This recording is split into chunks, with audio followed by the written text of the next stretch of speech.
in commemoration and general state of remembrance culture in Germany and beyond. Today we have 3 panels ahead of us. The first panel, continuities and range of exclusionary politics experienced in different systems of rule, moderated by Laura Lopez Marast from the Flossenbürg Conservation Camp Memorial. And then the second panel, unknown persecution, occupied territories, untold stories of violence, moderated by Ulrich Baumann, from the Foundation Memorial to the Memorial Jewish of Europe. And the third panel, memories, memorials, members of subaltern groups, moderated by Laura Molinos from the Catalonia International. And now a few words on the subjects. Between 1933 and 1945, authorities and police took up social justice. They controlled, harassed, and deprived tens of thousands of people of their freedom. Many were murdered. The ideological reference point was the concept of the German national community, so called Volksgemeinschaft. This established was supposed to be achieved through the violent enforcement of an order of inequality. That was extended these principles of order play a role in the segregation of large parts of Europe and its millions of non-German population from 1938 and 1939 onwards. In occupied Europe, robbery, forced labor, and racist, anti-Romani, and anti-Semitic mass murder were a part of Nazi policy. Nevertheless, in addition to this mainstream policy of examination, the German occupiers enforced exclusionary concepts of order against traditionally marginalized groups as inside Germany. They relied primarily on purity biological assumptions, support social racism.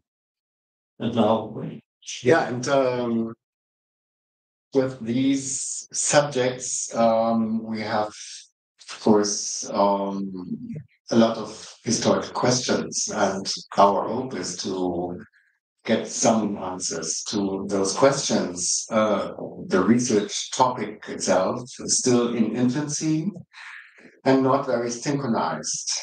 And I think one of the reasons for our conference is to have a synchronized talk about these questions. Especially an assessment in relation to the overall history of German rule in Europe is missing regarding our subject.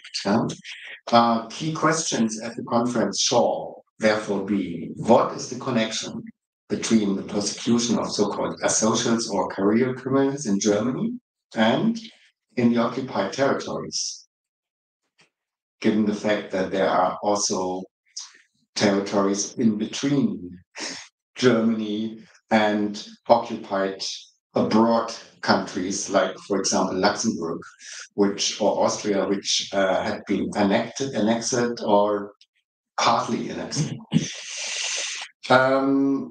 The other question is it a profitable research approach, or it is even legitimate in terms of memory politics to focus on practices of exclusion of marginalized groups in the German occupied territories? Or, controversially, is there a danger of dilution, a risk of losing sight of the overall dimensions and main intentions of the German occupation regime by incorporating such intersectional perspectives, which we have now here at our conference, and by focusing on these exclusionary aspects of persecution? The background is for these words is actually one experience at the exhibition in Berlin, Yesterday, I already reported that for those who had been joining the guided tour. It was very interesting when we were at the part about occupied Europe, which is small anyway. For those who have seen the exhibition downstairs, it's not a big part.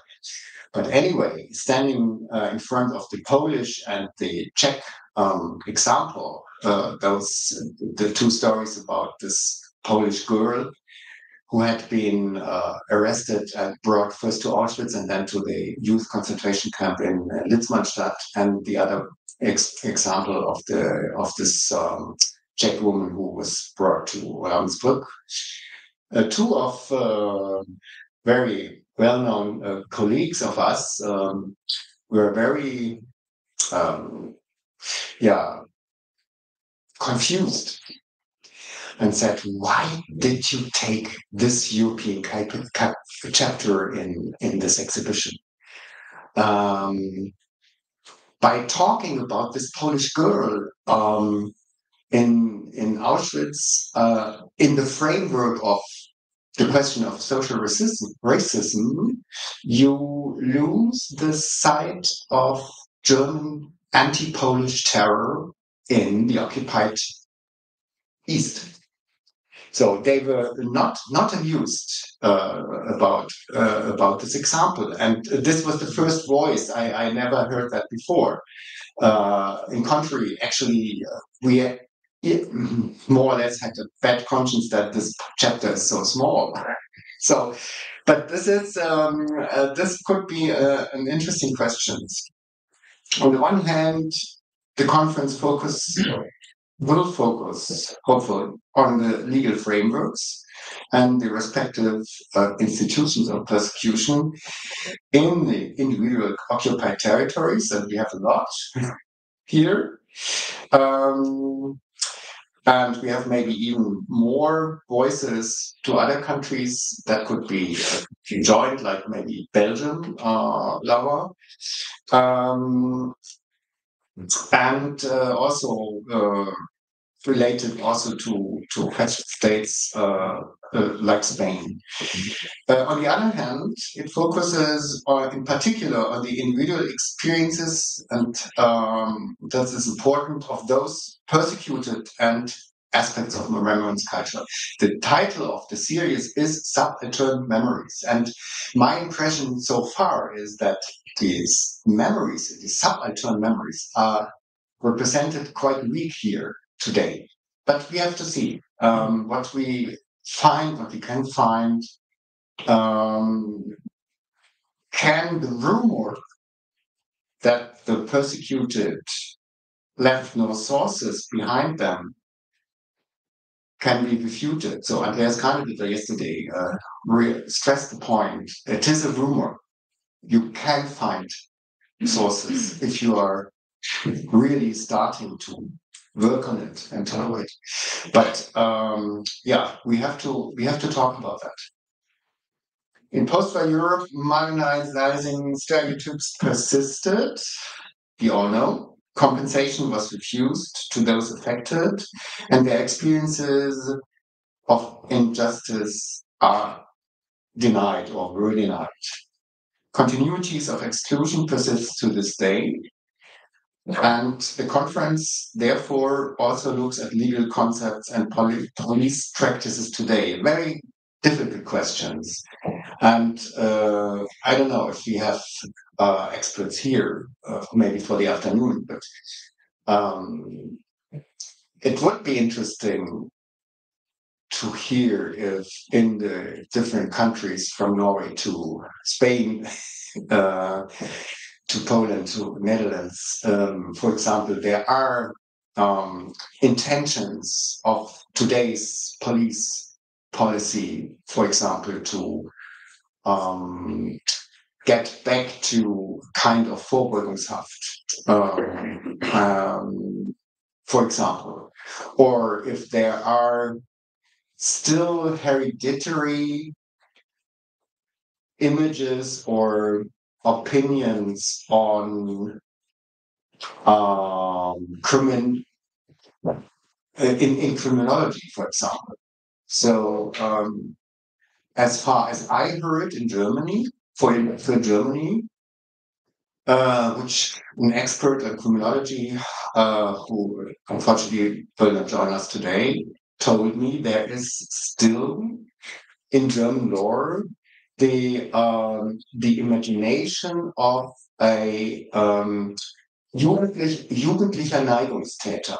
Still, so a person who is inclined to be criminal by his personality.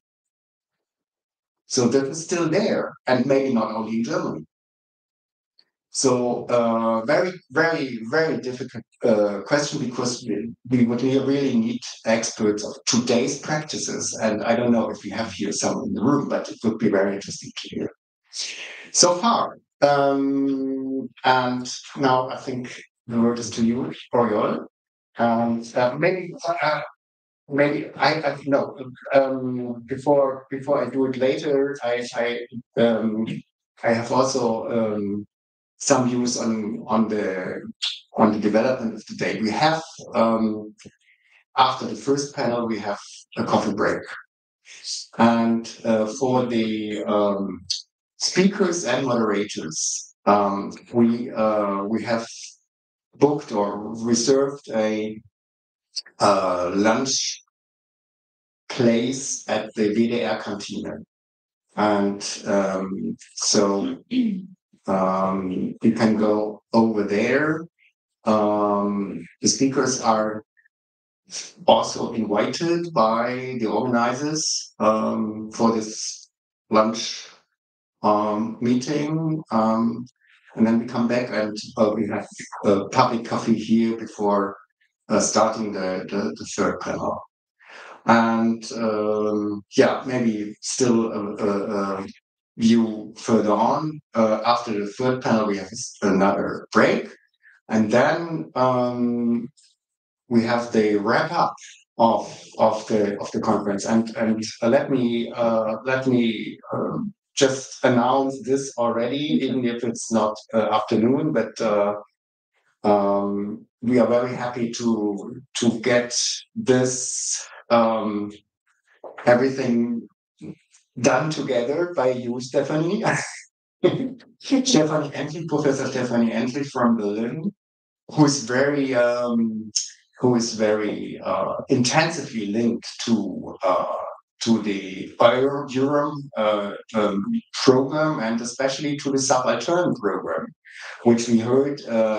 This is the fourth Subaltern Memory Conference, but there have been, as you told me, Stephanie, a lot of others, not under the name of Subaltern Memories, which had not all been in Barcelona, but also abroad. You told me once one was in France, also in Lyon, and so on. So Stephanie, thank you very much. Stephanie Endlich is a professor for art in the public sphere at the Universität der Künste in Berlin, and author and exhibition curator, and also not only linked to Barcelona and the colleagues there, but also linked to, especially to our foundation, Foundation Memorial to the Murdered Jews of Europe.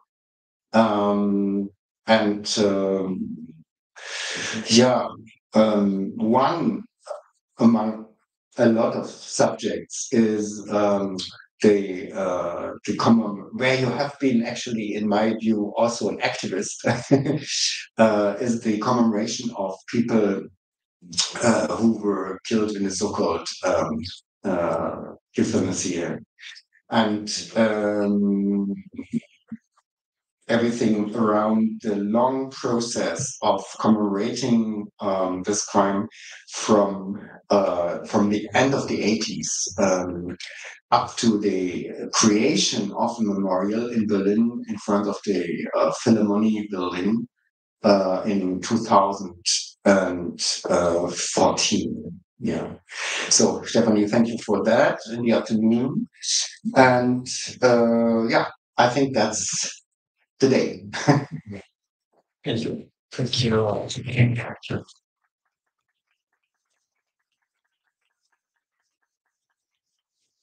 Good morning. Thank you, Lee, for the words.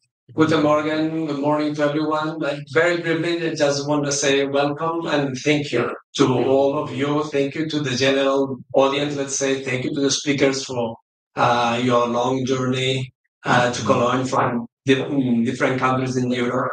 And of course, thank you to our hosts here in the Documentation Center, Foundation Memorial in Berlin, our dearest colleagues. And thank you for sure to the supporting organizations like the Catalan delegation in Germany and Catalonia International. Just very briefly to put a frame on this conference about their memories. By the way, my name is Oriol Lopez. I work as the coordinator of the European Observatory on Memories in Barcelona under the umbrella of the University of Barcelona. And when we started this project together with my colleagues, George Guichet and the colleagues at the university, when we started this project 13 years ago already, the Observatory on European Memories, our main goal was putting on the table the plurality of memories existing in Europe. And we were very keen and very focused on the geographical plurality in that time. So we started working, going to Brussels every 3 months to explain them that also the EU memory policies and the member states' memory policies should focus in a wider scope.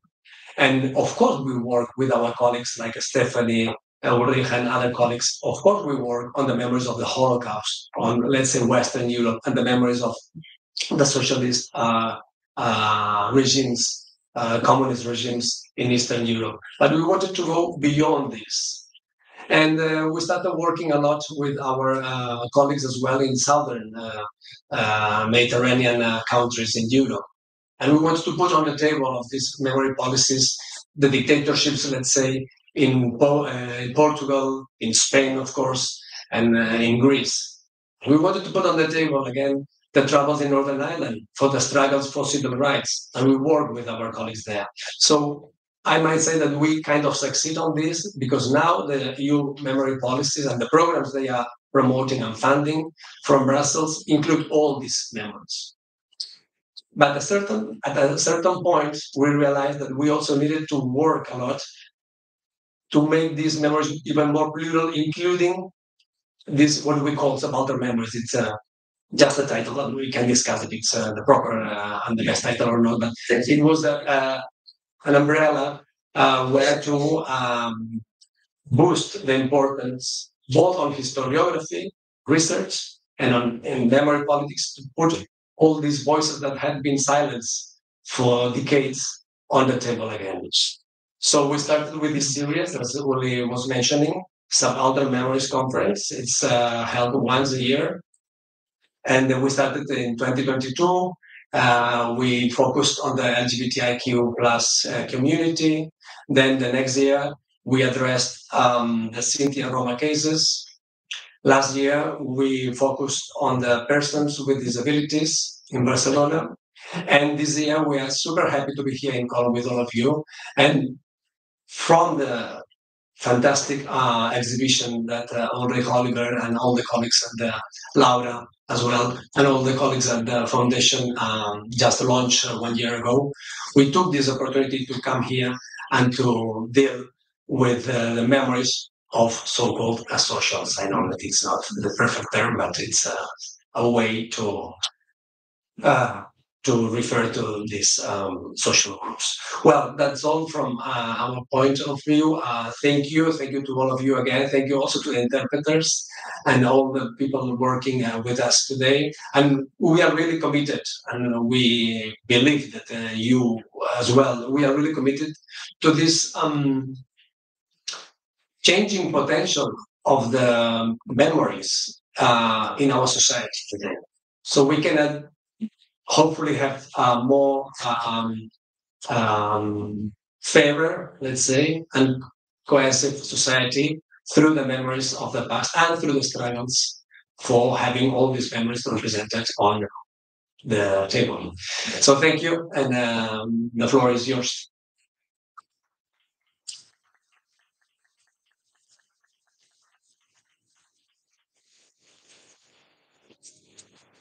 Good morning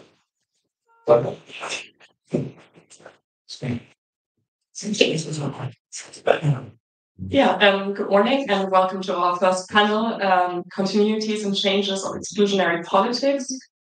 So in the first panel, we will look at experiences, different systems of rule, namely Franco-Spain, but also Norway under German occupation, as well as Interpol activities during World War II.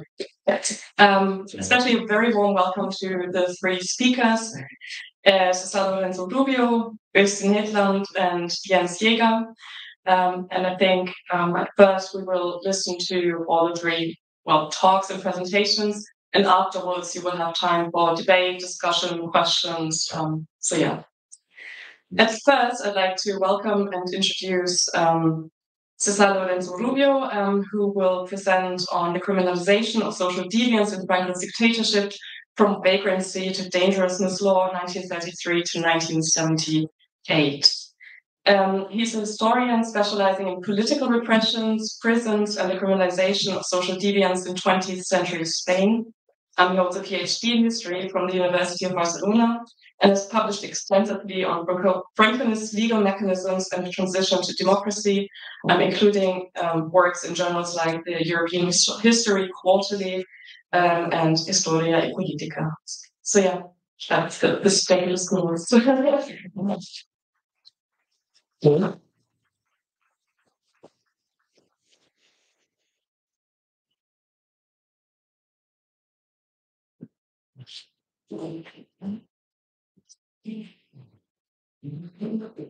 This one? Yeah.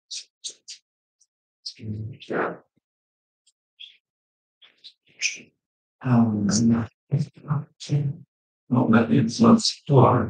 So,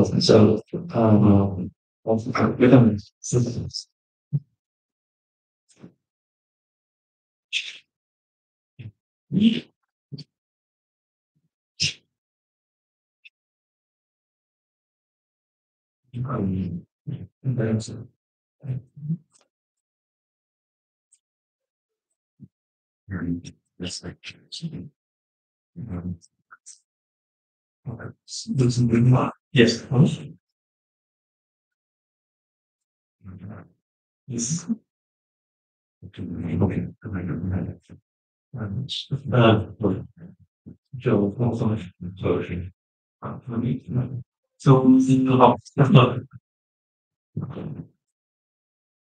Guten Morgen. Ich danke den Organisatoren herzlich für die Einladung und auch den Anwesenden, dass Sie heute hier sind. I try to do my best. Good morning. I would like to thank the organizers for the kind invitation and all of you for being here today. We'll explore how Spain criminalized social deviance through two legal key instruments, the law of vagrants and tax and the law of dangerousness and social rehabilitation. We'll see how this evolved from the influence of 19th century and how Franco regime used there along the dictatorship until the democratic transition arrived at the end of the 70s. To understand the origin of this law, we need to back further in time to the emergence of criminological concept of mala vita in late 19th century Italy. This notion quickly spread to Spain and Latin America. The term mala vita arose during a period of rapid demographic and economic change in major industrial cities. The urban elites regard certain neighborhoods as impure, marked by behaviors such as alcoholism, prostitution, and vagrancy. In this view, mala vida represents a borderland between crime and madness, populated by marginalized individuals. As European cities continue to grow, these elites came to see the people of bad life as a living symbol of modern disorder. In Spain, this discourse profoundly influenced early criminology and public order policies well before the Franco era. Spanish authors describe the people of bad life as acrobats living in a precarious balance between always close, but not yet within the penal code. They define mala vida as a behavior of those whose way of living deviate from social normality, forming a distinct class, the people of bad living. This early blurring of boundaries between deviance and crime laid the groundwork for the concept of social dangerousness, which would later be institutionalized by Spanish law. The 1928 Penal Code, enacted under Primo de Rivera's dictatorship, served as a direct precursor of these later laws. Article 67 classified idleness and vagrancy as aggravating circumstances. Article 70 stipulates that certain categories of repeat offenders could be confined in establishments designated for incorrigibles for an indeterminate period. Meanwhile, Article 71 introduced the notion of a special state of predisposition, a condition from which the probability of committing crimes could be inferred, allowing the courts to declare a person a danger to society. At the time, many sectors of society were calling for legislation to clean up the streets. With a mixture of naivety and genuine conviction, some legal scholars even believed such measures could serve the common good. Thus, the groundwork was laid for laws such as the law of vagrants and tax, which treat poverty, homelessness, and nonconformity not as social conditions to be addressed, but as threats to be presently controlled. The law of vagrants and thugs was enacted in August 1933 during Spain's Second Republic and drafted by two distinguished socialist jurists. The new law extended criminalization to behaviors that had previously not been illegal, such as begging, or that had been treated as minor offenses, like petty theft, which could now become a serious crime in case of recidivism. It also introduced a formal classification of criminal types, among those defined as dangerous individuals, were habitual vagrants, pimps, professional beggars, illegal gambling operators, alcoholics, individuals with false identity documents, persons supplying alcohol to minors, and foreigners who violate administrative legal orders. The law authorized administrative internment or forced relocation for those considered social dangerous. Although approved within a democratic framework, it reflects a paternalistic faith in prevention and in moral correction of the poor. A belief that social disorder could be cured through discipline rather than through social reform. The Republic's law interprets poverty not as a structural problem, but as a moral failing.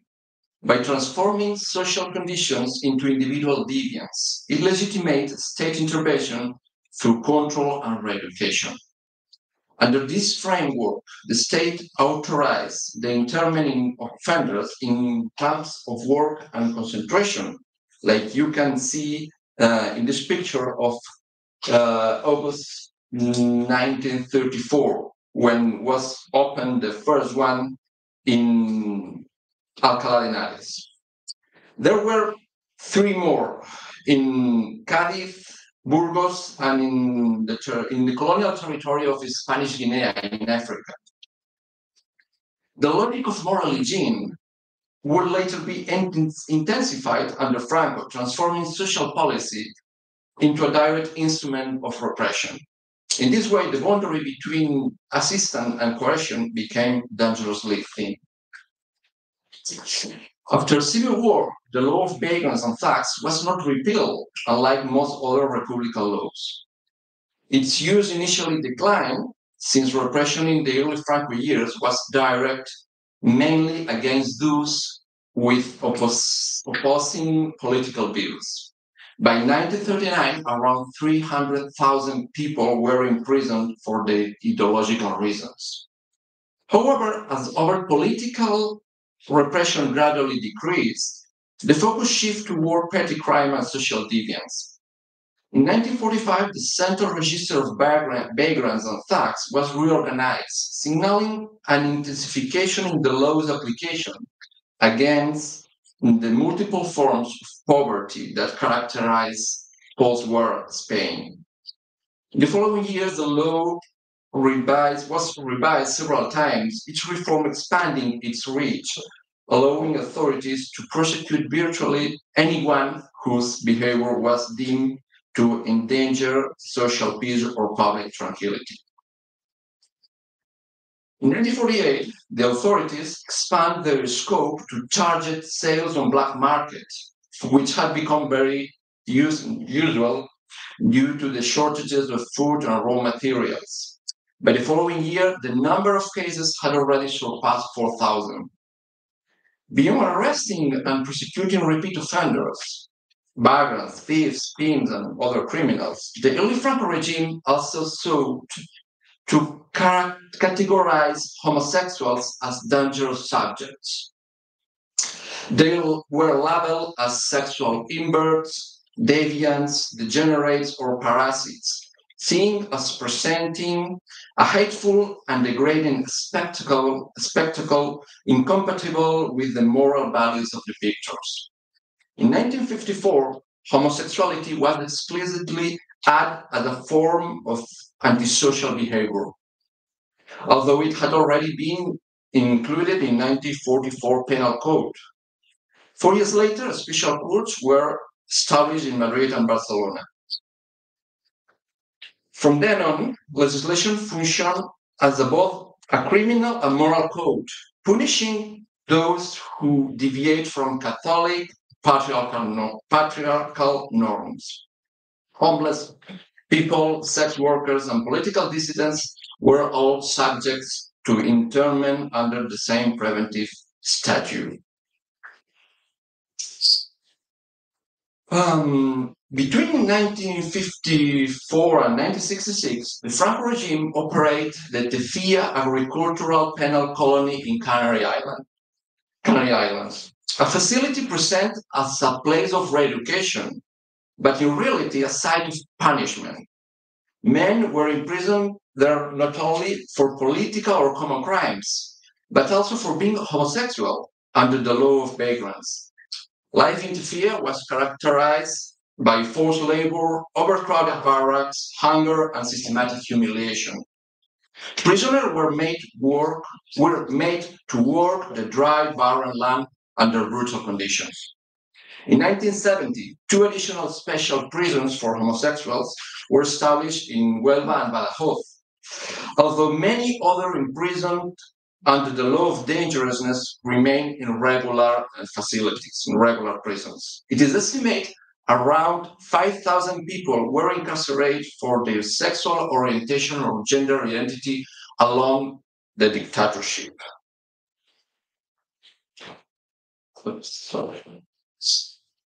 By the late 60s, it had become clear that the law of vagrants was outdated and inadequate in the eyes of the regime, particularly in the context of shifting social conditions. In response, the law of dangerousness and social rehabilitation was enacted. The focus moved increasingly toward personality traits, social risk, and the notion of rehabilitation, rather than mere punishment. Ideologically, the law stood at the intersection of penology, psychiatry, criminology, and state discipline. As such, the 1970 statute became a hallmark of the late Francoist order, a legal instrument designed to manage social deviance through preventive measures, security control, internment, rehabilitation programs, and the targeting of specific minority groups. From a historical perspective, the 1970 law should be understood as a part of authoritarian regime broader effort to modernize its apparatus of control, adapting to new forms of perceived deviance while maintaining the ideological core of moral order and social conformity. However, the law of dangerousness was not the sole instrument used to enforce the uniform moral order. In the very month the law was enacted, the Director of Security sent this telegram, not this one, it was in Spanish, of course, this is a translation, sent a telegram to all police stations emphasizing the obligation to expel any individuals who violate standards of conduct without need or any trial or legal process. Indeed, certain behaviors such as prostitution or unauthorized entry into Spanish territory were suppressed not only under the law of dangerousness, but also through administrative orders. The police enforced these directives without hesitation, often preemptively incarcerating those deemed offenders. Other groups charged by these laws included Roma population, primarily due to their nomadic lifestyle, lack of stable employment, and the historically discriminatory and racist nature of the Spanish penal system. People with mental illnesses and women working in nightlife-related professions, who were often systematically accused of prostitution, were also harshly persecuted. From the 60s onward, the state-first drug users became a key focus of the cause of social dangerousness. An example of the reactionary mindset underpinning the law can be seen in a statement by a judge responsible for its application, who wrote in 1972. I read exactly what he said. The attitude of the Beatles, the music band, with their pro-drug songs, had pernicious effects on the immature and impressionable minds of young people, said this judge. Although the law stipulates that those deemed dangerous should be confined in special centers intended for rehabilitation, re-education, or labor, in reality most ended in regular prisons.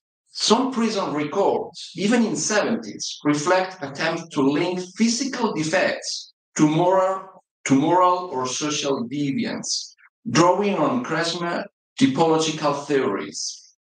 In other files, the criminal classification system of Ernst Selig, who was applied. Selig was a former Nazi Party member who was forced to early retirement in 1946 by British troops. But his classification was translated into Spanish in 1958, and it was applied in 70s in prisons of Barcelona, for example. This is from a real file of prison in Barcelona. In practice, those imprisoned under the law of dangerousness receive no genuine treatment. Instead, they endure forced labor in prison workshops, beatings, abusing, and coercion. Sentences typically range from 6 months to 3 years, after which the judge would release them, although recidivism was common. During the final years of the dictatorship, even before Franco's death on November 20, almost 50 years ago, a powerful wave of social protest emerged, demanding freedoms and legal reforms. Political amnesty became the most pressing demands of the opposition movements. This bottom-up pressure compelled politicians of Francoist origin to introduce democratizing legal measures. Among the most significant of these was the approval of the amnesty law in October 1977, which led the release of political prisoners. Following the approval of the amnesty, other democratizing measures, additional minority groups joined the protests and demand an end to the criminalization by the state. Various LGBT associations increased their public presence, taking to the streets to denounce the persecution they had endured under the dictatorship. They were joined by sex workers, people with mental illnesses, and other marginalized groups targeted by the law. As a result of this pressure, the article of the law that criminalized homosexuality was abolished in December 1978. This represents a major symbolic milestone in Spain's democratic transition, signaling that the state was beginning to retreat from policing morality. But although the Spanish Constitution established new democratic rights, the law of dangerousness and social rehabilitation didn't disappear immediately. It continued to be applied during the early years of democracy, particularly against marginalized groups. For instance, there is a real judicial order for imprisonment issued in December 1983 in application of dangerous law. Over time, courts began to reduce the number of prison sentences, increasingly transferring those arrested for drug use, for example, to rehabilitation centers. Even after partial reforms in 1979, some detention facilities remain in operation. And police continue arresting and fining homosexuals for years, reflecting the persistence of authoritarian policing practices. The crime of public scandal was not abolished from penal code until 1988, 10 years later from the Constitution. The law of dangerousness was not fully repealed until 1995 with the new penal code, marking the end of one of the most enduring instruments of repression from the Franco regime. The so-called historical memory law of 2007 recognized for the first time that people persecuted for their sexual orientation were also considered victims of the dictatorship. This recognition continues in the 2022 Democratic Memorial Law. However, this moral acknowledgement has not represented significant material reparation for the victims. When the possibility to request financial compensation was opened in 2009, just over 100 individuals were able to receive an average of 5,000 euros each one, of course, for their imprisonment due to their sexual orientation or gender identity. The rest of the groups, people punished under the law of vagrants or the law of dangerousness, have not had this opportunity, remaining largely without recognition or financial compensation for the injustices they suffer over decades. The evolution from mala vida to dangerousness demonstrates a striking continuity across decades. The focus remained the same: to classify, isolate, and normalize those perceived as threats to social order. This law illustrates how authoritarian states employ the language of science, morality, and protection to justify control over the poor and social marginalized. We still do not know precisely how many people were persecuted by these laws, likely tens of thousands over 50 years, and much remain to be uncovered. For today's scholars of social policy, these history serve as a reminder that welfare and coercion often coexist within the governance of marginality. They challenge us to critically examine how contemporary policies address poverty, deviance, and social exclusion. And this is all that I want to explain today. Thank you for your attention, and I will be happy to answer any question.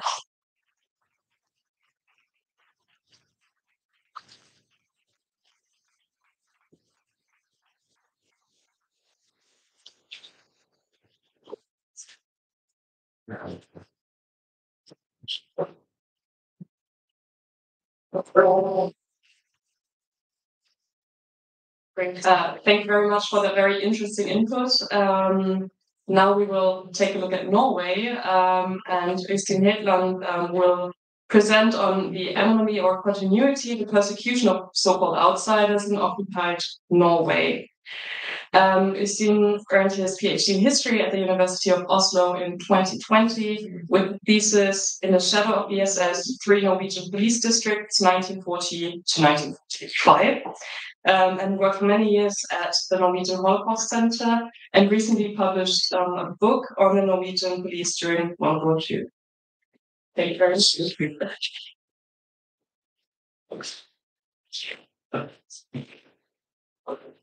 Thank you very much for the advice. It was very inspiring also to have the first presentation here, and the similarities were to me quite striking, as I hope you will also see during my presentation. I call it anomaly or continuity, and I will try to sort of put what happened during the war in a larger Norwegian perspective, the perspective of longer-term Norwegian history. In 1940, Norway's long democratic tradition was broken. Norway had been a democracy since 1814 with a very strong democratic and liberal tradition. Nazi Germany occupied Norway in spring and summer of 1940, primarily for strategic reasons, access to the Norwegian coast, Norwegian resources. But from 25 September 1940, a unique setup was created in occupied Europe, where the Norwegian Nazi party, Nasjonal Samling, NS, with the internationally well-known leader Vidkun Quisling, whose name quickly became synonymous with treason, was allowed to form eventually a government. It's going to have a much stronger position than any of the fascist parties in Europe. And what the NS wanted is pretty well shown in this poster. We've got the family here, and we've got the marching in uniform, and this is a rural Norwegian landscape. This is sort of the ideal NS state. And all the NS was now allowed, and NS was given free reins by the occupier to try to make this vision of society a reality. And as you can imagine, in this vision, there were quite a lot of people who didn't quite fit in. That meant that the whole Norwegian state apparatus, in particular the Norwegian police, was attempted Nazified. The ideal for the future was a system where all Norwegians and all, particularly all Norwegian state employees, believed in Nazism and wanted to make that a reality also in Norway. And the model here was, of course, what had happened in Germany. Now, the problem was that Nasjonal Samling was a very marginal party before the war, talking about a couple of thousand members, more or less a political sect, which meant that it was difficult. They started off with a very poor political base. And they remained unpopular. They were stained with the stain of treason, and their attempts to strike down, destroy political opposition was seen as unacceptable and was very widely reviled. However, in one area, this opposition was not as marked, and that is what we're going to talk about today, handling of so-called outsiders, where there was much more continuity and less a breach between pre-war and also post-war Norwegian traditions and what the NS wanted to do. I'll show you here a telling document which says a lot about what the NS wanted to achieve in Norway over the time. It's a memo sent from the new Norwegian Minister of Police, Jonas Lie, who was an admirer of Germany, and particularly an admirer of German anti-crime policy in the 30s, to NS leader Vidkun Quisling after he was made Minister President of Norway. Explains it clearly. registers for instance, vagrants, Romani and Jews will be created for use in case one wishes to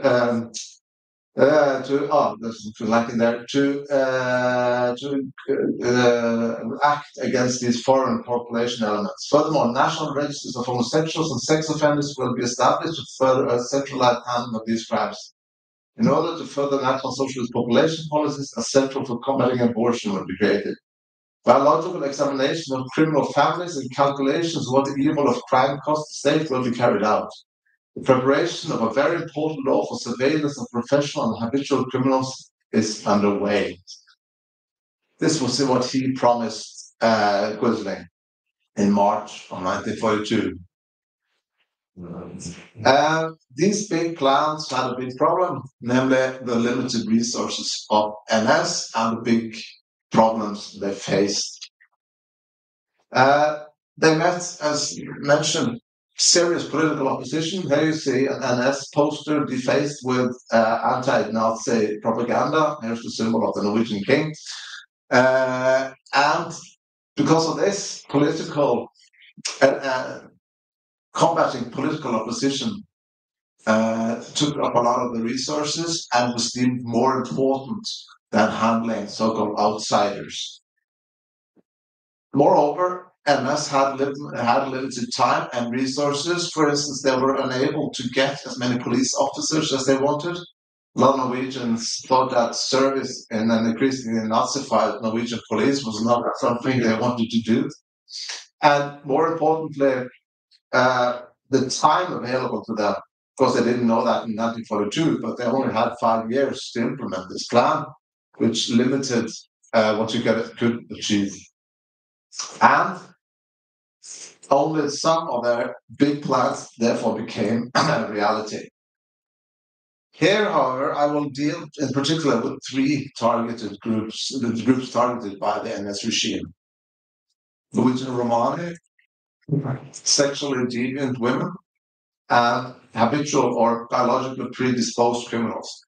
And as we talked about yesterday and today, it's always difficult to use these terms because on one hand, they are terms used by the perpetrators. On the other hand, it's also difficult to just not use them at all because then the distance to the sources gets larger.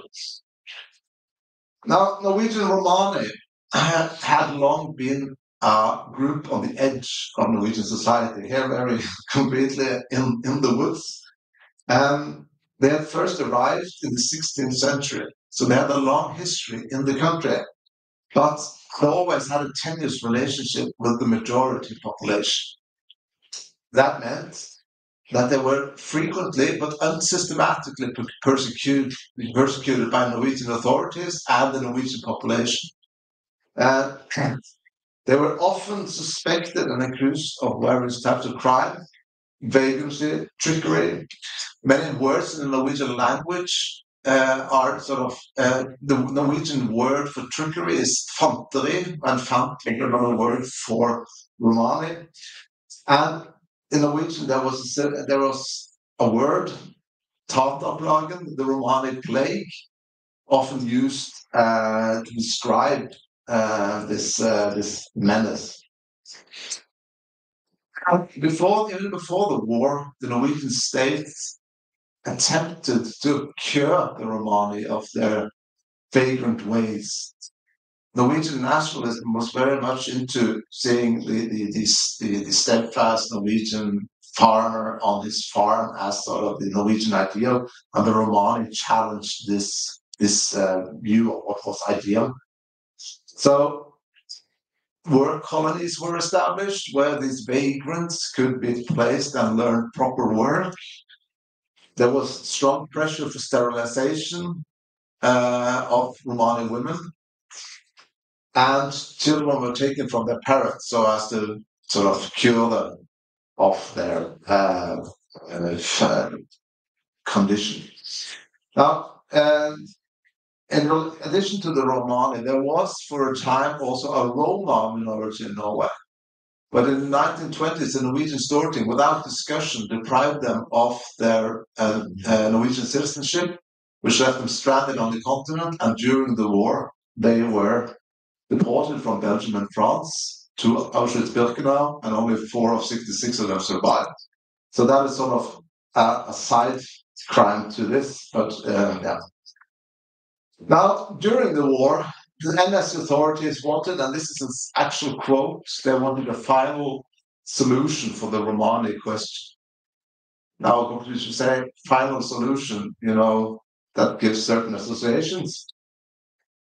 What the NS wanted to do was not to have a fundamental breach of what came before, but to radicalize the already existing policies to finally solve the problem. Planning for this was mostly left to the police, and several measures were discussed. Here's a letter from Minister of Police Jonas Lie to the leader of the Norwegian Security Police from July 1943, discussing that all Romani in Norway should be registered, that forced sterilization should be undertaken, particularly without guardian approval, and with some dubiousness whether this should be applied to all or just to criminal Romani.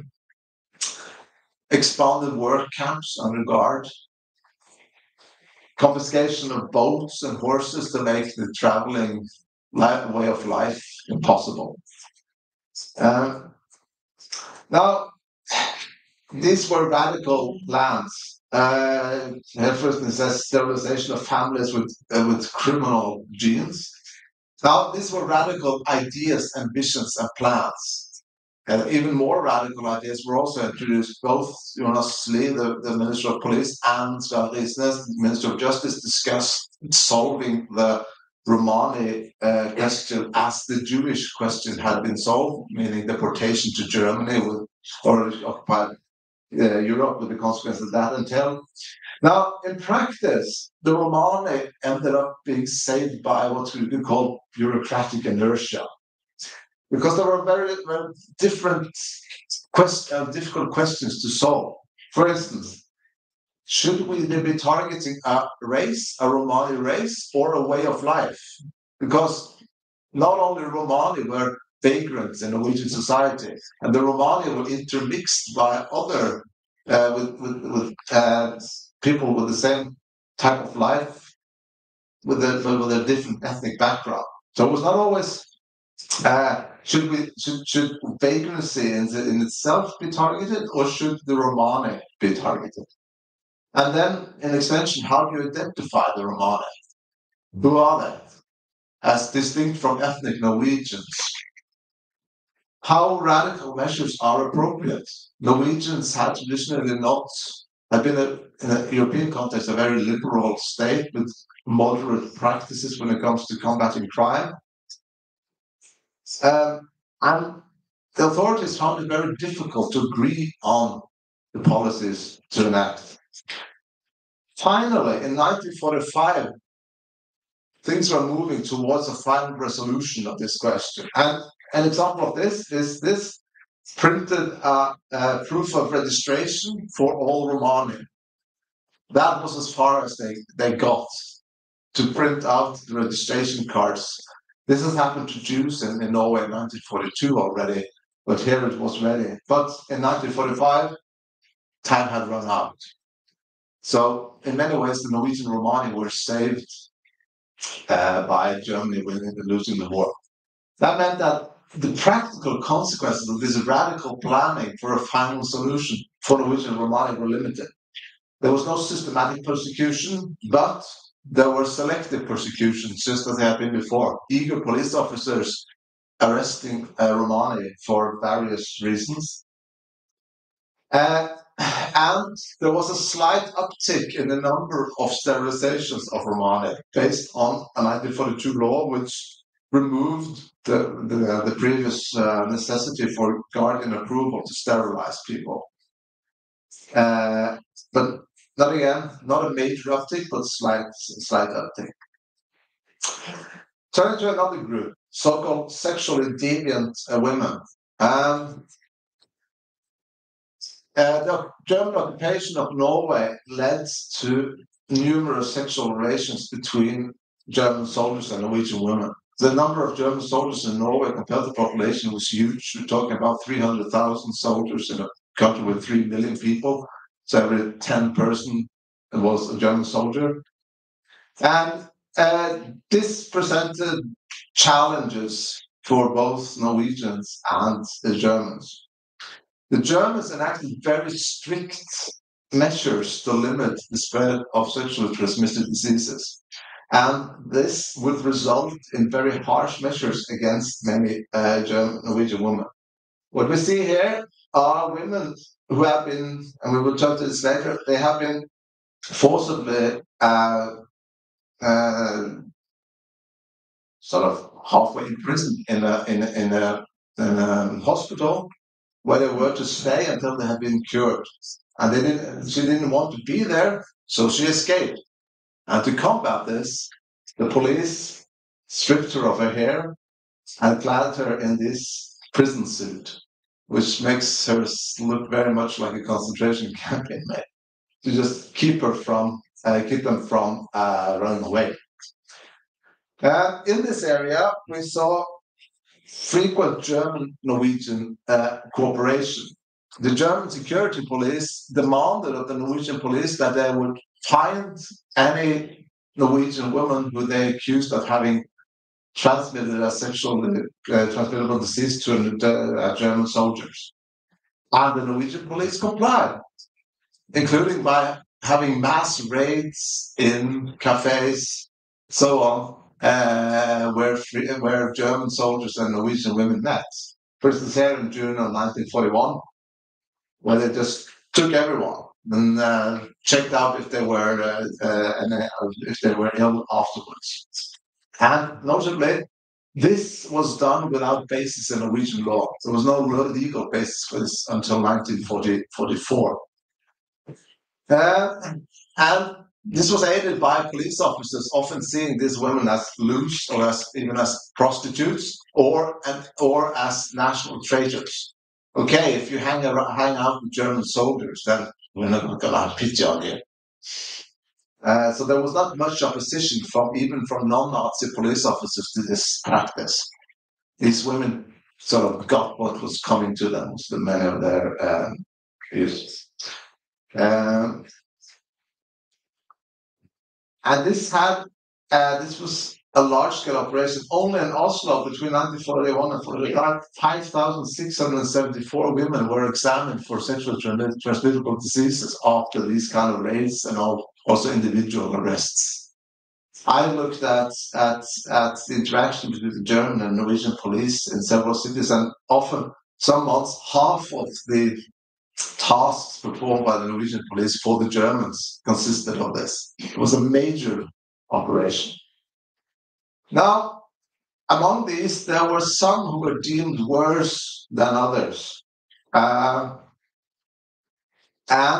existing Norwegian law allowed for interning women who they feared acted as active spreaders of sexually transmittable disease. And that meant, as I mentioned earlier, that many women were forcibly kept in hospitals during the war. You're not allowed out of the hospital until you're certain that you are no longer a potential source of infection. Often a German request. This did not apply to the same extent to men. And then a new and radical law was passed in 1944, allowing for the internment of previously infected women. And the idea here was that some women were just so out of control that we have to keep them permanently interned. Because if they're let loose in society, they're just going to go and get infected again and then act as sort of spreaders of disease. And in fall of 1944, a separate camp was created to intern these women, and at least 52 women were interned there during the war. Finally, the third group, habitual, biologically predisposed criminals. The new rulers of Norway subscribed to the same view of crime which was common in Nazi Germany, that it was partly genetically determined. And this, in turn, legitimized incarcerating these people without them necessarily having done a crime beforehand. Here is a quote from a speech made by Jürgen Briemir, who was head of the Norwegian Criminal Police, Norwegian Kripo, in November of 1942, saying that research has shown that at least 30% of criminals are hereditary disadvantaged or retarded. We must abandon the old system's individualistic mindset about equal freedom for good people and bad. Above all, we cannot view this with sentimentality. And as an this part of Norwegian history that was incredibly interesting. And last but not least, I'm happy to introduce Jens Jäger. He will give a presentation on Interpol's activity during World War II. Jens Jäger is Associate Professor of Modern History at the University of Cologne. Oh, sorry. He habilitated in 2005 with the topic The Emergence of International Police Cooperation in the 19th and 20th Century. Since then, he has published several works on the history of crime and policing in the 19th and 20th centuries, and since 2025, he has the DFG project Interpol 1973 to 1956, Global Crime Fighting Between National Socialism and Cold War. Yeah, thank you very much. Yeah, thank you for being here. And I just had this idea. Briemir, Lee, both Interpol. Interpol, I'm talking about Interpol, of course, it is the International Criminal Police Commission at that time. Interpol is the modern name of the organization, but for the sake of simplicity, I will be talking about Interpol. Because Interpol itself is very keen to popularize the idea that they have been since 1923, since its formation, the same organization.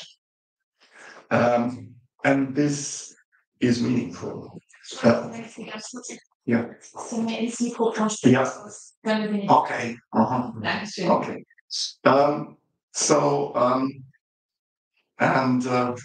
The sentence of Briemir, the criminal police has nothing to do with Nazi politics. That is exactly what is promoted by Interpol. We are the criminal police. We are only persecuting criminals, real criminals, habitual criminals, and nothing else. This is the reason why Interpol could be re-established in 1946 already, after it was dissolved. No, it was never dissolved in 1945. It just ceased to be operational.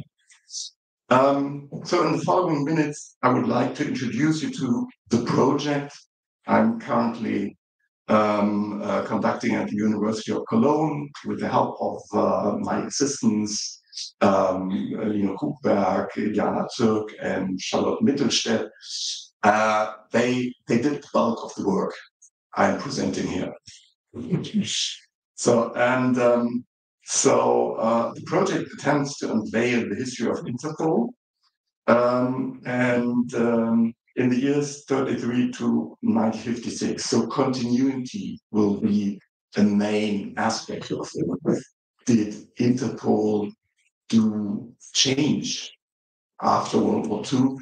And I think this is a thesis they didn't. One important part of the project is to trace Interpol's entanglement in the Nazi policy of persecution and extermination.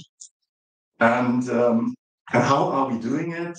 We analyzed the major publication of Interpol, the journal Internationale Kriminalpolizei, which was published up to February 45. And the journal contains wanted notices in every issue. And so we can identify who was persecuted by whom and for what reasons. Officially, the official reasons. But before I start to present our preliminary results, let me briefly give a very, very brief overview of the history of Interpol. If this works.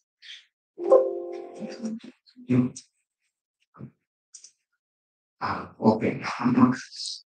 So, Internationale Kriminalpolizeiliche Kommission. So, the foundation, 1923 in Vienna, members were from 70 countries, mostly European, Western European. And the official goal of Interpol is fighting international crime or habitual crime or Berufsverbrecher. And enabling the best possible cooperation between police authorities. In the constitution of Interpol, it is only police authorities, not only the criminal police. And this is very important for the years after 1933. The organization was growing, quickly growing, and already in 1933, Nazi influence was visible. And in 1938, Nazi Germany established total control because of the occupation of Austria. And Vienna, as the headquarters, the seat of Interpol, became part of the German Reich. And when in 1939 World War II broke out, about 34 countries were members of Interpol, mostly European countries. And in September 1939, just 3 countries ceased cooperation with Interpol, and that was Britain, France, and Poland. In 1940, Reinhard Heydrich became president of Interpol as the head of Reichssicherheitshauptamt, main security headquarters. I don't know how to translate it properly. And in 1941, the headquarters moved from Vienna to Berlin. And in December 1941, the United States of America ceased cooperation, but never left the organization. No country left the organization, they only ceased cooperation. And between 1939 and 1945, Interpol continued to work. Although in the literature you find the idea that Interpol stopped being operative after 1939, which is not true. So it remained fully operational. And it published Internationale Kriminalpolizei, wanted notices, requests for information, articles, etc. And they had established a radio network, which was in operation. And through the radio network, they transmitted urgent wanted notices, which are unfortunately not documented, but made up the bulk of the requests. One major point of Interpol was that it maintained direct contacts between senior police officials and with police forces in the occupied countries and with neutral countries and with the countries and access countries as well. So there was a functioning network, a well-functioning network. And Jonas Lee and Virmir, they visited Berlin Interpol headquarters. They went to the meeting in 1943 at Vienna, just as an example. So, Internationale Kriminalpolizei, I have to briefly present what they are doing. Editor-in-Chief was Oskar Dressler, who was also Secretary General of Interpol. The editorial committee had between 8 and 11 members from various countries. And the content was always communications, articles, reports, news items, etc. And then the wanted supplement, which published arrest warrants, completed cases, persons marked as international criminals, whatever that means. They presented stolen items and issued searches for missing persons and unidentified dead bodies. And there was a section on counterfeit money, checks, and securities. And now, what we found out so far, we collected all the wanted notices in an Excel file, which allows us to get an idea who was persecuted by whom in World War II. These are the overall numbers. So we found about 1,600 people who were looked for, and you see that 39 to 94 there was an increase, 41 there was a decrease which we think is the movement of the headquarters from Vienna to Berlin, and then it increased. And 1945 is only one issue, so that's not really relevant. So what we see, Interpol remained active during the war, and this is the main thing. So then we looked for which countries requested. The chart shows which countries issued the most requests. And you will notice that the bulk came from only 5 countries. And we may add that those requests issued by Interpol itself, the IKPK things, these were requests which were issued by the organization after the evaluation of various police gazettes, which they received on a regular basis, among them the Belgian, the Norwegian, the Swedish, the Swiss, etc.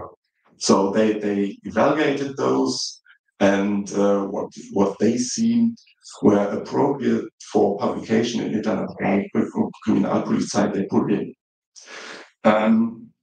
So this is what that means.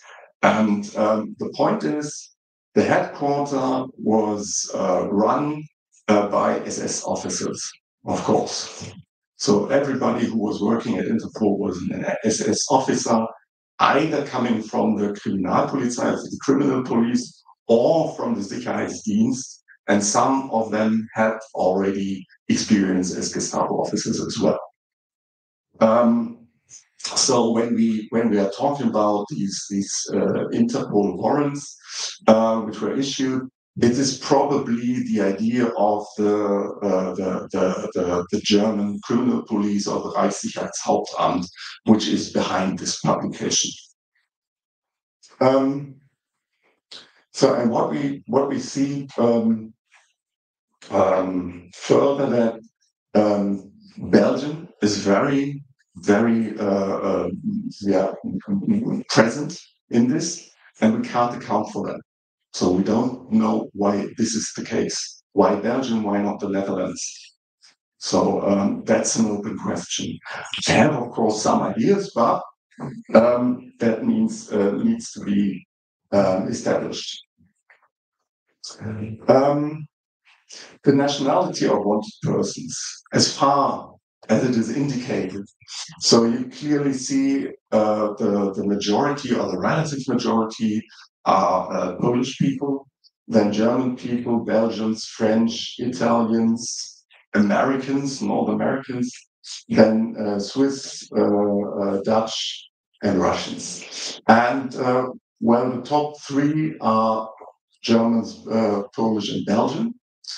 And top 5 is about 60% of all. So you can see where the activity of Interpol is focused on what kind of people and which nationalities. There are many reasons for this, but this is the first preliminary result. After the USA ceased cooperation, these are the numbers for 42 to 45. So it remains the same, basically.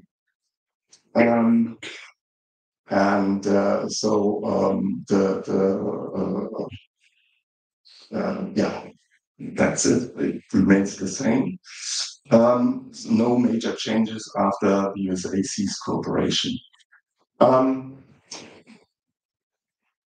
About 90% of all wanted persons are male and about 10% are female.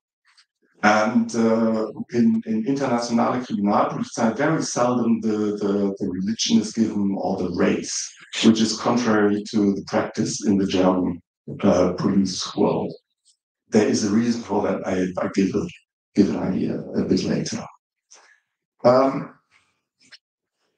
example. So, who was prosecuted? This is one of the last examples. Issued in the last issue of International Kriminalpolizei, dated February 20th. So Switzerland, which never ceased cooperation with Interpol during the war, issues an arrest warrant for Isaac or Ichok Rotenberg, marked as a document forger and fraudster, because he escaped from an intern camp in Switzerland. He fled to Switzerland and escaped the intern camp. What we found out is that Rotenberg was a Polish Jew, and he was just searched for because he was Jewish, because he was Polish, and because he was in the database of Interpol, where there was indicated what his religion is. He was fortunately never apprehended and could emigrate to the US in 1946. And this is one thing we try to establish. We try to trace the people which were searched for and which were apprehended. And we're using the databases of Yad Vashem, ASOCIAL, US Holocaust Memorial, and the databases of the resistant movements in various European states. So what can we summarize? Interpol during World War II was part of the Nazi persecution system, even though after the re-establishment they claimed they never did. They were only fighting crime, and that couldn't be a bad thing. Although all the concepts which were promoted by Interpol were quite similar to those of the German criminal police, which accounts for many police forces in Europe. And I think Interpol is a very important organization to promote these ideas. So, and that these concepts are very similar, no matter if you're in Spain or in Portugal, in Poland or in Norway.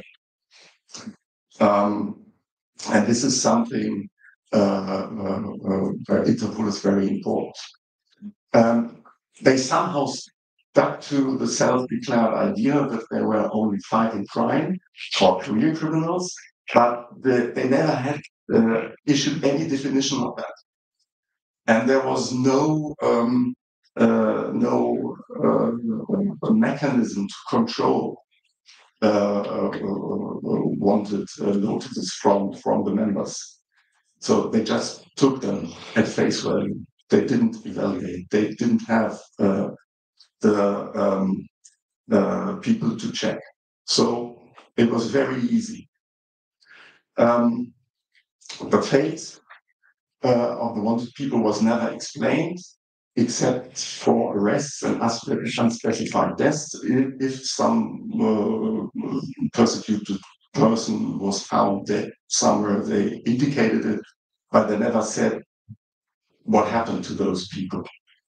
The next thing, the editor, Oskar Dressler, painstakingly avoided NS terminology and very seldom mentioned race or religion. So it happened, but very seldom. And the reason for that is that they still thought to function as an international body. And they didn't want to compromise the neutral members as Sweden and Switzerland. So they kept that low. Although I think that most people who read these notices knew exactly what was going on. And one last thing they never mentioned was the persecution of Sinti and Roma. Interpol had a database of all European Sinti and Roma. They had collected from the member countries. And this database was operational since 1934. but in internationale Kriminalpolizei, Sinti Roma are never mentioned. Persecution of Sinti Roma is never mentioned, and it remains a big question. Why not? And B, what was it really used for that purpose? I can't imagine that it wasn't, but we need proof. One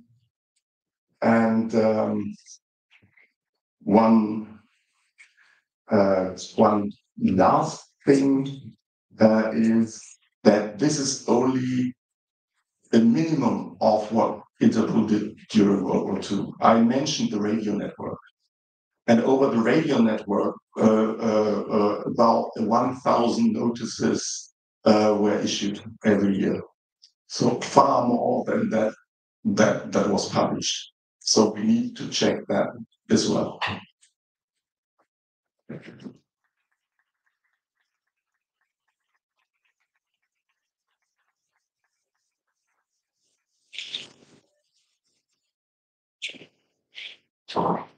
Great, thank you very much. It would be great if all the speakers could come in front and just sit on the table, not on the table, but please feel free to do so. And yeah, thank you very much again for the three very interesting talks and inputs. And I think there will be a lot of questions, points of discussions. So yeah, please feel free to ask.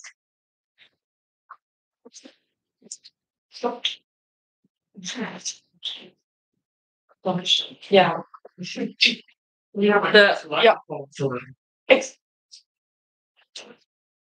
Okay. Perfect. See what's possible. So that Jerome Trust.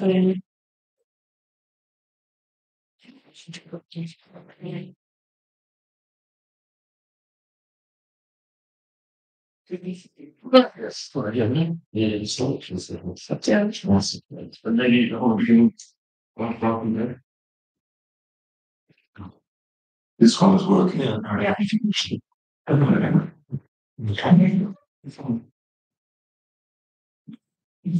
Okay. Ich hätte eine Frage an Herrn Jäger. In Ihren Grafiken ist unter anderem von Deutschland im Fokus. Wie sieht es mit Luxemburg aus? Luxemburg wurde ja de facto ans Deutsche Reich angeschlossen. Wir haben auch unter anderem bei unseren Recherchen über die Verfolgung der Sinti und Roma auch Referenzen auf diese berühmte Database erhalten, haben wir aber nicht gefunden. Deswegen, wie sieht es aus mit Luxemburg? Also Luxemburg ist Mitglied von Interpol, wie Sie natürlich wissen, bleibt auch Mitglied.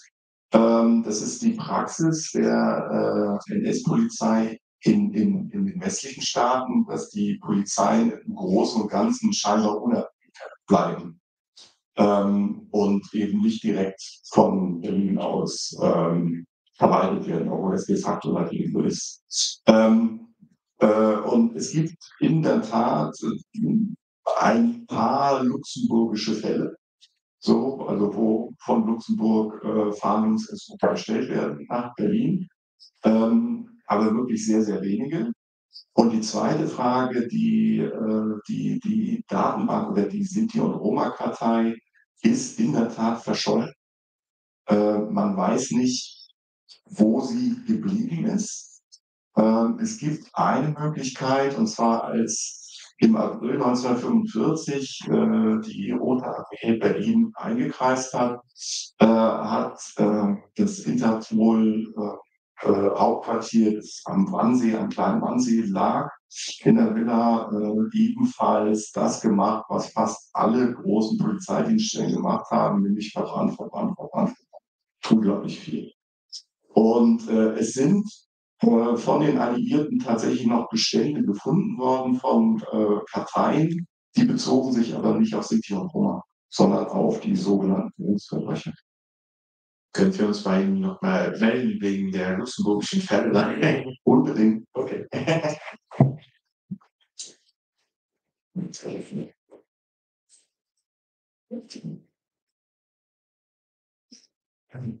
Ich mach's noch auf Deutsch. Vielleicht noch mal vom auch chronologischen Anfang her gesehen, zurück nach Spanien. Was ja schon sehr interessant ist, ist, dass die amerikanische Regierung 1933 dieses Gesetz in Kraft gesetzt hat. Und ich wollte das mal sozusagen eingeben, ohne wirklich sehr viel darüber zu wissen, aber vielleicht gibt es jetzt hier die Gelegenheit auch noch mal über die Abgrenzung von links und im Sozialismus zu bestimmten Gruppen zu sprechen, beziehungsweise die Marginalisierung, die von links ausging. Und die hat ja tatsächlich Geschichte, wenn wir zurückschauen in das 19. Jahrhundert. Für Deutschland ist das wenig erfolgt. Es gibt einen Text von Michael Schwarz aus dem Jahr 1994, wo es ihm um den Begriff des Lumpenproletariats geht. Und ich glaube, das ist nochmal auch ganz interessant, wenn wir hauptsächlich ja über faschistische Regime und Nationalsozialismus sprechen, das aber trotzdem auch nochmal auf den Schirm zu bekommen, wo es tatsächlich ja auch sozusagen eugenische Vorstellungen und auch Vernichtungsvorstellungen gibt, weil eine bestimmte Gruppe von vielleicht Arbeitslosen oder sehr armen Arbeiterinnen und Arbeitern ja als Gefahr auch gesehen wurden für auch letztendlich, so viel ich eben weiß, für Marx und Engels und für die frühe sozialistische Bewegung. Ich vermute mal, das kann man in die Richtung auch einordnen, was in der republikanischen Regierung sozusagen dort gedacht wurde. Das wäre ein bisschen meine Frage oder Anregung.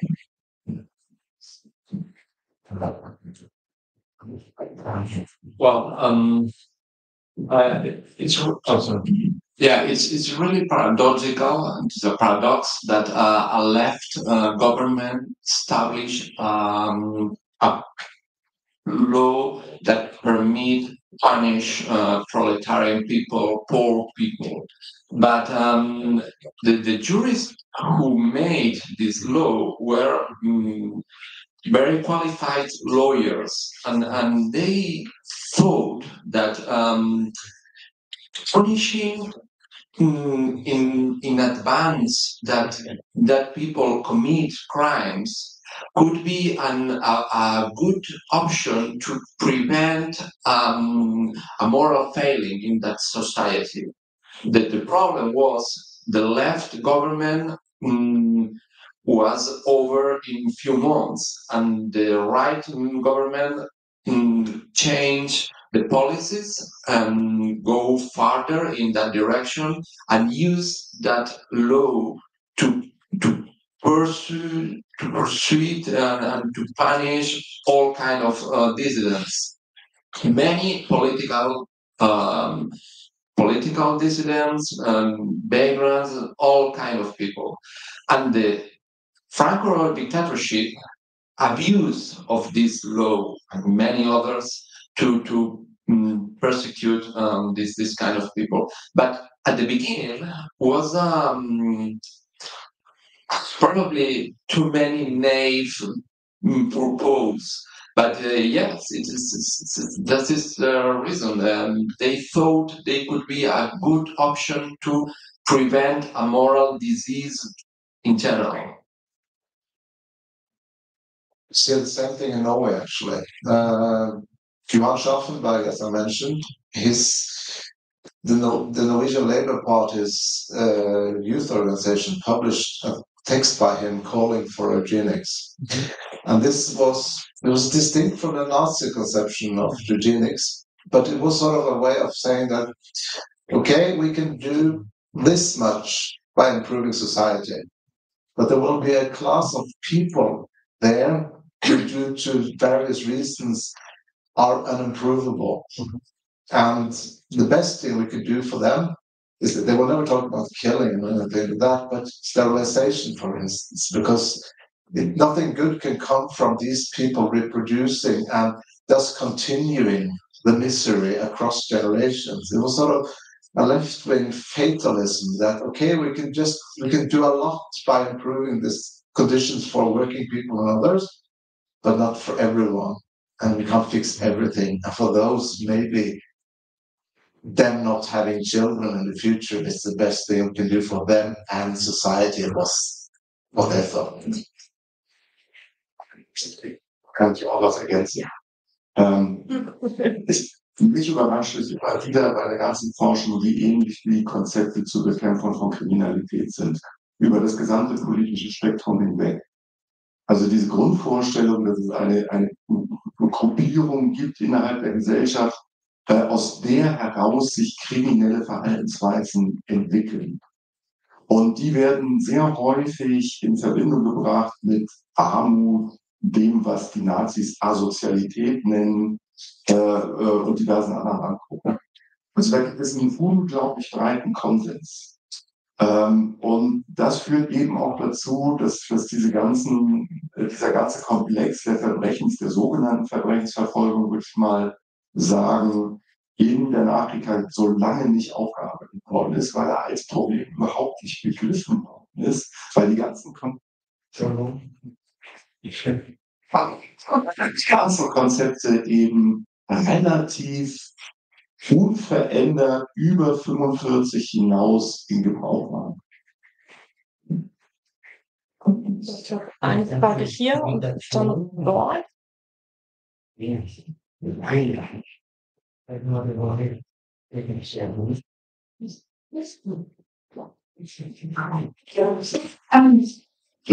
Meine Frage ist vielleicht auch mehr ein Kommentar und schließt auch an dem an, was Sie gerade nochmal ausgeführt haben. Dieser Panel hat ja ganz klar die Beschreibung sozusagen von Erfahrungen in verschiedenen Ländern oder jetzt bei Interpol auch Organisationen, wo es um Politik des Ausschlusses geht und wo es auch um wie sich das in Gesetzen niedergeschlagen hat. Was ich faszinierend fand jetzt auch in einem, sag ich mal, Vergleich zwischen Spanien und Norwegen, dass es jeweils in den Ländern ja also aus den Ländern heraus selber schon eigene Gesetzgebung gab, die ja mit Menschen, die als außerhalb stehend definiert wurden, umgegangen ist und dann unter den Bedingungen der Besatzung oder des Faschismus dann in Spanien sich bestimmte Sachen nochmal radikalisierten. Was ich ganz spannend finde, auch noch mit in den Blick zu nehmen, vielleicht gelingt uns das dann ja auch später noch weiter in der Diskussion auch der weiteren Panels, ist eigentlich die soziale Praxis. Weil ich denke, auf der Ebene des gesellschaftlichen Lebens, also von dem, was wie umgesetzt wurde, spielen ja auch bestimmte Annahmen, bestimmte Bilder von Menschen, die als fremd oder anders oder randständig definiert werden, eine sehr wesentliche Rolle, sowohl für die Juristen, die Gesetze formen, wie auch für Polizisten, die bestimmte Gesetze umsetzen, wie auch, also auch diese ganze Frage der Kontinuitäten, die ja auch eine ist, die sich immer wieder durchzieht, dieses Nichts sagen wollen, können, nicht hinsehen wollen, das gar nicht als Problem zu verstehen, denke ich, fußt ja auch genau in dem, dass es halt weiter diese Strukturen von Vorurteilen und Ausgrenzung, dass die weiter existieren. Und von daher ist es mehr so ein Plädoyer, auch nochmal dahin zu gucken, ja, was war eigentlich auch neben der, das fand ich jetzt sehr spannend und interessant, diese gesetzlichen Rahmenbedingungen auch aufzumachen. Aber was war eigentlich denn auch die soziale Praxis in den jeweiligen Gesellschaften letztlich? Say something about that in the Norwegian context. Would you say there have been quite thorough examinations of the practice of these laws against Romani in particular? And what you see is that it varies a lot according to the policeman or the court. So because these laws are quite vague often, there's a lot of leeway for the individual to influence the result. So it changes from place to place and from time to time how this persecution works. And you also see that during the war, the central authorities try to spur on the local police officers how to deal with this, how to pick up the individuals and so on. But it varies. And in this context, what the individual police officer believes about these groups is crucial, because that will determine his practice on the local area and the fate of these individuals, because the laws allow for widespread persecution, but the actions of people on the ground limit the consequences. Great. Alfons, I think you had a follow-up. Besten Dank. Wenn ich eine Zusatzfrage zu der eben gestellten Fragestellung darf. Es gab in Deutschland, in Heidelberg, in Bremen und Teil der Ausstellung ist auch in Marburg, Gretel, gab es den Ansatz, asozialen Kolonien zu bauen, zu bilden für asoziale Großfamilien. Also keine KZs für Individuen, sondern für asoziale Großfamilien, so der Nazi-Begriff.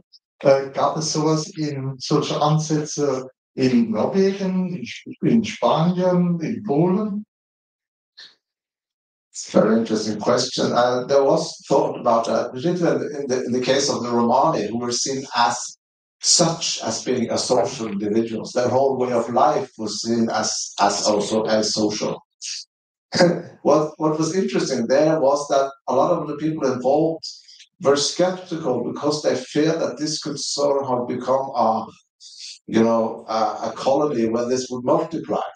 So what they argue that you should have work camps, but they should be strictly separated according to the sexes. You don't want to reproduce this; you want to divide them, because there's always this question of is the best way to combat this to divide them, or to keep them together as a group. So there was definitely talk about it, but it was never established again, because they can't agree on what is the best way to combat this.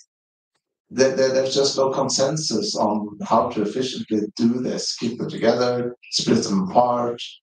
Are the problems biological? Can they be solved socially, and so on? And they never get to the finish line. But a lot of these things are up for discussion.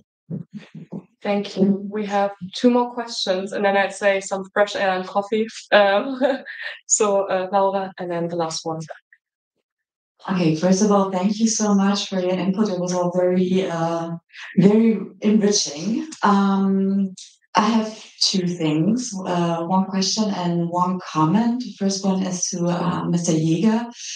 After researching Belgium, and I might have an answer for the high numbers of requests coming from Belgium. Maybe that's something to discuss over coffee. Mm-hmm. Perfect. So my question is then to the other two of you. So we've seen that in Spain and Norway, we have pretty much the same quote-unquote dangerous outsiders.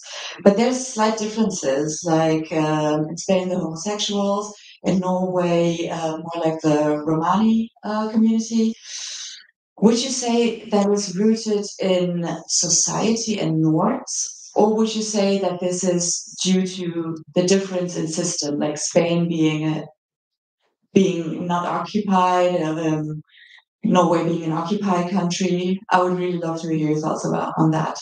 Thank you. Okay. Thank you for your comment. In the case of Spain, I think Catholic religion has a specific weight, a specific pattern. Romani people were persecuted during the dictatorship, sure. They were not punished in a specific way for his race, but yes, for his way of life. So, and homosexuals because it's against moral and Catholic patterns of life. I think this is crucial this is very important in Spain case because religion was hand by hand with politics. You want to comment or? I just want to add something about the Spanish case. If that's fine for you. Yeah. Spanish addendum. Yeah. I mean, very short, but we are talking about national laws, but there was an international very big conflict and very big and sometimes secret cooperations. Just to point that, you know, that more than 500,000 of the Spanish go to France and then to the other countries from this kind of Republican and democratic exile on the 39. But when France signed an amnesty with the Germans, they put a new law called nomadism. In France, decree. It was a decree of nomadism. And they affected this nomadism, many of these people that were exiled in France also, not only Spanish, of course not, Italians, refugees, other people, of course, in Roma and others. But this was very interesting that it was not only about national cases too, but also international cooperation on this kind of, marginalized people and doing them in other countries. It's just the one. Yeah, great. Thank you. I could not talk about persecution of homosexuals in Norway because that was also planned. And there's been a lot of good research done recently on that. And here you find another pattern, which is in general, that there's this distinction between what the Norwegian Nazis do, are willing to do, are capable of doing, and what the Germans are doing. So what you find is that in all the areas left to the Norwegians, you find the same bureaucratic inertia. So, for instance, the number of homosexuals and male homosexuals in Norway, sentenced for homosexuality actually went down during the war. But what you see is there's a number of Norwegian homosexual men sent to German camps. But that is for relations with German soldiers. And then they get into the German system, which is much more worse. But on the other areas, like the handling of the Romani, the Germans leave it up to the Norwegians because it's not a high priority for them. So the German SIPO in Norway in 1944 said they get a lot of complaints about this Romani, something being done, and then the Norwegian police says, yeah, we're on. We have plans for it. But again, it's the same pattern that they want a lot of things, but their ability to actually make it practice is much more limited for various reasons. That's an answer to your question. Thank you. And there's one last question. Yeah. Darf ich noch? Ja, selbstverständlich. Ja, erst herzlichen Dank. Erstmal, Moment. Für die sehr, sehr aufschlussreichen, auch inhaltlichen Zusammenhänge, die Sie uns alles vorgestellt haben. Ich habe eine ganz spezielle Frage an Sie, Herr Heppland, zu dem Thema Strafgefangenenlager in Nordnorwegen. Organisatorin Todd hat, glaube ab 1943 dort die großen Strafgefangenenlager eingerichtet. Verbracht wurden deutsche sogenannte Berufsverbrecher, Emslandslager auch aus Berlin, das weiß ich jetzt zufällig, die dort unter schwierigsten Bedingungen in Nordnorwegen für Organisatoren dort arbeiten mussten. Gab es eine Vermischung dort im Lager mit norwegischen sogenannten Berufsverbrechern, weil ich weiß, auch aus dem osteuropäischen Raum gab es auch Männer, die dorthin verbracht wurden. Wie international sozusagen jetzt zusammengefasst, wie international waren die Strafgefangenenlager bei Ihnen? It's a very interesting question. Yeah, this was definitely an international community of people of all kinds of backgrounds. But Norway was special in the sense that whereas most of the occupied countries had to send people, people were sent from their countries to work in other parts of Europe. In Norway, there was a huge lack of labor, so people were sent from all over. There were Soviet prisoners of war, German prisoners, German deserters, and also work-shy Norwegians were also sent there. So everyone who was available was basically sent to these camps to build infrastructure, fortifications, and so on. I'm not an expert on this, but a lot has been done on this in Norway recently. There was a major project on the operations of Observatory in Norway at the University of Trondheim, which looked very directly on the use of forced labor in Norway. So I can give you the details about who has done this and so afterwards. But it was definitely, there were people from all over Europe, and some were there voluntarily, they had applied, and some were there involuntarily, which made it a whole hierarchy. Some of rights and dangers, and Norwegians were mixed up in this. It was a very peculiar society in all of these camps in Norway. Very interesting question. Yeah. One brief sentence, a comment on Belgium. I think, which is of general interest, the first president of Interpol after World War II was Florent Lauvage from Belgium, and he was very important in Interpol before the war. So that might be an avenue of thinking. So. Okay, great. It's working. Okay. Thank you very much to the three of you. Super interesting, inputs, and I think all of us learned a lot. And I think now we take the well-deserved coffee break, and we'll see each other in like 15 minutes. Yeah, 15 minutes. Thank you very much. Vielen Dank für die Einladung. Es freut mich sehr, da sprechen zu können. Ich werde mich in meinem Beitrag auf 4 Fragen konzentrieren. Zuerst ist es die Frage, was waren die Voraussetzungen für die Deportation der sogenannten Berufsverbrecher und Asozialen aus dem Protektorat Böhmen und Mähren in die NS-Konzentrationslager? Zweitens, wie war die Situation dieser Menschen im Protektorat? Was erfahren wir über sie in Konzentrationslagern? Und dann schließlich, wie war die Reflexion dieser verfolgten Gruppen in der Tschechoslowakei in der Nachkriegszeit?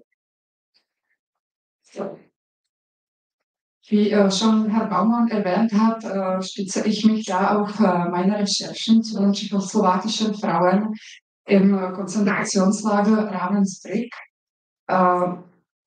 Die Forschung habe ich dann in einem Buch zusammengefasst, das auch auf Deutsch publiziert wurde.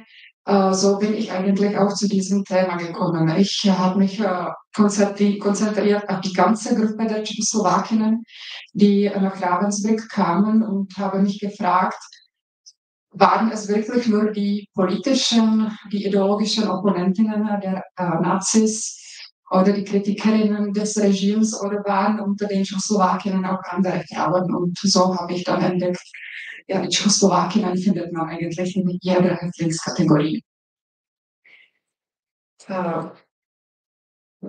Am Anfang vielleicht ein bisschen den historischen Rahmen.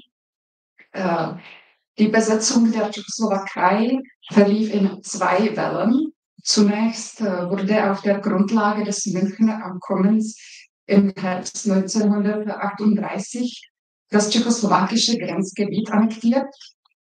In den von Deutschland besetzten Gebieten traten dann deutsche Gesetze in Kraft, und der größte Teil der dortigen Bevölkerung wurde zum Reichsbürgern. Es waren ja viele, oder die meisten waren deutsche Nationalität.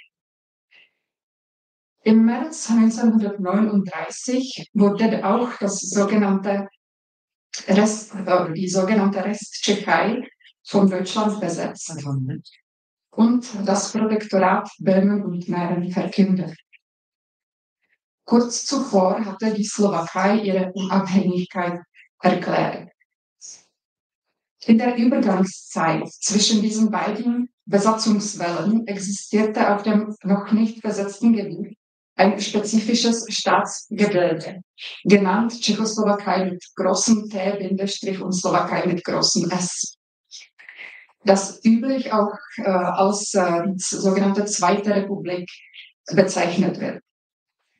Dieser Staat hatte bereits einen stark und demokratischen Charakter mit einer Reihe von Einschränkungen der Freiheiten für seine Bürger, was sich auch im sozialen Bereich widerspiegelte. Damals wurden zum Beispiel zivile Arbeitseinheiten oder Arbeitseinsätze eingeführt, in die arbeitslose Männer und aufgrund des Beschlusses die arbeitslose Männer aufgrund des Beschlusses der Bezirksbehörden und für einen befristeten Zeitraum eingeteilt wurden. Der Grund für Schaffung dieser Einheiten war jedoch ökonomisch. Es sollte helfen, die hohe Arbeitslosigkeit zu verhindern, mit der das Land nach dem Verlust wirtschaftlich wichtiger Grenzgebiete konfrontiert war. Noch in der zunehmend autoritären Atmosphäre der sogenannten Zweiten Republik wurden Regierungsverordnungen über sogenannte Strafarbeitslager verabschiedet, in denen arbeitsscheue Personen und undisziplinierte Teilnehmer an Arbeitsansätzen untergebracht werden sollten. Aufgrund der anschließenden Besetzung der Resttschechei wurde jedoch die Umsetzung dieser Regelung in der Praxis hinausgezögert.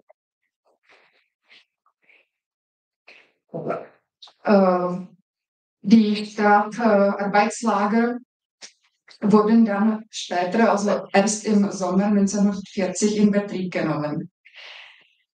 Damals unterstanden sie schon dem Protektoratsinnenministerium und waren für, ich zitiere, arbeitsfähige Wanderzigeuner und andere Vagabunden auf die gleiche Weise leben, handwerkliche Bettler und Menschen, die vom Betteln leben, handwerkliche Spieler, motorische Arbeitsschuhe, faulenzende Tänzer und Personen, die von eigenen oder fremden unehrlichen Verdiensten, die Prostitution und so weiter leben. Ende Zitat. Im Protektorat Böhmen und Mähren herrschten in den ersten Jahren in der Behandlung von sogenannten asozialen und Berufsverbrechern durch die Behörden eher Unklarheiten. Das hing meines Erachtens mit der Organisation der Protektoratsverwaltung zusammen. Die war nämlich zweigleisig. Neben den Protektoratsbehörden, also den ehemaligen tschechoslowakischen, gab es parallel dazu deutsche Besatzungsbehörden, die den Protektoratsbehörden übergeordnet waren. Während des gesamten Bestehens des Protektorats waren auf seinem Gebiet auch zwei Rechtsordnungen in Kraft. Die frühere tschechoslowakische, also ehemals österreichisch-ungarische und nun auch die deutsche. Die Protektoratsbehörden führten administrative Schritte gegen die sogenannten Berufsverbrecher und Asozialen durch, zunächst auf Grundlage der gesetzlichen Regelungen aus der zweiten Hälfte des 19. Jahrhunderts. Das heißt, aus der Zeit, als die tschechischen Länder Teil der österreichisch-ungarischen Monarchie waren. Sie setzten daher im Allgemeinen folgende Instrumente ein. Polizeiliche Ausweisung, polizeiliche Aufsicht und Abgabe an die Zwangsarbeitsanstalt. Um von diesen Maßnahmen betroffen zu sein, musste die Person zuvor eine konkrete gesetzliche Regelung überschritten haben. Gleichzeitig war für die zwei letztgenannte Maßnahmen die Zustimmung eines zuständigen Gerichts nötig. Das nationalsozialistische Modell der in Anführungszeichen verbeugenden Verbrechensbekämpfung durch die Polizei, das in Deutschland seit dem 14. März 1937 gültig war, wurde im Protektorat bereits im September 1940 mit einer Verordnung des Reichsprotektors eingeführt. Es dauerte aber noch einige Zeit, bis dieser Vorgang allmählich flächendeckend umgesetzt wurde. Die deutschen Behörden verlangten zunächst die Anwendung dieses Modells vor allem auf Personen deutscher Staatsangehörigkeit, die nach ihrer Auffassung durch ihre Lebensweise, ich zitiere, auf Kosten der Ernsthaftigkeit des Deutschtums, Ende Zitat, handelten. Also das Ansehen Deutschlands im Protektorat gefährdeten. Die restriktiven Maßnahmen gegen die sogenannten sozialen und Berufsverbrecher hängen daher zunächst davon ab, ob die betreffende Person in die Hände der Protektoratsbehörden oder in die Hände der deutschen Besatzungsbehörden gerät. Hier habe ich eine konkrete Lebensgeschichte von Karolina Potocka. Karolina Potocka war zwar tschechischer Nationalität, sie besaß aber keine Protektoratsangehörigkeit. Also ihre Staatsangehörigkeit war nicht klar. Sie behauptet, sie war slowakischer Staatsangehörigkeit, aber dazu fehlten ihr die Dokumente. In das Visier der Gestapo geriet sie 1941, weil sie sich trotz früherer polizeilicher Ausweisung immer noch im Protektorat in der Stadt Olmütz aufhielt. Sie war bereits 21 Mal vom Gericht zu kurzen Strafen verurteilt worden und sollte slowakische Staatsbürgerschaft besitzen. Wie ich schon erwähnt habe, dazu waren aber keine Dokumente. Die Gestapo verhaftete sie und brachte sie in ein Polizeigefängnis in Olmütz. Und dabei stellte sich jedoch heraus, dass sie schwanger war. Und so wurde sie in eine Entbindungsklinik gebracht. Nach der Geburt des Kindes wurde sie auch mit dem Kind in eine städtische Herberge untergebracht. Im Februar 1942 erhielt aber die Gestapo in Olmütz vom Reichssicherheitshauptamt aus Berlin die Mitteilung, dass Karolina Potocka in die Slowakei ausgewiesen werden soll. Und es entstand wieder das Problem mit den fehlenden Dokumenten. Was genau danach folgte, wissen wir leider nicht. Aber höchstwahrscheinlich hat die RSHA schließlich entschieden, dass sie in das Konzentrationslager Ravensbrück als sogenannter Ausweisungshäftling oder Abschiebungshäftling deportiert wird. Laut der Datenbank der tschechischen Häftlinge von Ravensbrück starb sie in diesem Konzentrationslager am 4. März 1945 in der Gaskammer. Was mit ihr geschah, was mit ihrem Kind geschah, ist nicht bekannt. Eine grundsätzliche Radikalisierung des Verfahrens gegen die sogenannten Berufsverbrecher und Asozialen fand im Protektorat erst im Frühjahr 1942 statt. Am 9. März 1942 erließ die Protektoratsregierung die Verordnung über die präventive Verbrechensbekämpfung. Diese Verordnung entsprach inhaltlich dem schon erwähnten Erlass über die vorbeugende Verbrechensbekämpfung durch die Polizei des Reichsinnenministeriums vom Jahre 1937. Auch die Terminologie und Argumentation für die Einleitung von polizeilichen Maßnahmen wurde übernommen, wenn man vom notwendigen Schutz der Volksgemeinschaft sprach. Der Erlass führte sogenannte planmäßige polizeiliche Überwachung über bestimmte Bevölkerungsgruppen ein und ermöglichte auch die sogenannte polizeiliche Verbeugungshaft, damit die Deportation und damit auch die Deportation in Sammellager und schließlich in Konzentrationslager. Diese Verordnung enthielt auch eine Spezialität, Protektoratsspezialität, und zwar besondere Bestimmungen über die Zigeuner. Der Sinti und Roma im Protektorat wurde nun verboten, den Ort zu verlassen, an dem sie offiziell befohlen worden waren. Ihre Angelegenheiten wurden weiterhin von der Kriminalpolizei entschieden. Der Begriff Zigeuner sollte weiterhin in einem rassischen Sinne verstanden werden, das heißt nicht mehr wie bisher im Sinne von wandernden Zigeunern, das heißt Personen, die eine bestimmte Lebensweise führen. Die Transporte von den sogenannten sozialen und Berufsverbrechern in Konzentrationslager wurden im Protektorat von der deutschen Kriminalpolizei angeordnet. Die Kriminalpolizeizentrale in Prag wurde von der neu gegründeten Kriminalzentralstelle des Protektorats in Prag eingerichtet, die dann die Transporte organisatorisch vorbereitete. Das heißt, eigentlich die Protektoratsbehörden haben die Transporte organisiert.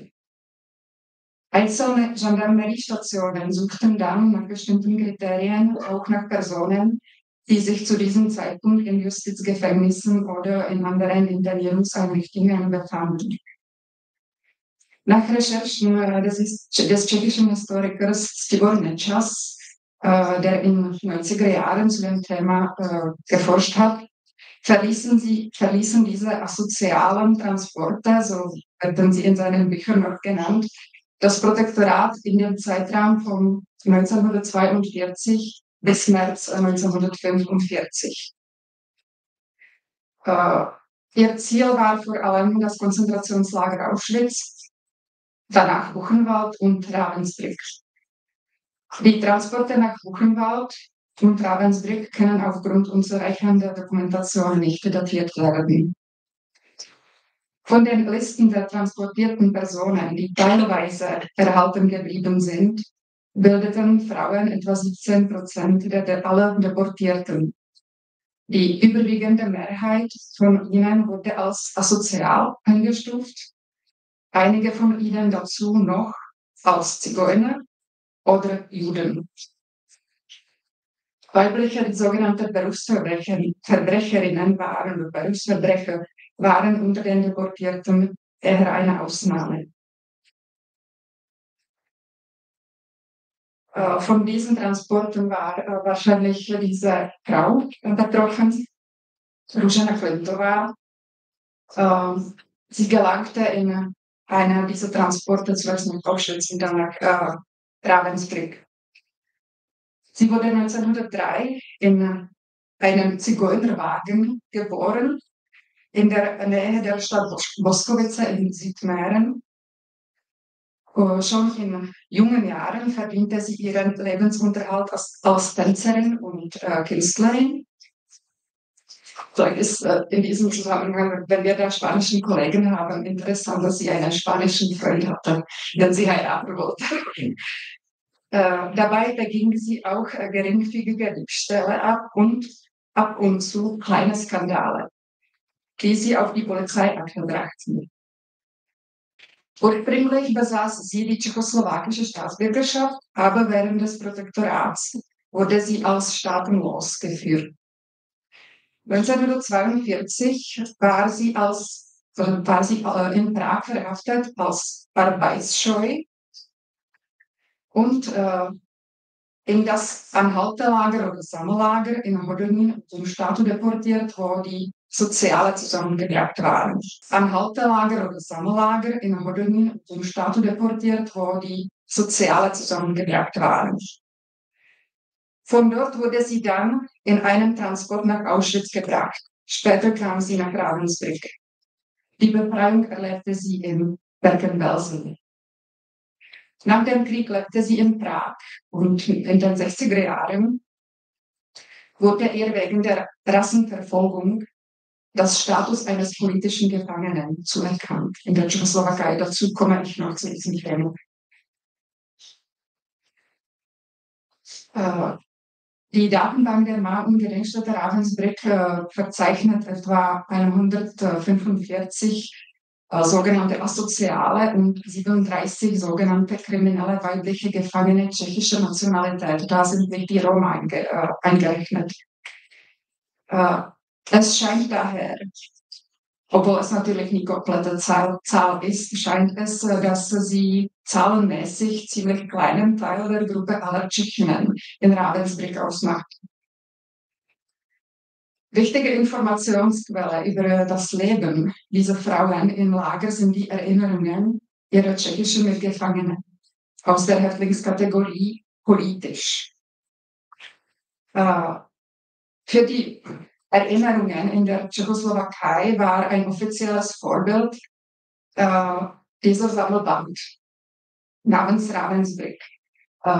Dieser Sammelband wurde im Jahre 1960 veröffentlicht und die Autorinnen waren 7 ehemalige politische Gefangene, durchaus Mitgliederinnen der Kommunistischen Partei.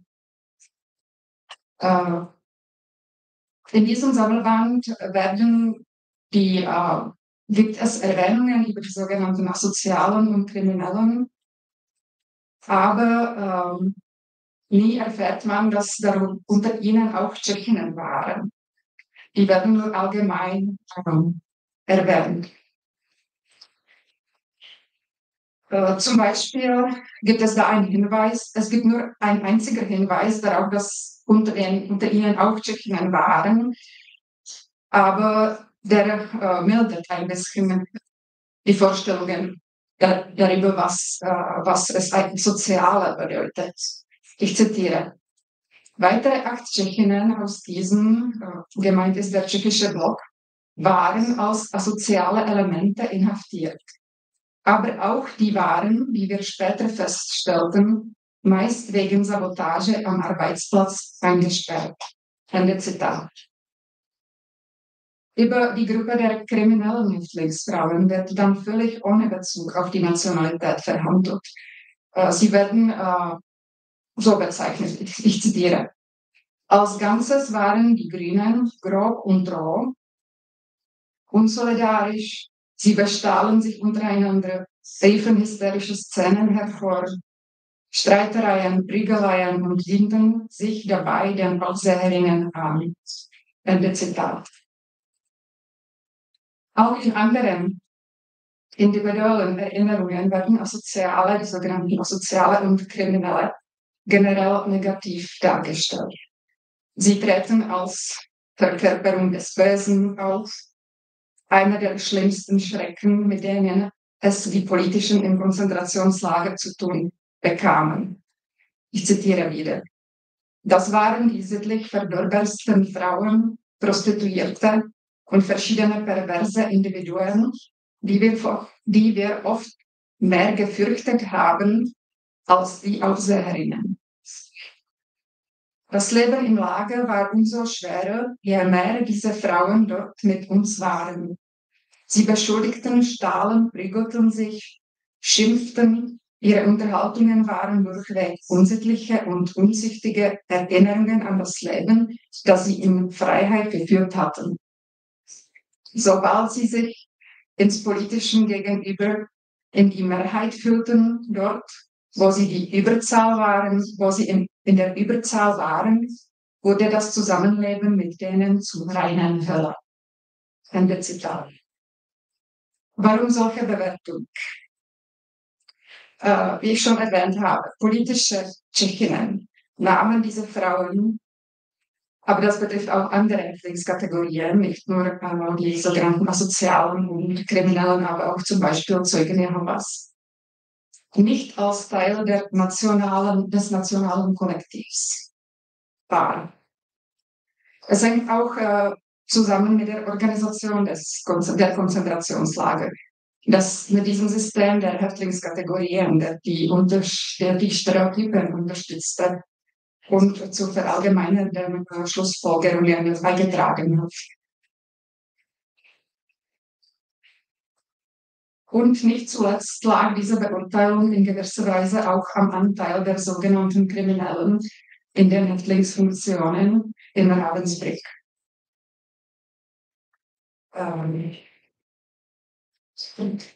Hinzufügen, oder ich sollte noch ergänzen, dass in die Kategorie asozial in Ravensbrück auch tschechische Sinti und Roma eingegliedert waren, was mit der Theorie der erheblichen Sozialität der Sinti und Roma zusammenhing.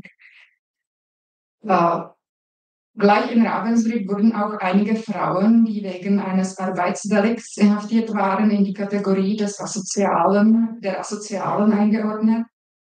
Und schließlich findet man oder bezeichnete man auch als asozial manchmal die Frauen, die wegen Kontakt mit den Juden verhaftet waren, also die sogenannte Rassenschande begangen. Das war der Fall von dieser Frau, Emma Löwenbeinová. Sie wurde 1915 in Budapest geboren, war aber tschechischer Nationalität. Anfang 40er Jahren heiratete sie František Löwenbein, der jüdischer Herkunft war, und sie lebten zusammen in Prag. Das Ehepaar wurde zur Zeit des Protektorats in ihrer Prager Wohnung von einem Freund besucht, dessen Verlobte sie später denunzierte, dass sie in der Wohnung rechtsfeindliche Reden halten und ausländischen Rundfunk hören. Emma Löwenbein wurde im Mai 1942 verhaftet und nach Ravensbrück transportiert, wo sie bis Kriegsende blieb. Obwohl sie nicht jüdischer Herkunft war, war sie im Blockbuch der Baracke 8, also des sogenannten tschechischen Blocks, als tschechische asoziale Jüdin registriert. Ja, etwa in der Mitte. Auch sie wurde in den 60er Jahren als politischer Häftling in der Tschechoslowakei anerkannt. Und damit komme ich schon zu der Nachkriegsreflexion. Für die Reflexion ist wichtig ein Gesetz, der im Jahre 1946 in Kraft trat. Er hieß Gesetz über die Angehörigen der tschechoslowakischen Auslandsarmee und über einige andere Teilnehmer am nationalen Befreiungskampf. Auf Grundlage dieses Gesetzes wurden Personen, die während der NS-Zeit aus politischen, rassischen oder religiösen Gründen verfolgt waren, die bekamen den Status der politischen Häftlinge. Also das war der Fall von Růžena Klentová und Emma Löwenbeinová. Sie wurden als rassisch Verfolgte anerkannt und dadurch bekamen sie diesen Status der politischen Gefangenen. Es waren in den 60er Jahren eine teilweise Auflockerung in der Tschechoslowakei, was wahrscheinlich eine Rolle spielte. Die Anträge von Personen, die als sogenannte asoziale oder Berufsverbrecher in Konzentrationslager klassifiziert waren, wurden von der tschechoslowakischen Behörden mit der Begründung abgelehnt, dass sie nicht den gesetzlichen Anforderungen entsprachen. Also ein Asozialer oder ein Berufsverbrecher konnte sich nicht auf einen Befreiungskampf teilgenommen haben.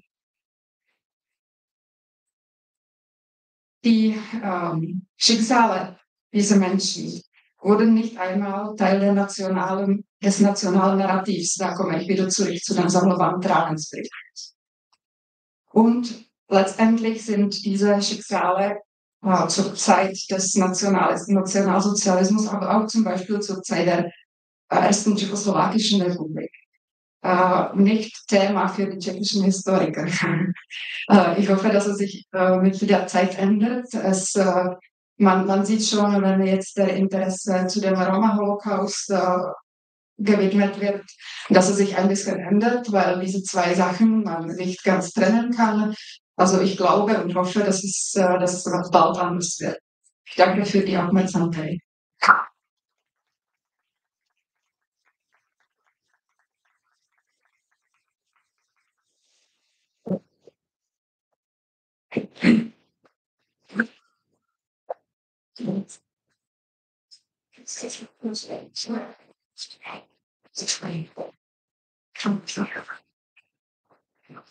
Ja, herzlichen Dank. Ein bisschen, wie gesagt, sind wir jetzt zeitlich schon vorangeschritten. Wir müssen mal gucken, wie wir das managen, weil wir recht spät aus der Pause rausgekommen sind. Aber ja, wir schließen auf jeden Fall das zweite Panel ab vor der nächsten Pause. Wir richten jetzt den zweiten Vortrag ein. Und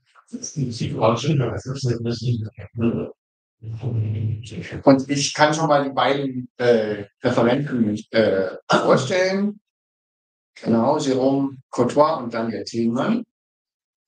Jérôme studierte Geschichte an der Universität Luxemburg und der Universität des Saarlandes. Seit 2018 arbeitet er als Historiker, Pädagoge, Kurator von Ausstellungsprojekten im Nationalmuseum für Widerstand und Menschenrechte in Esch-sur-Alzette. Unter anderem ist er korrespondierendes Mitglied des Institut Grand Ducal de Luxembourg, Section Historique.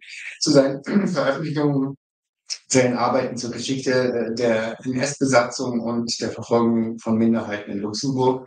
Da werden Sie ja gleich noch drüber sprechen. Sie haben auch einiges mitgebracht, was wir vielleicht nachher nochmal richtig auslegen in dem Raum drüben an. Und sein Kollege Daniel Thielmann studierte Geschichte an den Universitäten Metz, Franche-Comté, also Besançon und Nancy. Bis 2024 unterrichteten sie am Lycée Liquidier an Dudelange. Haben sozusagen eben auch dann Erfahrungen in der pädagogischen Umsetzung. Seit September 21 arbeitet er als wissenschaftlicher Mitarbeiter am Luxembourg Center for Contemporary and Digital History an der Universität in Luxemburg.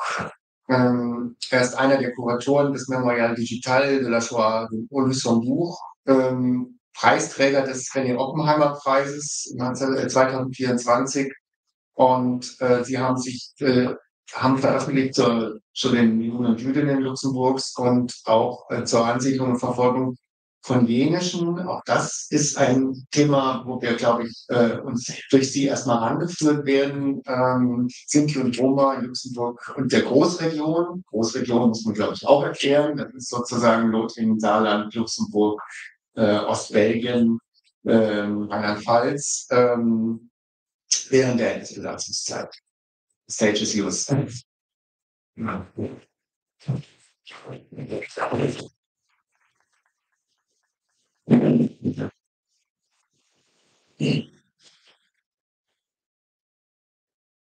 Ja, vielen Dank, sehr verehrte Damen und Herren.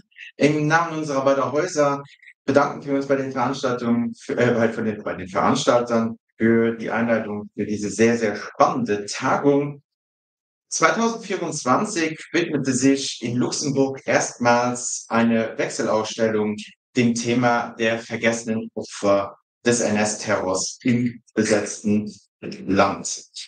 Es handelte sich dabei um das Ergebnis eines seit 2019 laufenden Forschungsprojektes des Nationalen Museums für Widerstand und Menschenrechte in Esch-sur-Alzette. Bis zur Ausstellungseröffnung im März 2024 hatten nur wenige Historiker und Historikerinnen in Luxemburg versucht, die Verfolgung nationaler Minoritäten aufzuarbeiten, beziehungsweise auch nur ansatzweise anzureißen. In einigen Fällen wurde teils auch von Seiten angesehener Historiker behauptet, dass es in Luxemburg keine solchen Gruppen, in diesem Fall am Beispiel der Sinti und Roma, überhaupt gegeben hätte. Behauptungen, die letzten Endes die Forschung über Jahre beeinflussten. Insgesamt 9 verfolgten und verfolgten Gruppen wurden vom Forschungsteam des Museums für das Projekt identifiziert und ausgewählt. Dabei handelt es sich vor allem um Einzelpersonen bzw. um Gruppen oder Gemeinschaften, die teilweise bis heute in der nationalen Erinnerungskultur unbeachtet blieben. Darunter homosexuelle Männer, Sinti und Roma oder Menschen, die von den NS-Besatzern als Berufsverbrecher oder als asozial klassifiziert wurden. Die Ergebnisse bildeten unter anderem die Basis für die bereits erwähnte Wechselausstellung, eine pädagogische Wanderausstellung für Schulen und Jugendhäuser, aber auch in pädagogische Tools, wie zum Beispiel 50 Faces, 50 Stories, ich habe sie mitgebracht, um zu sehen, was da, das anhand von Porträtkarten Schülerinnen und Schülern im Unterricht die komplexe Vergangenheit näher bringen soll, fanden die Forschungsresultate Einlass, neben natürlich Veröffentlichungen in mehreren wissenschaftlichen Publikationen. Über die administrative Ebene hinaus haben die meisten Betroffenen mit einigen Ausnahmen nur wenige Selbstzeugnisse hinterlassen. Deswegen musste für die Rekonstruktion dieser Einzelschicksale zum Großteil auf NS-Akten und Suchakten vor allem aus den Beständen der Außen- und Archives zurückgegriffen werden. Auch Berichte der gleichgeschalteten luxemburgischen Presse lassen mit Vorsicht zu genießende, jedoch wertvolle Informationen über das Leben einzelner Personen, geführte Prozesse oder die Einführung von Repressionsmaßnahmen zu. Daneben geben die im Luxemburger Nationalarchiv konservierten Bestände des Chefs der Zivilverwaltung, aber auch der Bestand der Nachkriegsprozesse wichtige Einblicke, unter anderem auf das Schicksal Verfolgter sowie auf die Mithilfe luxemburgischer Akteure bei der sozial-rassistischen, in Anführungszeichen, Säuberung des Landes. Bei dem hier vorgestellten Beitrag handelt es sich um Grundlagenforschung, die sich, wenn überhaupt, nur als Teilaspekt eines größeren Mosaiks verstehen lässt, dessen gesamtes Ausmaß uns heute noch nicht vollständig bewusst ist. Im Vordergrund stehen dabei sowohl persönliche Schicksale einzelner, als asozial oder Berufsverbrecher klassifizierten verfolgten Gruppen, als auch die Umstrukturierung und Nazifizierung eines Landes, die sich im strukturell-institutionellen Aufbau sowie der Beihilfe luxemburgischer Akteure bei der Umsetzung sozialer rassistischer Säuberungsstrategien widerspiegelt. Okay. Luxemburg und der NS-Besatzung. Da war ich zu schnell, nochmal zurück. So, Luxemburg und der NS-Besatzung. Ein Überblick. Zur historischen Einordnung wollen wir deswegen mit einem kurzen Überblick zur Lage des Großherzogtums während der deutschen Besatzungszeit beginnen. Am 10. Mai 40 wurde das neutrale Land mit seinen ca. 300.000 Einwohnern von der deutschen Wehrmacht besetzt. Im Juli-August 1940 wurde das Land unter eine von Gauleiter Gustav Simon geleitete Zivilverwaltung gestellt. Ihre Aufgabe bestand darin, das neu eroberte Territorium ins Deutsche Reich einzugliedern. Verwaltung, Justiz, Wirtschaft, Vereinsleben und Alltag wurden germanisiert und nazifiziert, sodass bis 1941 eine de facto Annexion umgesetzt wurde. Die Zivilverwaltung wurde von der volksdeutschen Bewegung unterstützt, einer pro-deutschen luxemburgischen Organisation, die versuchte, ihre luxemburgischen Mitbürger und Mitbürgerinnen von ihrer Deutschstämmigkeit zu überzeugen, dies vor allem durch Druck und Überwachung. Als sogenannte Volksdeutsche zielte diese Propaganda vor allem auf Luxemburger ab, die in diese neue Volksgemeinschaft integriert werden sollten. Demgegenüber standen die ca. 14% Ausländer, allen voran Franzosen, Belgier und Italiener. Die meisten Luxemburger nahmen jedoch eine abwartende Haltung ein. Deswegen knüpfte Gauleiter Simon sowohl Schul- als auch Berufsabschlüsse, aber auch Arbeitsplätze an eine Zwangsmitgliedschaft in der volksdeutschen Bewegung oder anderen NS-Organisationen. Als Reichskommissar für die Festigung des deutschen Volkstums in Luxemburg war Simon für die Säuberung des deutsch-luxemburgischen Volkskörpers verantwortlich. Ab September 1940 wurden die Nürnberger Rassengesetze eingeführt, welche die jüdische Bevölkerung entrechteten und diskriminierten. Vertreibungen nach Westen und später, ab Oktober 1941, Die Deportationen in den Island und ihre Ermordung waren die Folge.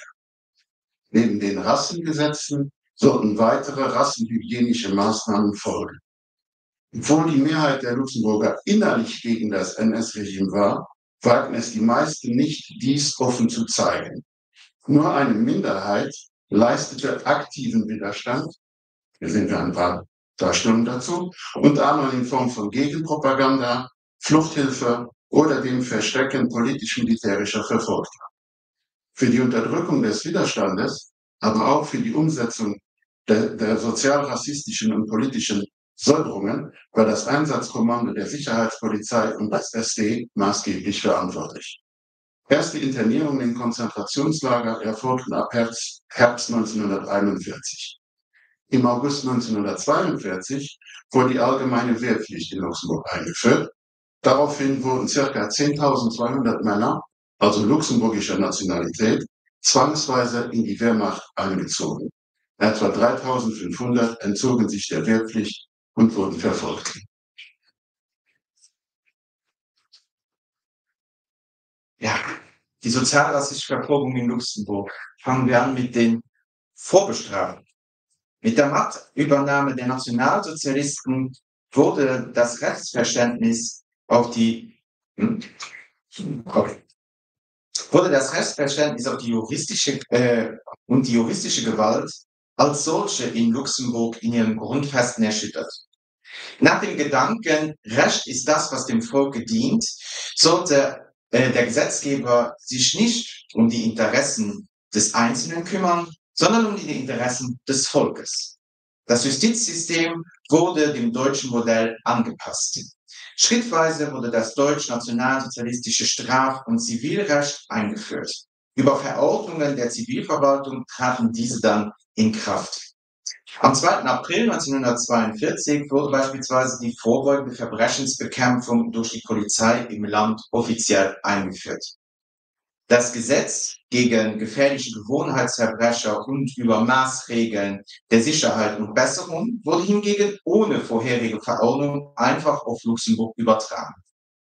Aufgrund fehlender Gerichtsakten ist die Berichterstattung in der gleichgeschalteten Presse bislang der einzige Weg, einen Einblick auf die gegen sogenannte Gewohnheits- und Berufsverbrecher geführten Prozesse zu erhalten. Die meisten davon wurden von dem Sondergericht geführt, vor allem in Verbindung mit Vergehen gegen die sogenannte Volksschädlingsverordnung. 3 wurden vom Sondergericht zum Tode verurteilt. Bereits am 4. September 1941 war die Todesstrafe gegen gefährliche Gewohnheitsverbrecher eingeführt worden. Unter den Verurteilten war auch der am 8. Februar 1914 geborene Peter Hunau. Zwischen Juni 1942 und März 1943 soll er ca. 42 Geschäfts- und Kellereinbrüche begangen und bewusst die Verdunklungsmaßnahmen ausgenutzt haben. Als sogenannter Volksschädling und gefährlicher Gewohnheitsverbrecher der übelsten Sorte diffamiert, wurde er im Oktober 1943 zum Tode verurteilt. Nach bisherigem Kenntnisstand waren ca. 20 Luxemburger in Konzentrationslagern als sogenannte Berufsverbrecher inhaftiert. Soziale und familiären Umstände der festgenommenen Personen sind meistens nicht bekannt. Die Mehrheit gehörte jedoch der Arbeiterklasse an, war mehrfach mit dem Gesetz in Konflikt geraten. Ob diese Delikte nicht auch Ausdruck erheblicher Armut waren, lässt sich nicht genau sagen. Was sich sagen lässt, ihre Vorstrafenregister reichten von Einbruch, Diebstahl, Hehlerei, Bettelei oder Betrug bis hin zu Körperverletzung, Vergewaltigung oder Totschlag. Jedoch auch politisch motivierte Straftaten finden sich unter den Haftgründen. Über die Schutz- und Vorbeugungshaft wurde ein Großteil von ihnen in Konzentrationslager deportiert und dort als Berufsverbrecher registriert. Insgesamt 10 wurden als sicherungsverwahrte Berufsverbrecher geführt. Nur einer war später als Capo im Lagersystem tätig. Von den ca. 20 identifizierten Betroffenen überlebte die Hälfte die KZ-Haft nicht. Einer der Überlebenden war der damals 32-jährige Matthias Bermes. Der in Trier lebende, jedoch aus dem luxemburgischen Vianden stammende Maschinenschlosser geriet wegen antifaschistischer Betätigung mit dem NS-Regime in Konflikt. Als Mitglied einer antifaschistischen Organisation wurde der Luxemburger Ende April 1936 in Trier von der Gestapo festgenommen und im Dezember 1936 wegen der Vorbereitung zum Hochverrat zu einer 15-jährigen Zuchthausstrafe verurteilt. Bermes kam nach Siegburg, wo man ihn wahrscheinlich als Sicherungsverwahrter registrierte. Im Zuchthaus wurde er sehr schlecht behandelt, dies unter anderem, wie er selbst beschrieb, ich zitiere, severe arrest because I refused work in a munition factory withdrawing food. Nach der Strafverbüßung wurde angeordnet, Bermes nicht zu entlassen. Mitte Juni 1943 wurde er ins Konzentrationslager Buchenwald deportiert, wo man den Neuzugang, wie man hier sieht, der Lagerstufe 3, also ich zitiere, kaum noch erziehbar, als Berufsverbrecher und Sicherungsverwahrung registrierte. Bermes wurde im Krankenrevier beschäftigt und am 11. April 1945 befreit.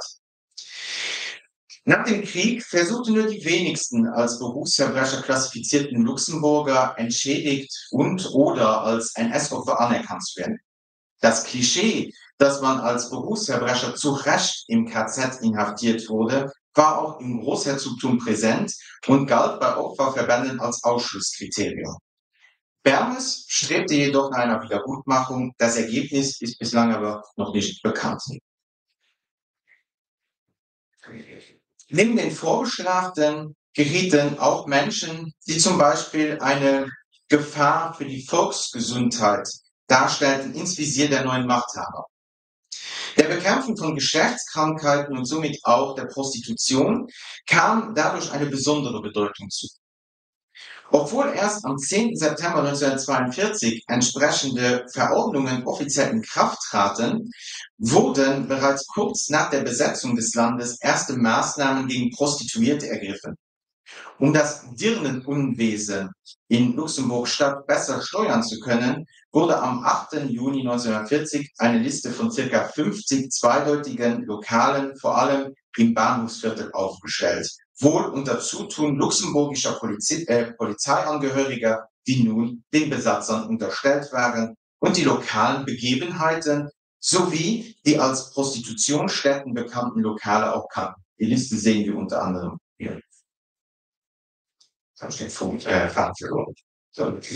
Wie mit Schankwirten und Hotelbesitzern umgegangen wurde, die in ihren Lokalen vermeintlich illegale, nicht registrierte Prostitution anboten, zeigt abermals die gleichgeschaltete luxemburgische Presse. Am 15. März 1941 berichtete das Escher Tageblatt von der Verurteilung einer Wirtin wegen des Haltens einer Unzuchtstätte im Süden des Landes. Sie wurde unter anderem zu 3 Monaten Gefängnis und dem Entzug ihrer Schankrechte bestraft. Prostitution wurde immer mit Geschlechtskrankheiten in Zusammenhang gebracht. Deshalb wurden alle Frauen, die sich prostituierten oder dessen verdächtigt wurden, festgenommen, in eine speziell für diese Fälle aufgebaute Krankenhausstation überführt und regelmäßig kontrolliert. Die Razzien wurden von der Kriminalpolizei sehr gut vorbereitet. In der Dienststelle taten sowohl Reichsdeutsche wie auch Luxemburger aus der früheren Lokalpolizei der Stadt Luxemburg ihren Dienst. In Luxemburg erfolgte die Überführung der festgenommenen Frauen in das staatliche Krankenhaus in Luxemburg-Pfaffenthal, wo der Mediziner und luxemburgische Staatsangehörige Dr. Franz Demuth, wir sehen ihn unter anderem hier, im Auftrag des Gesundheitsamtes die ärztliche Untersuchungen durchführte. Als Chefarzt der Behandlungsstation für geschlechtskranke Frauen übernahm er die Verantwortung für die zwangsweise Untersuchung auf Geschlechtskrankheiten. Demuth wurde später vorgeworfen, dass auf seine Anweisungen hin die Razzien in besonders strenger Form abgehalten wurden. So sollen alle unbegleiteten Frauen ins Krankenhaus gebracht und dort auf Geschlechtskrankheiten untersucht worden sein. Mehrere weibliche Betroffene gaben den Entnazifizierungsprozess gegen ihn später an, willkürlich und ohne Befund einer Geschlechtskrankheit bis zu 3 Wochen im Gefängnis von Luxemburg Grund festgehalten worden zu sein. Zudem sei ihnen bei den Untersuchungen heftige Schmerzen zugeführt worden. Im Zeitraum von September 1940 bis Oktober 1942 waren von der Kriminalpolizei 837 Frauen festgenommen und zwangsweise untersucht worden. Hiervon waren 656 als positiv krank eingestuft worden. Trotz der Erwerbstätigkeit der meisten verhafteten Frauen, unter anderem als Arbeiterinnen oder Büroangestellte, war ihre finanzielle Lage derart katastrophal, dass sie gezwungen waren, sich zu prostituieren, um zusätzlich ihren Lebensunterhalt zu erwirtschaften. Jenen Frauen, die man als Prostituierte registrierte, drohte die Vorbeugungs- oder Schutzhaft und damit die Anweisung in ein Gefängnis bzw. in ein Konzentrationslager. Wie viele Frauen aus Luxemburg wegen Prostitution in ein KZ deportiert wurden, ist heute kaum mehr zu ermitteln. Im Prozess gegen den Kripo-Beamten August Hirt konnten jedoch 8 Fälle luxemburgischer Prostituierte und Agentenfüßchen im Konzentrationslager Ravensbrück nachgewiesen werden. Die Dunkelziffer dürfte jedoch weitaus höher sein. Eine der wenigen bislang identifizierten Frauen ist die am 4. September 1919 in Wettenburg geborene Katrin Ottele. Bereits im November 1940 war sie wegen des Abreißens von Anschlägen der Zivilverwaltung durch das Sondergericht zu einer hohen Geldstrafe verurteilt worden. Ein Jahr später, im November 1941, wurde sie dann wegen Prostitution in Schutzhaft genommen. Ottele entstammte dem Arbeitermilieu. Sie hatte weder eine Ausbildung noch die Möglichkeit, durch eine gute Mitgift in eine finanziell gut gestellte Familie einzuheiraten. Ihr Vater, ein ehemaliger Werksarbeiter, war als junger Mann bereits durch einen Arbeitsunfall invalide geworden. Die Lebensumstände der Familie Ottele waren wohl von Armut und Entbehrungen geprägt. Aus dieser sozialen Notlage heraus begann sich Katrin wohl zu prostituieren.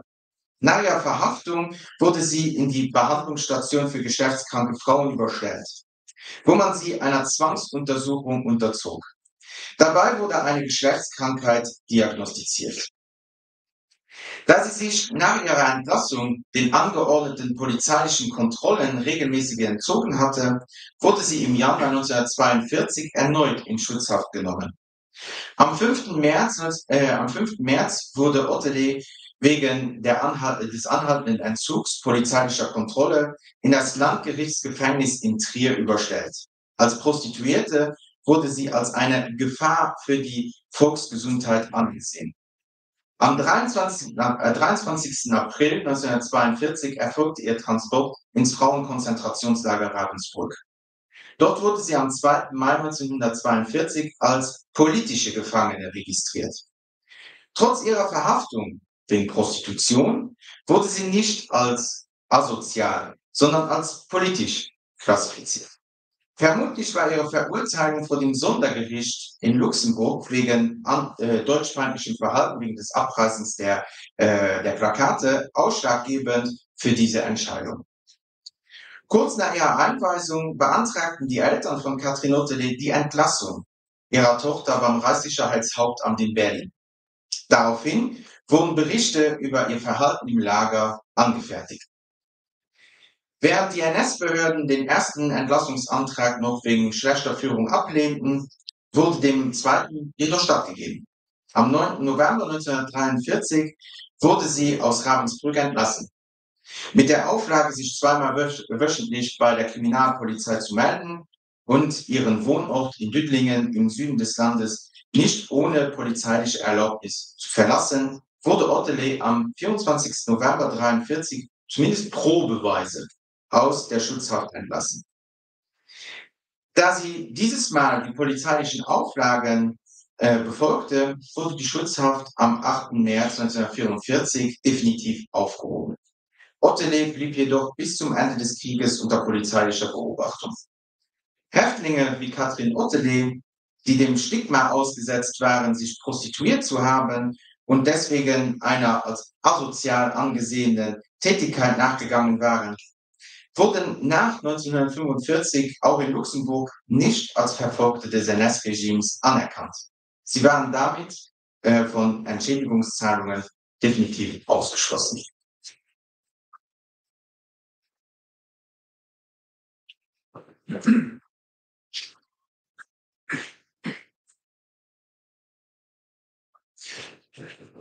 Neben der Prostitution verdächtigter Frauen gerieten auch andere als asozial oder rassisch deviant klassifizierte Menschengruppen wie Sinti und Roma, aber auch jenische und sogenannte Arbeitsscheue ins Visier der NS-Besatzer in Luxemburg.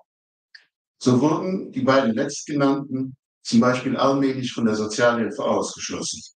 Wir werden uns heute jedoch nur auf die Gruppe der jenischen konzentrieren. Aktuellen Schätzungen nach lebten zwischen 1930 und 1940 ca. 3000 jenische in Luxemburg.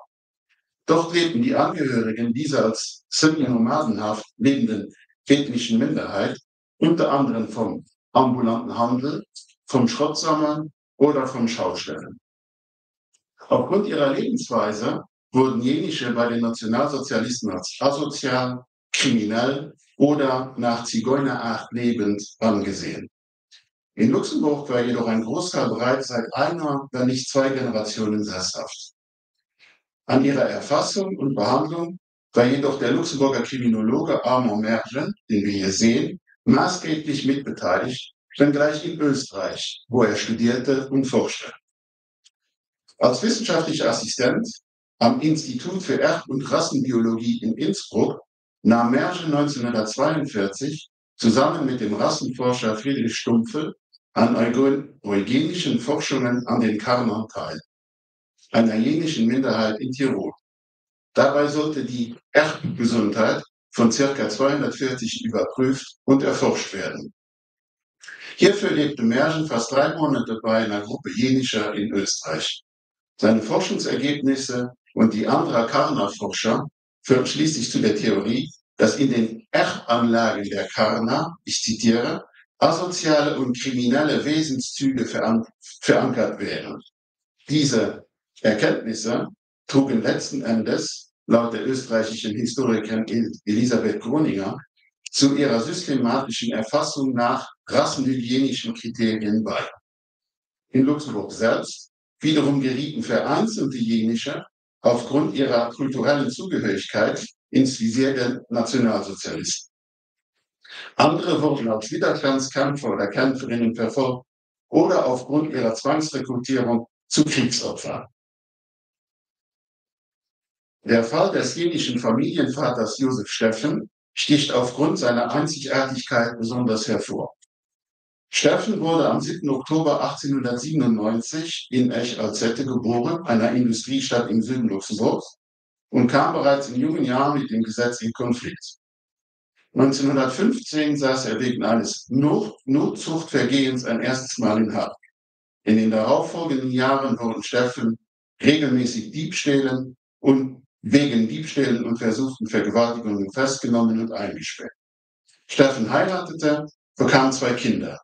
Das Leben der jungen Familie war von ständiger Armut, Entbehrung, aber auch vereinzelter Delikte geprägt.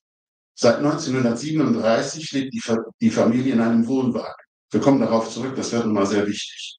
Während der Besatzungszeit fiel Steffen weiterhin durch Diebstähle und Einbrüche auf.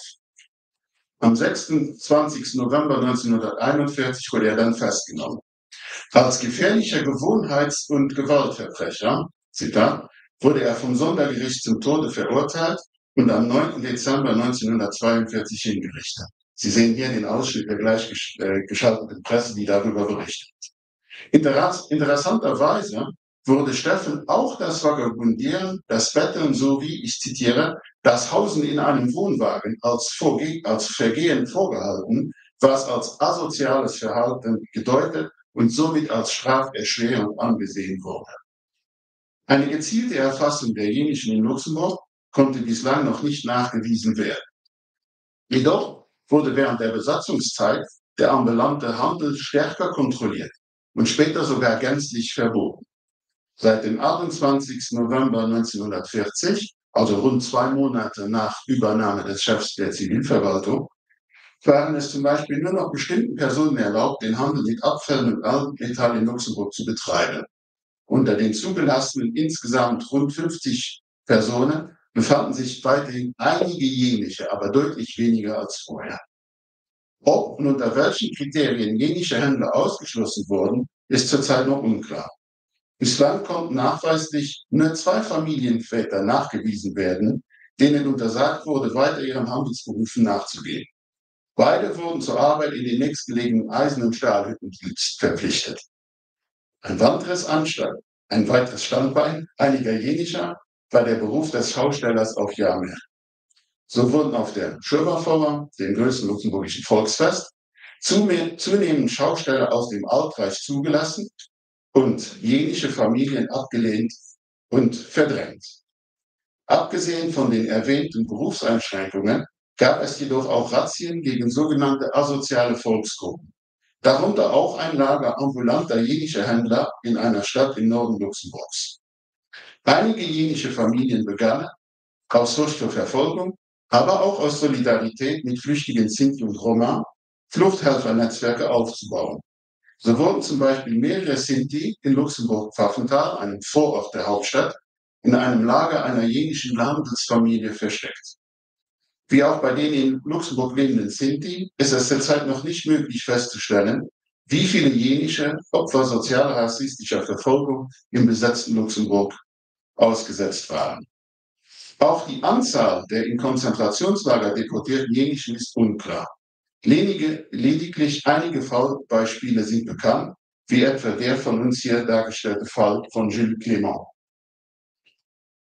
Clément wurde am 1. September 1925 in Luxemburg-Pfaffenthal geboren, ein Vorort der Hauptstadt. Im Oktober 1942 wurde er zu 10-tägigem Jugendarrest im Gefängnis von Luxemburg-Grund verurteilt, wahrscheinlich aufgrund einer homosexuellen Beziehung. Im Juni 1943 wurde er in Trier, in Deutschland, wegen Diebstahls festgenommen und zu einer Gefängnisstrafe von 6 Monaten im Jugendgefängnis von Wittlich verurteilt. Noch in Haft wurde er Mitte Januar 1944 von der Kripo in Vorbehaft genommen und ins Konzentrationslager Matzweiler deportiert. Ich überspringe jetzt ein paar Details, die jetzt nicht wichtig sind. Er wurde schlussendlich am 23. März 1945 tot aufgefunden im KZ-Lager Vaihingen-Enz. Nach dem Kriege suchte seine Familie verzweifelt nach Informationen nach ihm. Trotz seiner Kategorisierung als asozial wurde Clément von seiner Heimatstadt Luxemburg mit dem Ehrentitel Gestorben fürs Vaterland ausgezeichnet, die Auszeichnung ihm verliehen. Wie bereits erwähnt, handelt es sich bei unserem Vortrag um eine Zusammenfassung der Forschungsarbeit unseres Teams während der letzten 6 Jahre. Es lässt sich jedoch schlussfolgern, dass zahlreiche Details der sozialrassistischen Verfolgung im Land unklar sind. Jedes neu entdeckte Schicksal eines Verfolgten kann jedoch dazu beitragen, aus einer mikrohistorischen Perspektive heraus das Gesamtbild der nationalsozialistischen Besatzung Luxemburgs zu erweitern und besser zu verstehen. Von diesen Mosaiksteinchen ausgehend werden zukünftige Arbeiten hoffentlich ein vollständigeres Bild zur Verfolgung von als asozial und Berufsverbrecher stigmatisierten Personen in Luxemburg ergeben. Ihr Integrieren in die pädagogische und erinnerungspolitische Arbeit wiederum trägt jedoch bereits heute zu einer Erweiterung der nationalen Erinnerungskultur bei, sodass in naher Zukunft vielleicht niemand mehr von den vergessenen oder verleugneten verfolgten Gruppen sprechen muss. Wir danken Ihnen für Ihre Aufmerksamkeit.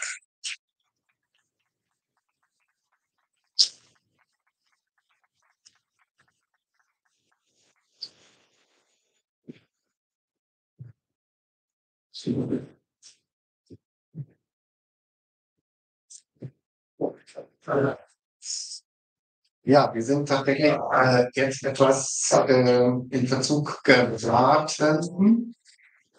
Müssen vielleicht kurz beraten, wie wir es machen. Die Mittagspause ist ja bis 14:15 Uhr angesetzt und Der Vorschlag wäre jetzt tatsächlich, dass wir wirklich das zweite Panel zu Ende führen. Das wäre der eine Vorschlag. Der andere ist, dass wir jetzt den Break machen. Ich würde sehr dafür plädieren, dass wir sozusagen das Thema des zweiten Panels kompakt abarbeiten. Ich würde für die Beteiligten jetzt dann gleich aber auch nochmal drüben anrufen bei der Kantine. Wir haben da ja Plätze erstmal reserviert, dass das sozusagen etwas verschoben wird und dementsprechend dann die Mittagspause einfach doch auch nach hinten ein Stück ausdehnen. Da können wir vielleicht dann nach Renzes Vortrag nochmal kurz beraten, wie wir das dann machen. Vielen Dank fürs Mitdenken und ich freue mich jetzt, den dritten Referenten ankündigen zu können, Renze Harina aus den Niederlanden, den wir als Ausstellungsteam auch schon intensiv zusammengearbeitet haben. Renze hat einen Masterabschluss in Militärgeschichte und Kriegsstudien und ist seit 2011 Kurator und Ausstellungsleiter im Frieden Museum in Groesbeek, hier an der deutsch-niederländischen Grenze in den Niederlanden. Im Jahr 22 veröffentlichte er das Buch, das Schwarze, also ich sage es jetzt auf Deutsch, das Schwarze Dreieck, die Geschichte der als asozial Verfolgten 1933 bis 1945. Und ihr habt eben auch eine Ausstellung zum Thema gemacht in dem Museum, die auch sozusagen unsere Ausstellung voranging. Ich bin sehr gespannt auf deinen Beitrag.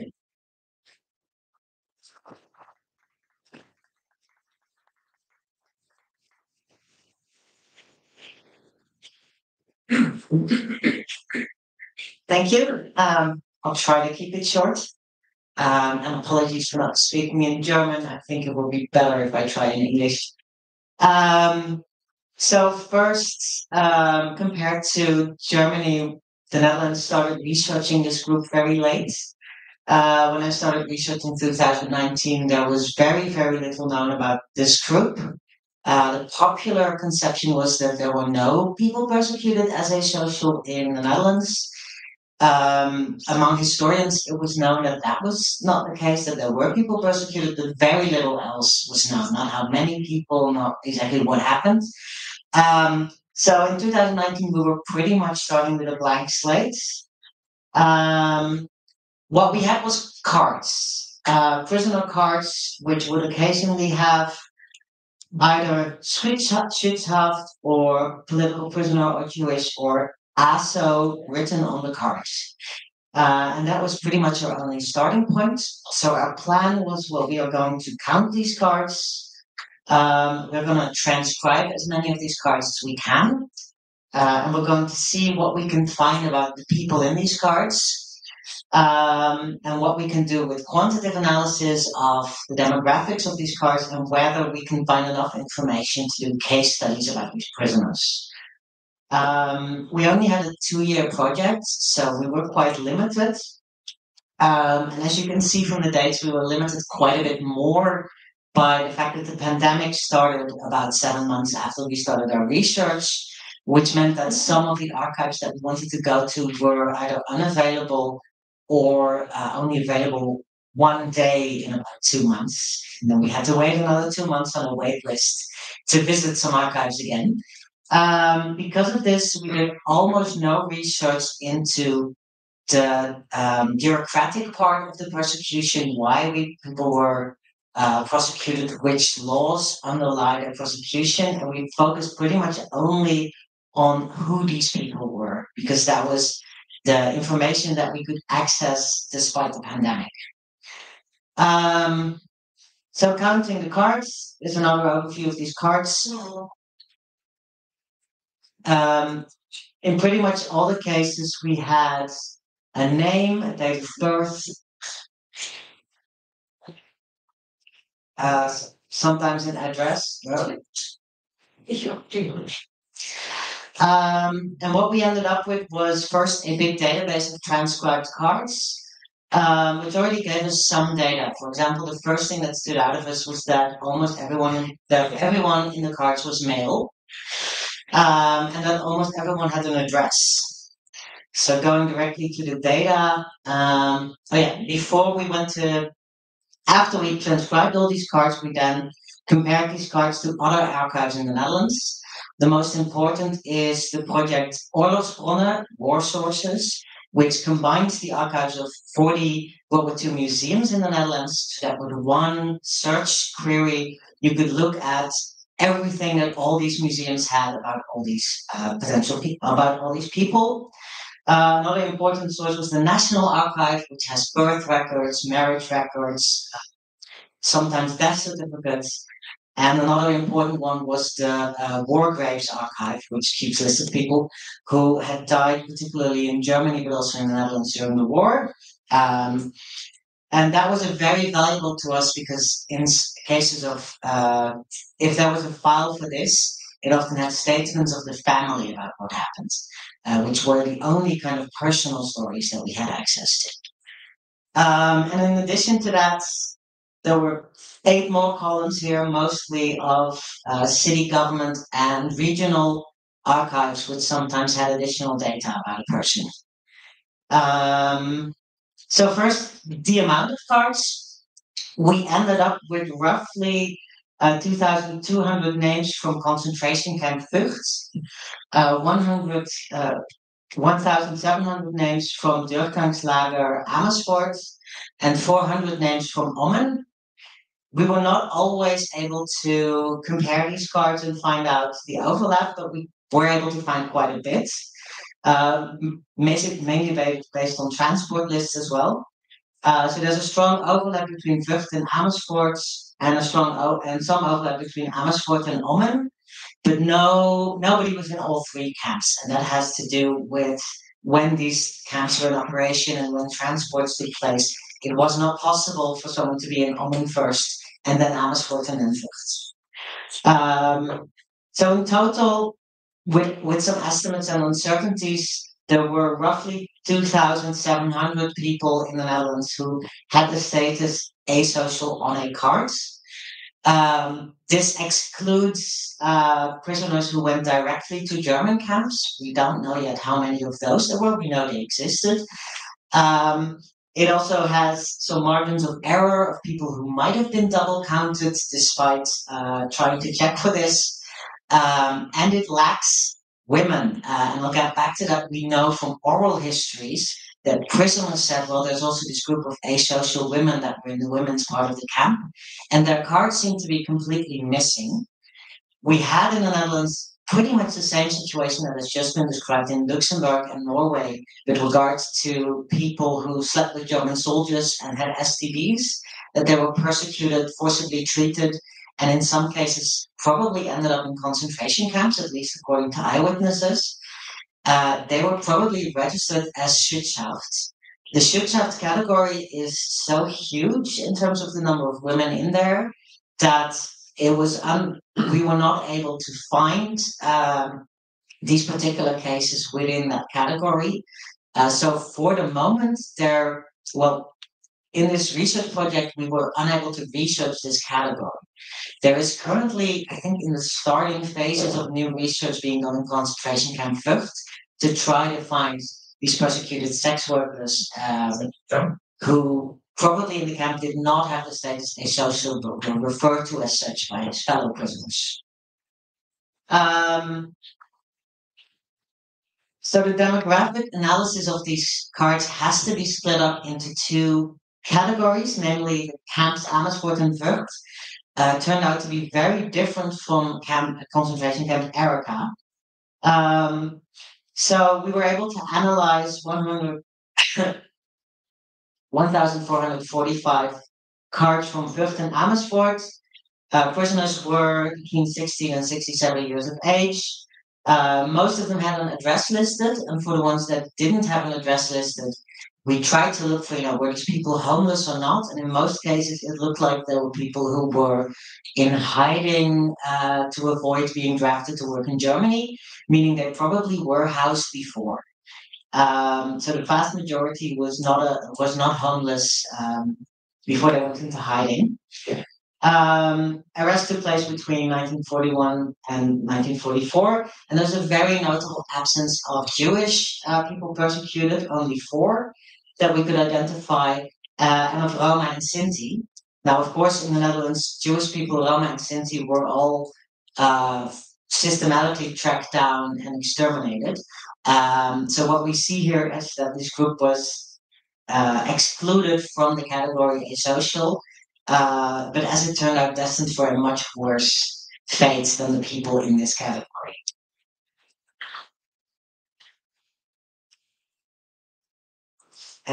Yeah. So in some cases, there was a profession listed on either the arrest form or the card, or we were able to find out through other sources. And where we could find them, people were often either working class or small business owners. So we found butchers, farmers, clerks, waiters, construction workers, metal workers, seasonal farm workers, and so on. And if there was an arrest reason listed, which often there was, we could find unlicensed butchery of an animal was very common. Dodging the work in Germany was very common. Illegal trading and ration fraud. And less common, we saw theft, we saw reports of anti-German behavior, and we saw forgery of an identity card.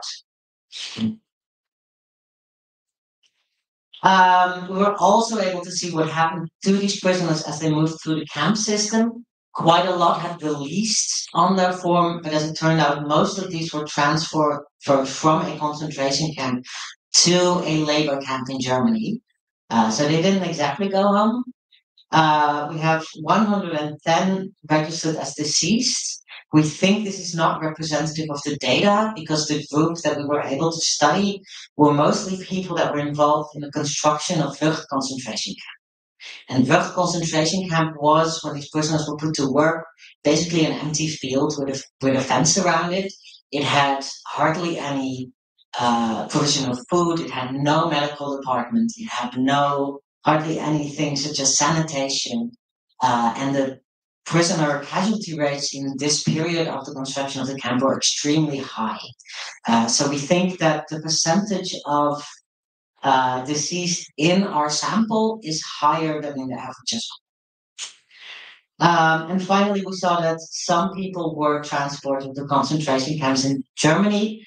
When I made this presentation, Salzgitter Wattenstedt was still sort of an unclear case whether the prisoners there went to labor camps or concentration camps, and we now know that about 60% of these prisoners listed as Salzgitter Wattenstedt went to a labor camp, and the rest ended up in the concentration camp. This is just a quick look of what the files would look like. I'm going to skip this to save some time. So some case studies from these camps, we focused on the deceased prisoners because those are the ones that we could access by far the most data about. This does mean that could skew our view of the sample as a whole. So Arjan van Outer was from Rotterdam. He was a ship's cook. He had one prior arrest. We don't know why. No conviction. And in June 44, he was arrested for dodging the Arbeitseinsatz, and he was first moved to Druckenlager Amersfoort and then very quickly put to work at the Messerschmittwerke. Later, for reasons unknown to us, he ended up in Dachau concentration camp and later in labor camp in Weltheim, where he was arrested, reportedly accused of stealing potato peels from a garbage bin, and he died in police custody several days later, according to the death certificate of starvation and abuse. Then we have Nicolas Dongelmans. He was a farm worker, married with children. He had no previous arrests that we could find. And he was accused of butchering a sheep without a license and thereby dodging the rationing system. He was moved to Amersfoort and then put to work in Vught concentration camp, constructing this camp where, in this empty field, where he very quickly became ill. He wrote about his home to his family. The fact that these letters got through the census shows something about how little of the camp was functioning at the time. They also did not have a well-functioning censorship system yet. So he wrote about falling ill, and very quickly after this, he died in a concentration camp. Another person who was put to work in the construction of the concentration camp was Gerrit Nieuwkamp. He was an office clerk in Amsterdam and moving on to become a national level soccer player. He joined the Ajax national team in the summer of 1942. He played one soccer match for Ajax, scoring 2 goals. And 3 weeks later, he was arrested and accused of rationing fraud. He was then moved to Amersfoort and then to Vught, where he was involved in the construction for only 12 days before he died. So, as I said, we have no solid evidence as to why these persons were persecuted or based on which laws. We don't see a lot of signs that they were targeted for their socioeconomic status. We don't see, also when we look at the addresses, we don't see a lot of people living in the poorest areas of the city. We don't see a lot of homeless people or people with a lot of prior arrests. We also don't see, but we might not have the files, any evidence of eugenic targeting, such as medical records or any sort of social worker records targeting these people as what we've seen in Germany. And we pretty much always see the accusation of either an economic crime or avoiding working in Germany. So our best guess so far, we really need to back this up with more data. This is a hypothesis for the moment, is that the category asocial was not used to get rid of a specific undesired population in the Netherlands. It was used in a pragmatic way to avoid having to put on a trial and prove that a person was guilty of a crime. We suspect that because we know that the system of courts and prisons in the Netherlands was very overburdened during the war, and as well as the police, that it was simply a way to save work and take people out of the very overburdened justice system to put them in a camp instead and label them asocial. There's also some suggestions that this might have been used as a means of deterrence. We found at least one newspaper article reporting that 4 parasites who had butchered an animal without a license had been sent to a concentration camp. And obviously this was meant to deter people from doing the same sort of things. Now, when we look at concentration camp Erika, we see a very different picture. When we look at the demographics, it's not that strikingly different yet. We still have a data set that's all male. We have roughly the same ages, but we see that all the prisoners are from Brabant and Limburg.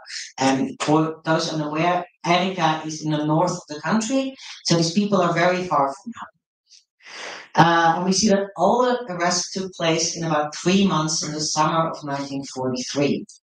Again, we see no Jewish, Roma, or Sinti people persecuted.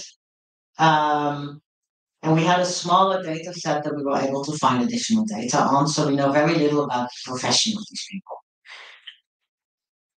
When we look at the reason for arrest, things get more interesting. We do see some dodging of the Arbeitseinsatz being mentioned and some illegal trading, but far more often we see a characterization of a person as criminal or asocial, or simply the word Ommen, which is the location of the camp, written as the reason for arrest. So no real reason for arrest is given.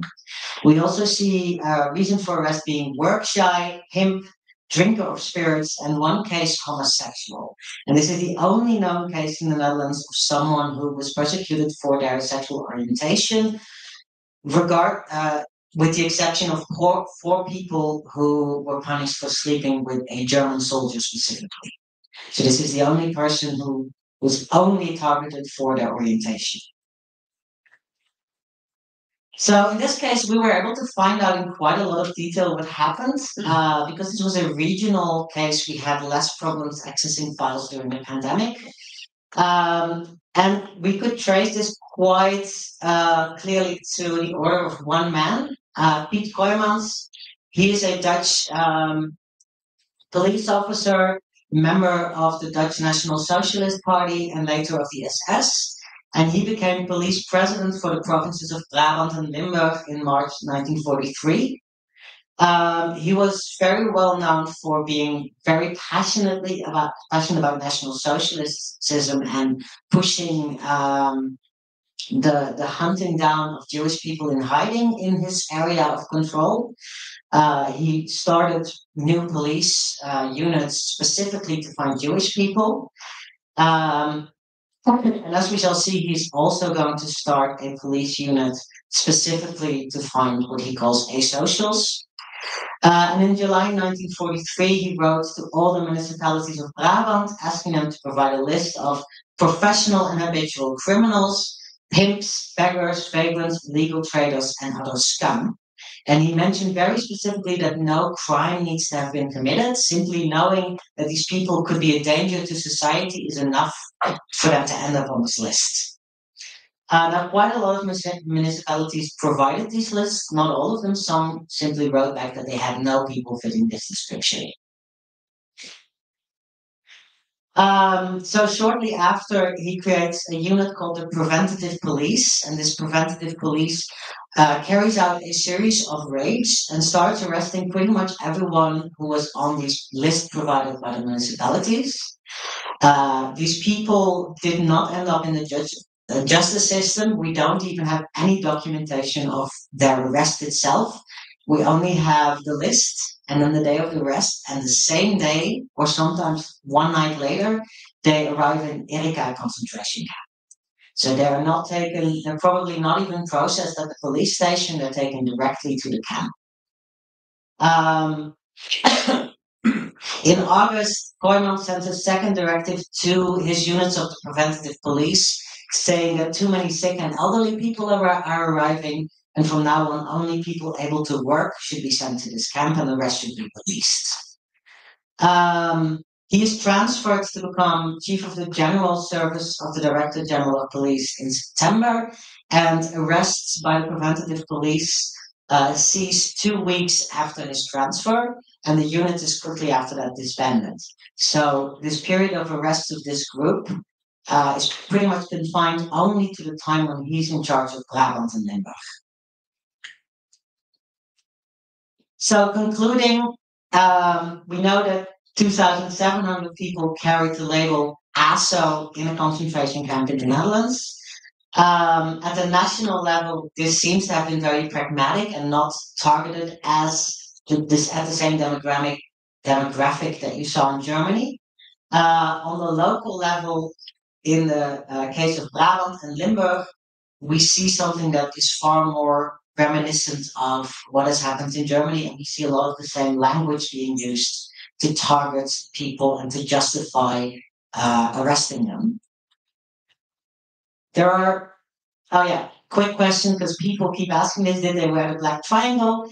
Yes, sometimes in Amersfoort we know there's eyewitness reports but no photographical evidence. In Vught, yes, but only in the second phase of the camp, and we have one remaining camp uniform that provides physical evidence that the black triangle was used in Vught concentration camp. And in Erika, we know for a fact that it did not, because the prisoners there were marked asocial by green overalls. And after people were sent to German concentration camps, it actually gets quite interesting, because a lot of people sent from the Netherlands who had ASO on their card were not processed as asocial in the German camp. A lot of them were assigned simply as Dutch and then given a red triangle. Not all of them, we see a mixed picture, but quite a lot of people switched status after they were transferred to Germany. Questions remain. As we say, we haven't found the smoking gun for our hypothesis that this was a pragmatic decision to control economic and labor forces. Research has very recently begun into the group that eyewitnesses mentioned to be antisocial women in Vught concentration camp. We have no idea what happened to this prisoner group after the war. We haven't been able to speak to any of the survivors themselves. There were some indications that they were included, that they were excluded from victim organizations, and some that they were included. It's really a weird picture. For example, we see some of the people on our list also appearing on monuments of the persecuted for Camp Vught, and we see other people missing. And the ones that appear are often described as resistance members instead of people categorized as asocial. So it would be really interesting later to find out how this selection took place. It's possible to do more research on the social economic background of these prisoners. We haven't looked at all of the addresses of where people lived, for example, and some of the records that we wanted to access were unavailable. For example, some arrest records are set to be disclosed next year. So it should be possible in the future to get more detailed research on this group.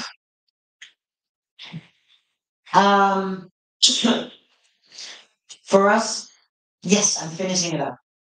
We finished our research in 2022. The reason we finished was very pragmatic. We're a museum. We had a 2-year research grant. It ran out.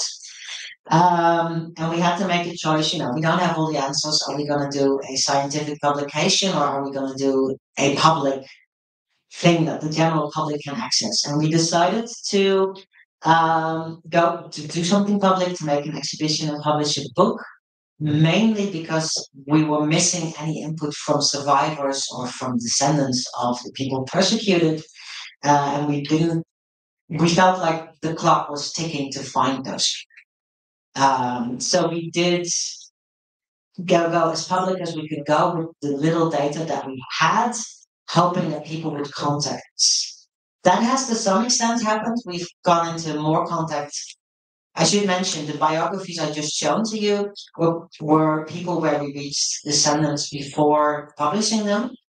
That was for us a requirement to publish their stories. So we had some descendants. And after publishing, we were able to meet with some more descendants, but we have not been able to meet with any survivors. So we still lack that personal insight, and we might never find it. We might have been already too late to contact these individuals. Which is very important. So that is, I think, the end of what I wanted to share.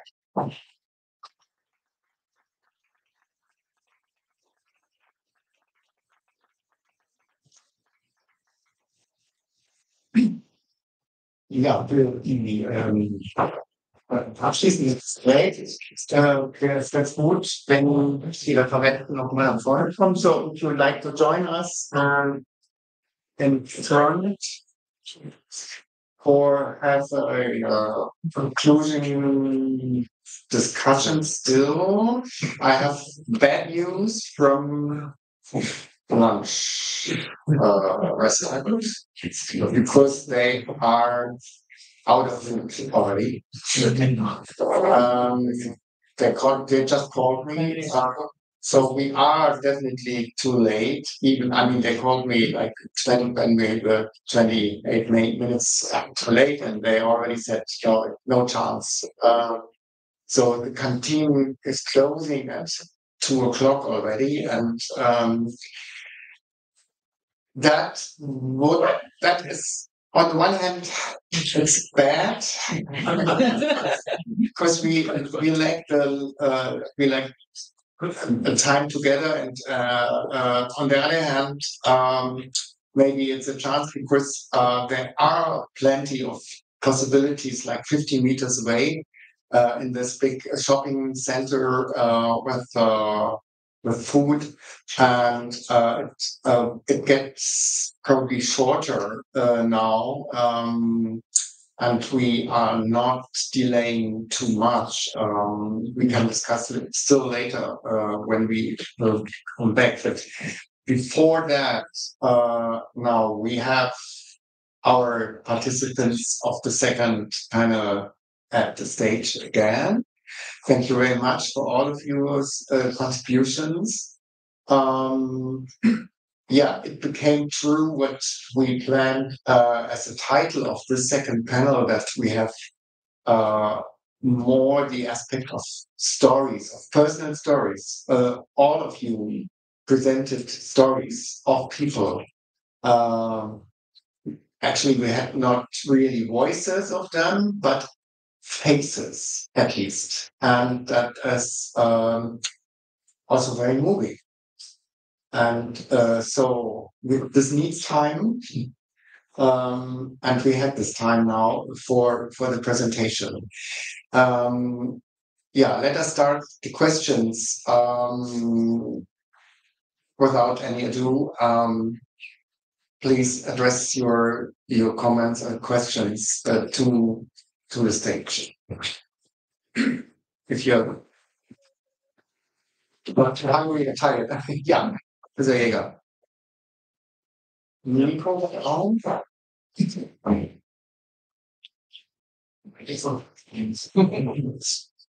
Okay. Now it's more common.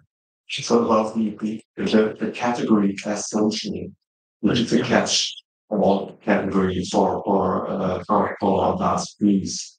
And it often means I'm citing Michael Wild, unangepasst. People who don't agree, who are deemed to be a nuisance to the police. And that's maybe the reason why it's so difficult to pinpoint who or what made somebody asocial in the eyes of Nazi police.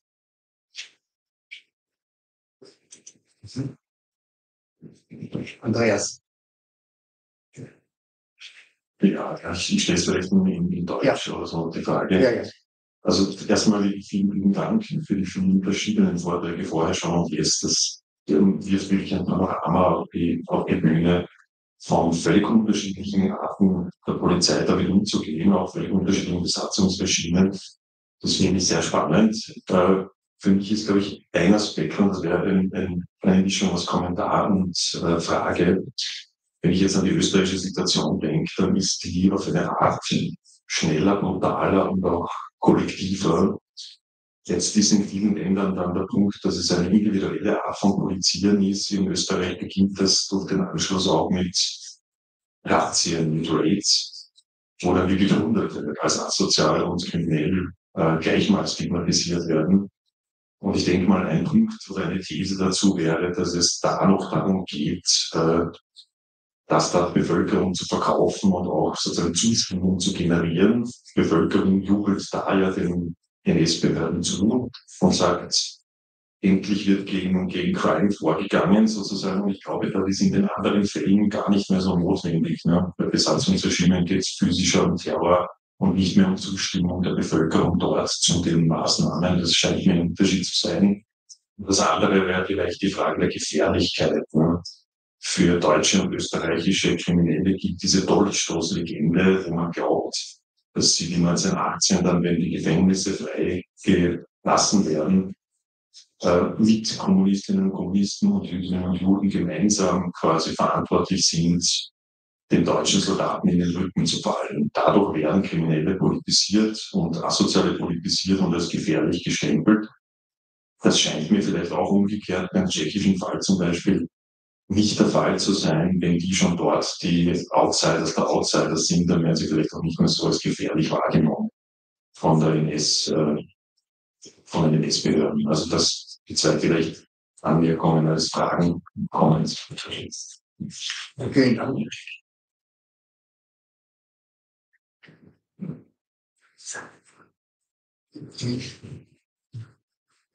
Yes, thank you very much as well.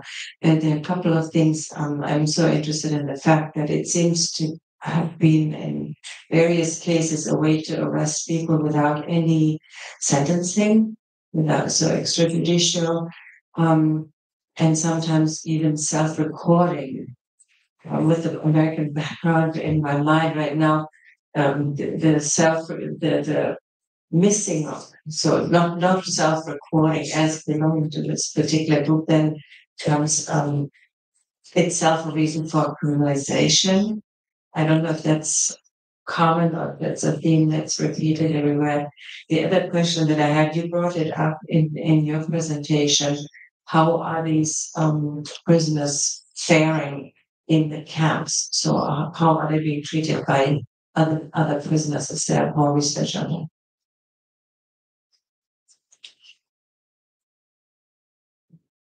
Ja, Frau Blacher, wollen Sie was dazu sagen? Ich habe das schon teilweise in dem Vortrag erwähnt. Wir haben die Berichte von den politischen Mitgefangenen aus der Nachkriegszeit. Jetzt spreche ich über Ravensbrück, weil damit mit diesem Thema habe ich mich beschäftigt. Und dieser Umgang, es scheint so, dass es eher ein Abstand war, also dass nicht so zu Freundschaften, Solidaritätsäußerungen gekommen ist. Aber natürlich kamen die Frauen in Kontakt, also sie mussten in Kontakt kommen. In Ravensbrück spielt die Rolle auch, dass bis 1942 die Häftlingsfunktionen von den sogenannten Kriminellen dann besetzt waren, was dann die politischen als Grund und vor allem die kommunistische Gefangene als Grund für Änderung ihrer Position zu der Kollaboration mit dem System. Das hat zur Änderung dieser Position geführt, weil sie haben gesehen, dass oder sie wollten diese Häftlingsfunktionen übernehmen, damit sie mehr Einfluss auf die Situation im Lager haben und nicht so in den Händen der Kriminellen sind. Also es gab die haben einander irgendwie reflektiert. Es gab Kontakte. Es werden auch erwähnt die sogenannten Ausnahmen. Also auch in dem Sammelband Ravensbrück wird zum Beispiel eine konkrete Frau aus Saarland erwähnt, die teilgenommen hat an dem inneren Kampf im Lager gegen die Bewacher. Also man findet diese Äußerungen, aber am meisten sind sie nur aus der Seite der Politischen. Also es gibt keine, oder nur vereinzelt, wie die österreichische Historikerinnen haben dann einige Äußerungen noch gesammelt in etwa vor 20 Jahren, wenn sie mit den Frauen gesprochen haben, aber das sind wirklich nur vereinzelte Berichte. Also man kann nicht generalisieren, glaube ich, weil diese Erinnerungen von den politischen Gefangenen spielen auch waren beeinflusst mit dem Nachkriegsnarrativ. Das Thema der Konzentrationslager war in der Tschechoslowakei sehr politisiert und vor allem zur Zeit des Kommunismus. Und da waren wirklich nicht nur diese Gruppen ausgeschlossen aus der Erinnerung, es waren auch andere Gruppen, die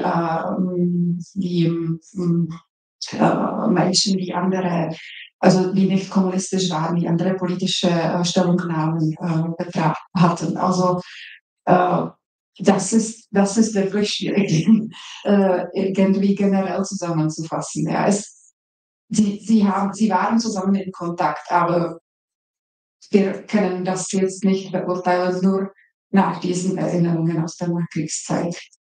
Herr Tillmann? Ja. Danke. Ganz kurz noch. Wir haben uns die Akte angesehen des Kriminalbeamten in Luxemburg, der zuständig war für die Verfolgung der Prostituierten, verdächtigen Frauen, in seinem Nachkriegsprozess, politischer Prozess bei uns im Land genannt. Da kamen verschiedene Zeitzeuginnen und frühere Inhaftierte des KZ Ravensbrück wurden als Zeuginnen geladen. Man merkt ganz klar, dass die politisch Inhaftierten, die alle Widerstandskämpferinnen waren oder als Widerständlerinnen festgenommen wurden, die haben sich ganz klar von den als prostituiert verdächtigen Frauen distanziert. Die gemeinsame Basis war dass sie sich als Luxemburgerin definiert haben. Aber diese gemeinsame Nationalität hat nicht dazu beigetragen, dass sie sich als Gruppe identifizieren. Eine letzte Frage.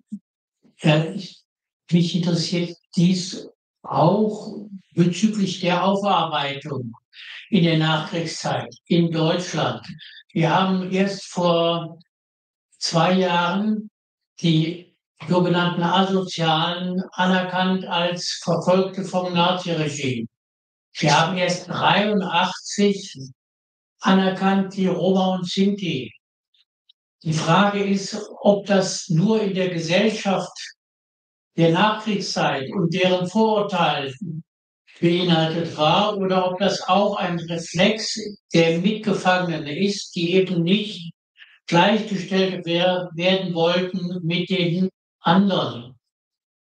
Das ist etwas, was man politisch nochmal aufarbeiten muss.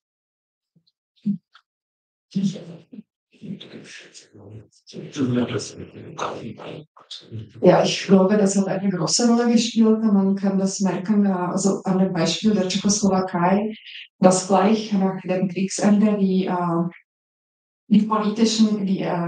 ehemaligen politischen Gefangene anfangen, über die Konzentrationslager zu sprechen. Sie gründen die Vereine und dort sagen sie schon, wer Mitglied von den Vereinen sein kann. Ja, sie entscheiden selbst, wer Mitglied von diesen politischen Vereinen wird. Später in der kommunistischen Zeit werden auch andere politische Meinungen oder Menschen anderer politischer Meinung aus diesen Verbänden ausgeschlossen. Also es ist ein Prozess. Manchmal bin ich darauf gestoßen, dass diese Verbände zum Beispiel in den 80er Jahren vorgeschlagen haben, dass jemand genommen wird, der auch in einer anderen Kategorie war als politisch, zum Beispiel, weil er eine gute Lebensart führt, ja, oder weil er politisch jetzt richtig ist und so. Also es kam schon zu diesen Fällen, aber das war nur vereinzelt. Aber die Rolle der politischen Gefangenen ist, glaube ich, maßgebend in diesem für dieses Schweigen. As I mentioned, within the Netherlands, I haven't done research on this, so a bit of it is speculation based on anecdotal evidence. But when I asked the National Association of Resistance Survivors of Concentration Camps, of survivors of concentration camps generally, whether asocials people persecuted as asocial had tried to join their organization, their answer was, no, I don't think that happened in the Netherlands. They were either pretending to or being completely unaware of the existence of this category. Either that is the person talking to me being ignorant of the history of their organization, or the organization was so clearly hostile to this category that no one ever tried to join. So there's definitely some story there to tell. We just don't have the whole picture. I also know of at least one example of a monument being erected to the deceased of a work camp outside the concentration camp, and the former prisoners themselves keeping a very close eye on who was allowed to be on the monument and keeping off what they called unworthy individuals. These are two examples. They don't paint the whole picture, but I assume that in the Netherlands, it is quite likely that there was also very deliberate exclusion by the other survivors. Ja, vielleicht abschließend möchte ich da dann wieder zurückkommen auf unsere Diskussion, unser Panel gestern Abend, wie differenziert man das betrachten muss, weil wir da ja auch festgestellt haben, Andreas Granebitter hatte darauf hingewiesen, dass das auch tatsächlich eine zeitliche Dimension hat und dass offenbar unmittelbar nach der Befreiung es leichter fiel, noch gemeinsam etwas zu unternehmen, sich zusammenzufinden, auch für die Grünwinkligen oder Schwarzwinkigen überhaupt sich öffentlich zu äußern und zu bekennen, wie auch immer. Und dann innerhalb von wenigen Jahren bis 1948 ungefähr jetzt dann sich sehr stark verändert hat im Zusammenhang mit auch dem größeren politischen Kalter Krieg, Systemgegensatz und so weiter. Also das Bild ist differenziert und ich glaube, es ist genau der Punkt, dass wir viel mehr Daten brauchen, viel mehr Quellen.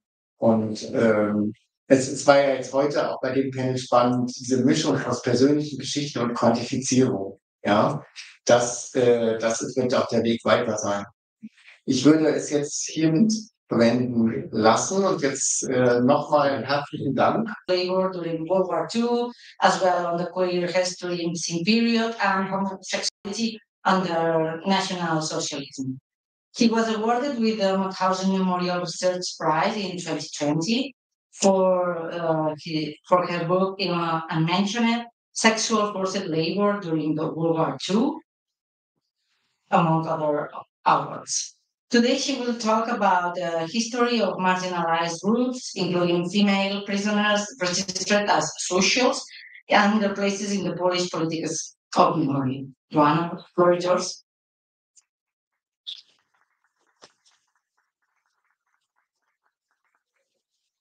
All right, thank you so much. I really appreciate that you are here.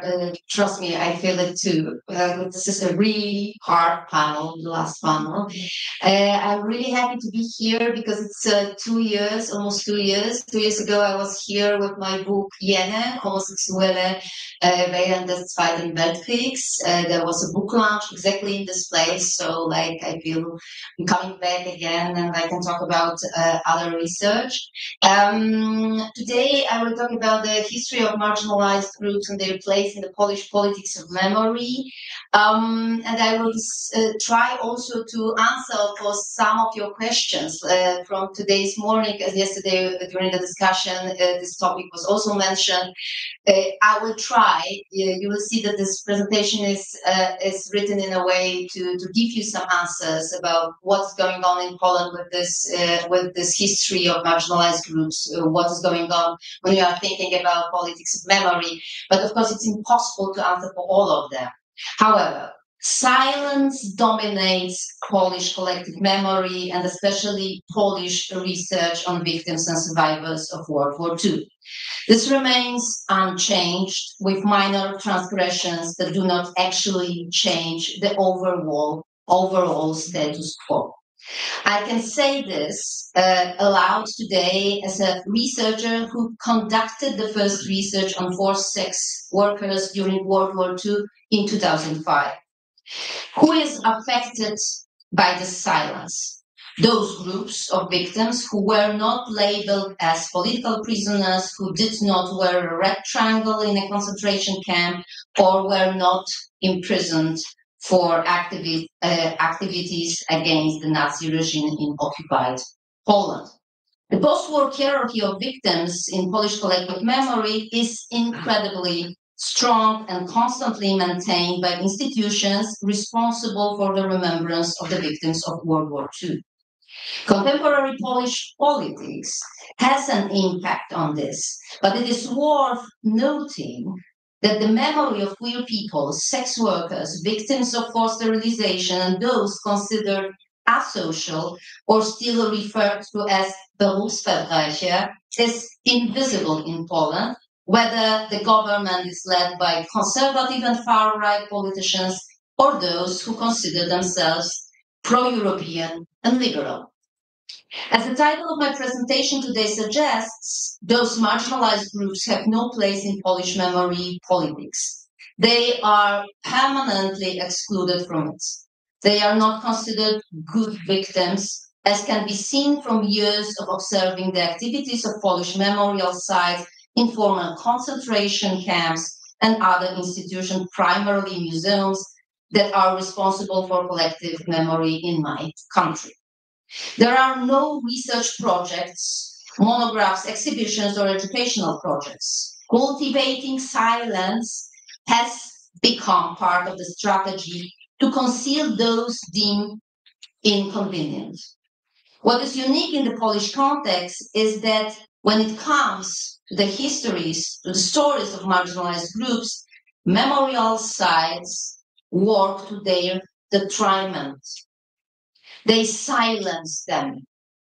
They silence us, hinder research, and maintain the status quo. Such people and such stories never existed.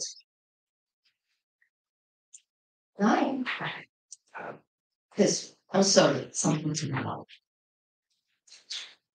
Let me tell you the story that I used at the beginning of my book, Jene, about the group of homosexual or bisexual men who were persecuted under paragraph 175 and 175A of the German Penal Code, and their post-war memory in Poland. Try to listen to the story as if it could be told about any other group of so-called inconvenient victims I mentioned before. So in 2008, I participated in a public meeting on the history of a key site of memory in Poland. There were about 30 people in the room. A man was speaking. This man I called the guard of the institution.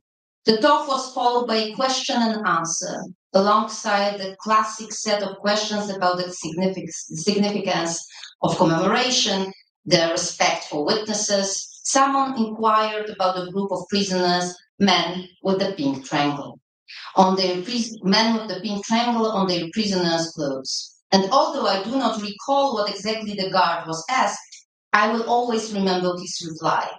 I heard that this group of victims had not been commemorated because there were relatively few of them. According to the guard, most of these prisoners were German. Furthermore, the subject had been problematic due to the allegations of sexual violence against other prisoners. Under such circumstances, the guard claimed it was difficult to discuss them as victims. The number, the nationality, the violence. These three assumptions have accompanied me since I began my research. The few Germans who sexually assaulted and harassed other prisoners in Nazi penitentiaries is what the Polish memorials say about the men who were imprisoned by the Third Reich under paragraph 175 of the German Criminal Code, which criminalized homosexual relations. They were considered outsiders, sexual predators, pedophiles even, and very, very rare. For these three reasons, these three assumptions, their history was pushed aside. Their experiences were not commemorated, and they were not recognized as victims. The survivors were not spoken about in Poland. Even when they published testimony outside Poland, nobody ensured that their voices would reach us in Poland. Even when they visited sites of memory, memorials after the war, their stories went unheard. Roman Igler, whom you can see on a screen, is one of the individuals who contradicts that dominant thesis in Polish collective memory. In 1941, he was sentenced to the 2 years in prison under paragraph 175 by a court in Poznań. This was his only offense, paragraph 175. In the second half of 1943, Gestapo sent him to Auschwitz concentration camp under protective custody. He was marked with a red triangle, Schutzhäftling. Roman is one of many people of Polish descent who were convicted under paragraph 175 and sent to concentration camps. He is exists in Polish public discourse thanks to my publications. In Germany, he became the subject of an exhibition at the Ravensbrück Memorial and of the exhibition entitled Gefährdet Leben, which has been touring this country since 2023. However, at the Auschwitz-Birkenau Memorial, he remains unrecognized. When I came across the exhibition Die Verleugneten a year ago, I was already conducting research on women deemed asocial and sent to the Auschwitz-Birkenau monolith camp complex between 1942 and 1945. And this one photo made a profound impression on me. I think for many visitors, it's one of those documents that are hard to forget. One photograph is particularly made a profound impression on me. I think many of us had the same feeling. In the 1942, this photo has been made.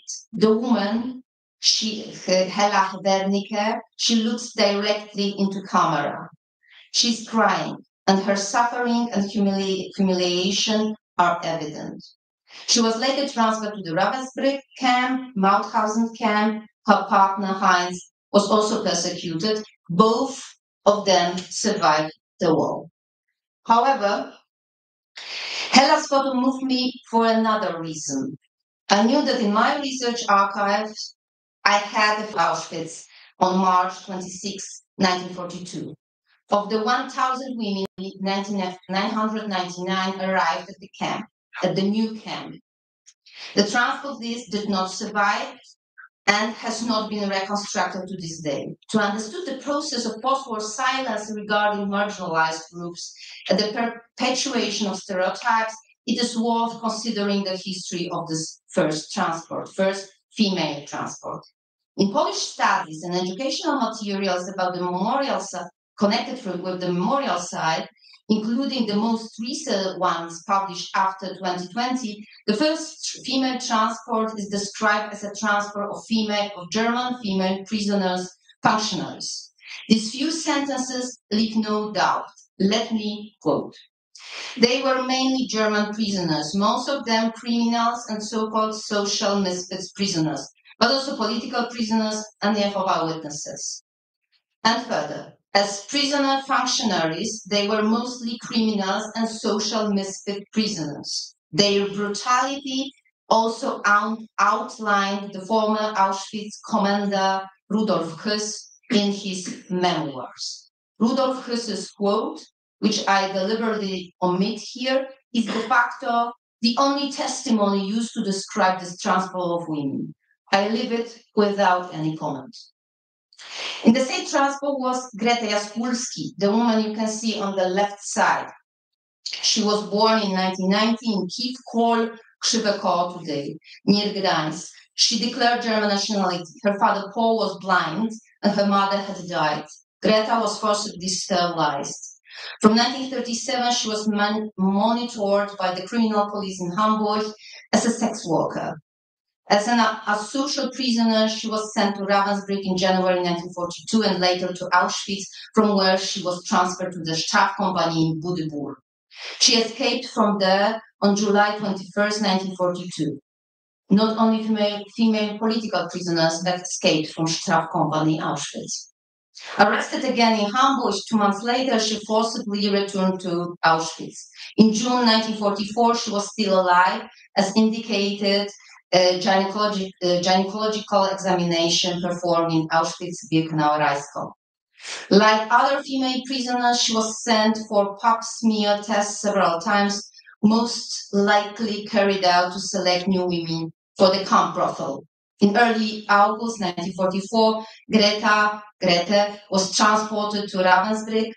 The last entry on her health record from the new camp dates from the end of August indicates acute stomach problem. There are no more traces. The second woman in the photo is Małgorzata Kiszycka, a woman of Polish descent born in 1990 near Poznan. She was transported to Auschwitz in May 1942 as an asocial prisoner. Previously, she worked as a maid in an SS man's household. She was accused of breaking her work contract and avoiding work. She survived Auschwitz I, Staff Company Budy, Auschwitz-Birkenau concentration camp, Ravensbrück concentration camp. After the war, she returned to Poland very late. She couldn't earlier. In 1970, she contacted the Auschwitz Museum to request confirmation of her time in the camp. She was asked to complete a questionnaire for the former prisoners, but the employee who took the report spoke with Krzycka. She wrote her impressions in a document classified until today as museum's correspondence. This note ends with the following passage, let me quote, "To this day, she gives the impression of a frightened person still living in the camp atmosphere," end of quote. Contrary to prevailing stereotypes, Małgorzata is one of many women from Poland marked with black and green or green triangles who approach the memorial site willing to speak. Also, Romani women did it several times in 50s and 60s. The museum did not conduct interviews at that time due to the classification as interior museum materials. The surviving notes from the meeting with Małgorzata are unavailable to researchers. The last two photos can be seen also as a starting point for a discussion on whether Polish prisoners, female prisoners considered asocial, really didn't want to talk, and whether they didn't leave any testimonies. Antonina and Lucia were Sexzwangsarbeiterinnen in Puff brothel in Auschwitz I and Auschwitz II. While conducting research on the history of these brothels since 2005, Robert Sommer and I were informed that none of the women held or detained left the testimony. Both of them, so Antonina and Lucia, did fill out the questionnaire for former prisoners. Lucia left a testimony, and this photo, which you can see now, this is a photo sent by her after the war. They are not only ones. Let me comment this today's presentation about the history of marginalized group in Poland using the words of Ariela Isha-Zulaj from her book Potential History.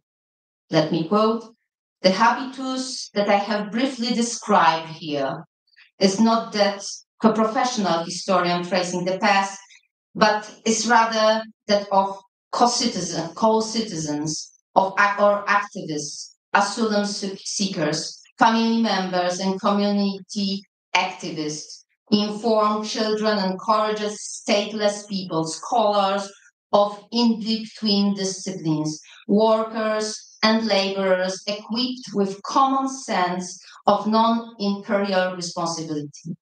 Cohorts of non-professional archivists are motivated by the assumption that what is experienced as the condition of unstoppable imperial movements is nonetheless reversible, and archival work is one of the keys to enact reversibility.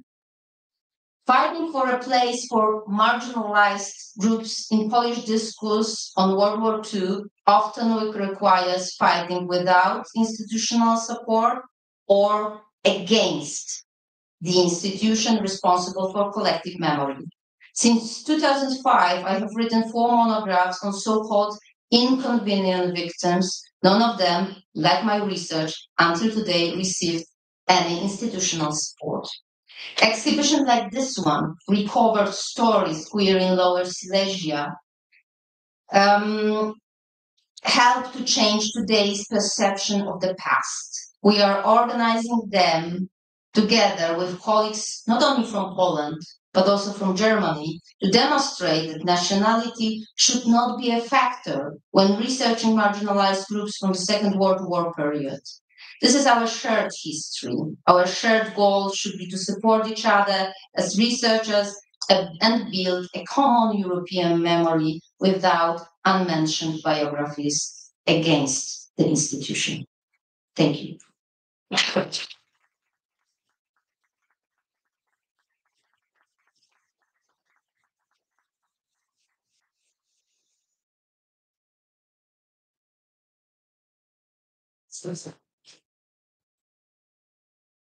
Thank you, Joanna, for being on time.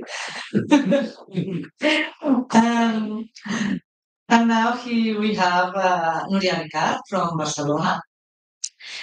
She's an associate professor of the Faculty of Fine Arts, University of Barcelona. She has a PhD in public space and urban regeneration. She collaborates with the European Observatory of Memories in the development of exhibitions, public art, and memory projects. Her research focuses on monumentality, public space, and how we represent collective memory. Today, she will talk about a women prison in Barcelona. Come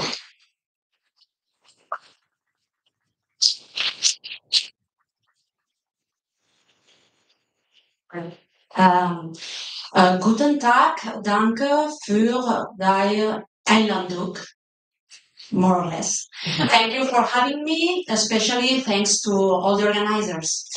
I'm going to talk about the women's prison of Les Corts in Barcelona, trying to explain the process of memory developed there during more than a decade.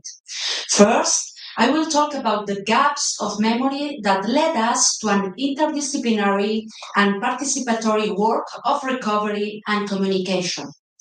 Revisiting the memory space after some time, I propose to organize the information throughout four main concepts: territory, landmarks, action, and finally, meaning and time.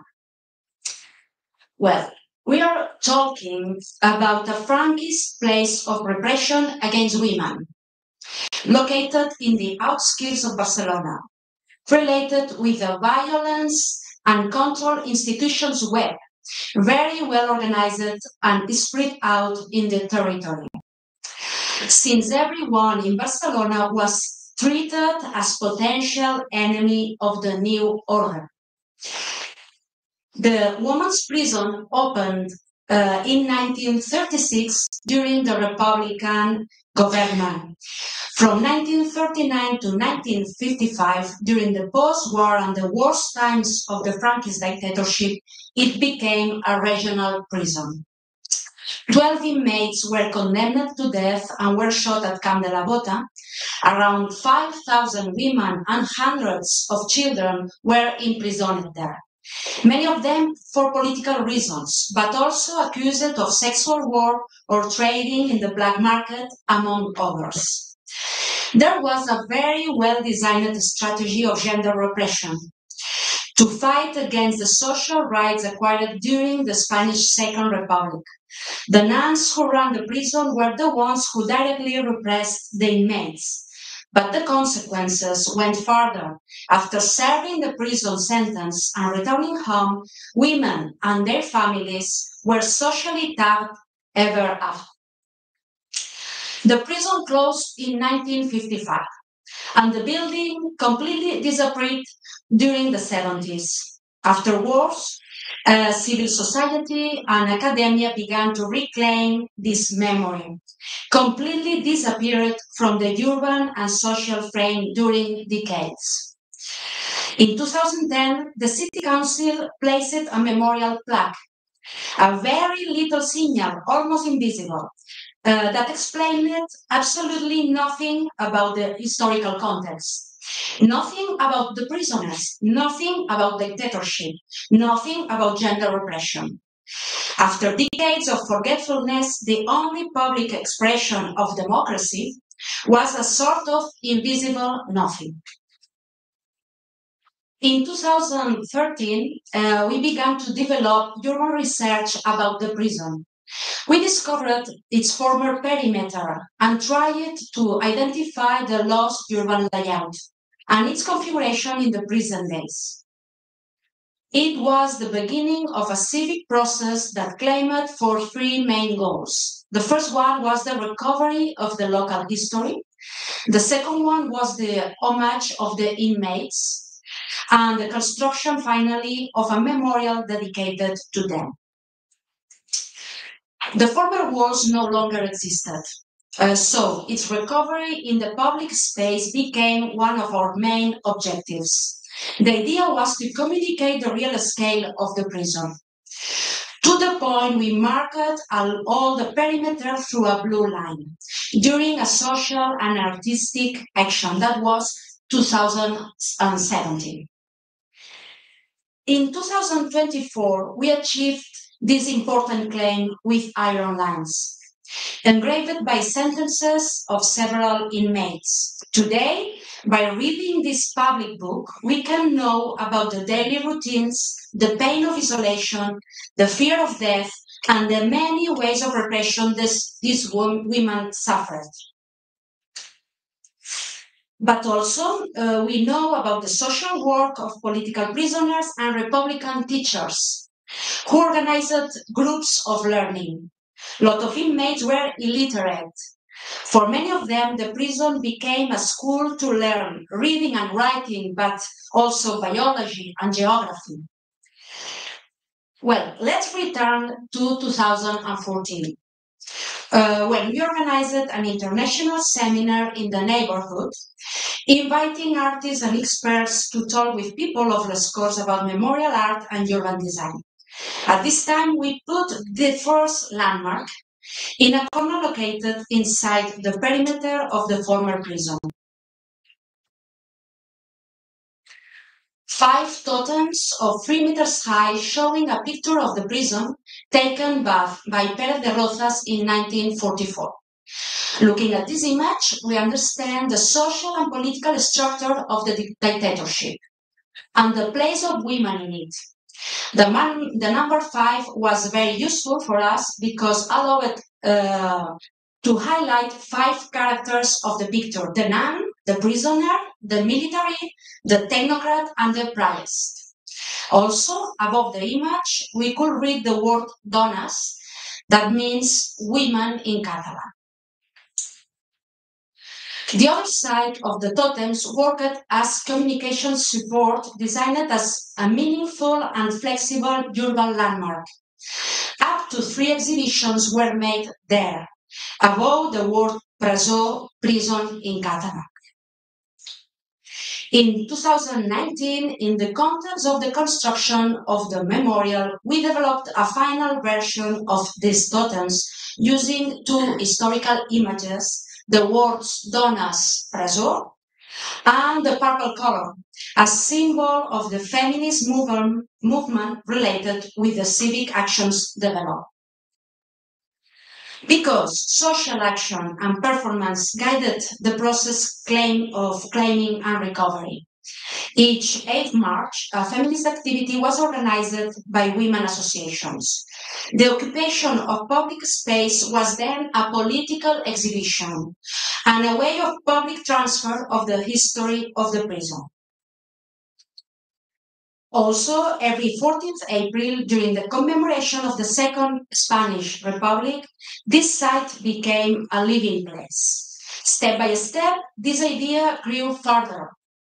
We understood memory as process and the memorial as a symbolical place for social relationships.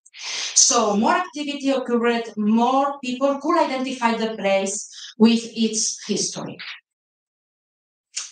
Of course, on the development of activities in designed actions, but also reacting to not designed events, as the day we met to restore the wrecked totems vandalized some days before. In this sense, actions in public space were an opportunity for relating memory with culture and art, as video art, music, theater. So we did in 2019 during the opening of the memorial. Some women of the neighborhood participated in an emotional dance, specially designed to be performed there. This image, especially this image, shows very well the synthesis of what I'm talking about. The memorial as a living place. In other words, the site designed as an infrastructure for public actions. As designers, we defined this infrastructure as a spot of meaning and time, considering 2 main scales. The first one, the scale of the space of memory, marking off, as we have seen, the perimeter of the former prison, and the second one, the scale of the monument, in which we condensed some symbolic elements. Considering it not just as a memorial, but as a public space too. So, trying to improve the pedestrian sidewalk with quality pavements, lights, trees, benches, etc. The second main idea of this memorial was turning the place into a different landscape from the urban context around it.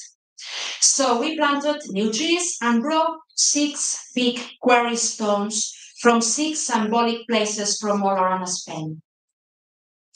Here they are. The 6 quarry stones are symbols of violence and lack of freedom. Most of the women imprisoned were taken from their homes with the same violence with which we extracted these stones. Most came from rural areas and were forced to come here. In the context of a planned exodus, in Spain during the 40s, the 50s, the 60s, 7 million people were forced to move from their original homes for working in urban and industrial areas such as Barcelona, Madrid, and Bilbao. Also, these stones are the symbol of the potential and the power of women. They show its geological presence without complex, proud of the beauty of its diversity throughout materials, brightness, textures, and colors. They have their own shape, their own meaning, and their own time. Just for ending, I'm going to read the 6 plural inscriptions related to the meaning of each stone. Each one explains a small piece of the history of the prison, its geological typology, its geographical origin, and the memory association that sponsored it. First one is hundreds of children along with their mothers suffered imprisonment in Las Corts. Marble Macael Almería, sponsored by Contra el Silencio y el Olvido and Memoria Histórica de Málaga. It was a transit prison. Women from all over Spain, many from Madrid, passed through Las Corts and on their way to other prisons, Granit, Bustar Viejo, Madrid, sponsored by the City Council of Bustar Viejo and Los Barracones. Thousands of women suffered political, physical, moral, and sexual repression. Limestone, Cejín, Murcia, sponsored by Alumbra Alumbre. Political prisoners fostered solidarity, learning, and resistance. Calcarenit, Sepúlveda, Segovia, sponsored by Foro por la Memoria de Segovia. It was mainly other women, grandmothers, mother sisters, who assisted the prisoners from outside. Sandstone, Solsona, Lérida, sponsored by Centro de Estudis Lasatans and Memoria.cat. And finally, 12 prisoners from Las Corts were shot at Camp de la Bota between 1939 and 1940. They were original from Barcelona, Tarragona, Madrid, and León. Sandstone, Montjuïc, Barcelona. Sponsored by the Barcelona City Council and Futur Monument Presó de Dones de les Corts. Futur Monument Presó de Dones de les Corts is the name of the civic association related to all the process I've been explaining, composed by a lot of people and civic and research groups, as the European Observatory on Memories, among others. Impossible, all this process without them. Thank you very much.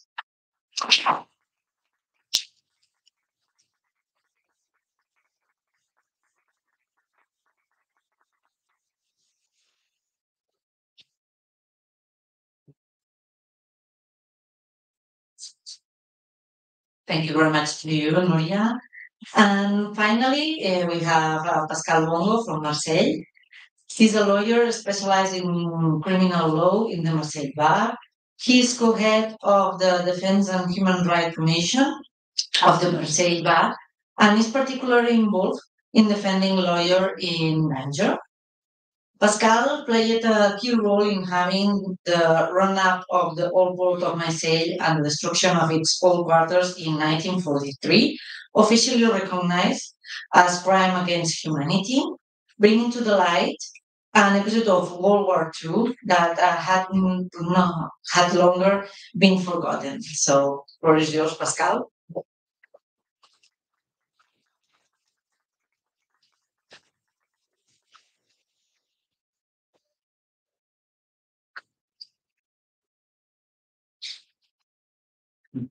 Guten Tag.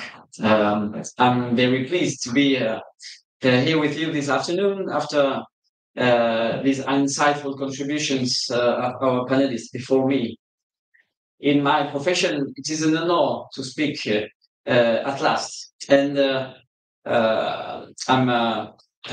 are going to discuss this afternoon a chapter in the history of Marseille. This Marseille who doesn't exist anymore. This history of Marseille in 1943, which is featured in the exhibition on the Verleugnete, the Disavowed, organized by the Memorial to the Murdered Jews of Europe and the Flossenbürg concentration camp memorial. I would like to begin by expressing my Dank to them, as well as to the European Observatory on Memories, Catalonia International, and the NS Documentation Center in Cologne, which are organizing our discussions. These exchanges are so important in analyzing past events and learning lessons for the future at a time of great destabilization of the order that emerged at the end of the Second World War in democratic regimes throughout Europe, with the resurgence of movement close to the heels in France of the Vichy government of Philippe Pétain and French collaboration with the National Socialist regime in Germany. A far-right government once ruled France and caused immense suffering to the French people and to the inhabitants of Marseille in particular. The events in Marseille in 1943 culminated on 24 January 1943 with the roundup of 20,000 people in the Old Port, Le Vieux Port, followed by the destruction of the entire northern parts of the Old Port, the Saint-Jean district, this district, which was wiped off the map. 1,500 buildings were dynamited, and 80 streets and squares disappeared from the historic heart of the city of Marseille. This Mediterranean port founded 2,600 years ago. I invite you to begin analyzing a crime against Marseille and its inhabitants, a crime against humanity. The works presented over the last 2 days have been poignant and put into perspective the many persecutions against certain population groups targeted by the Nazi regime for what they represented in its imagination, its ideology, and its hegemonic policy. Marseille in 1943 was the pixie of Europe, said Himmler. He had ordered it to be destroyed by mines and fire, and its inhabitants deported. What did Marseille represent at the time, and that it had to be destroyed in this way? Its cosmopolitanism, its way of life, its openness, due to its strategic position in Europe, at the crossroads of all Mediterranean influences, a land of passage and welcome since ancient times, particularly towards the south and the African continent. From the end of the 19th century to the beginning of the 20th, Italian immigrants made up the majority of new arrivals, fleeing Benito Mussolini's fascism and the poverty that drove people then, as it still does today, to uproot themselves in search of a means of survival elsewhere. As a result, in a short period of time, the population of Marseille grew by a quarter with the arrival of Italians, mainly from the Naples region in the south of the country. These fishermen, dockers, bricklayers settled mainly near the port in the Old Port district known as Saint-Jean. It was a city center neighborhood with a prestigious past, but it had become dilapidated because it was not maintained by the building owners. It was often dirty because it was not connected to the sewer system and was not served by public cleaning services.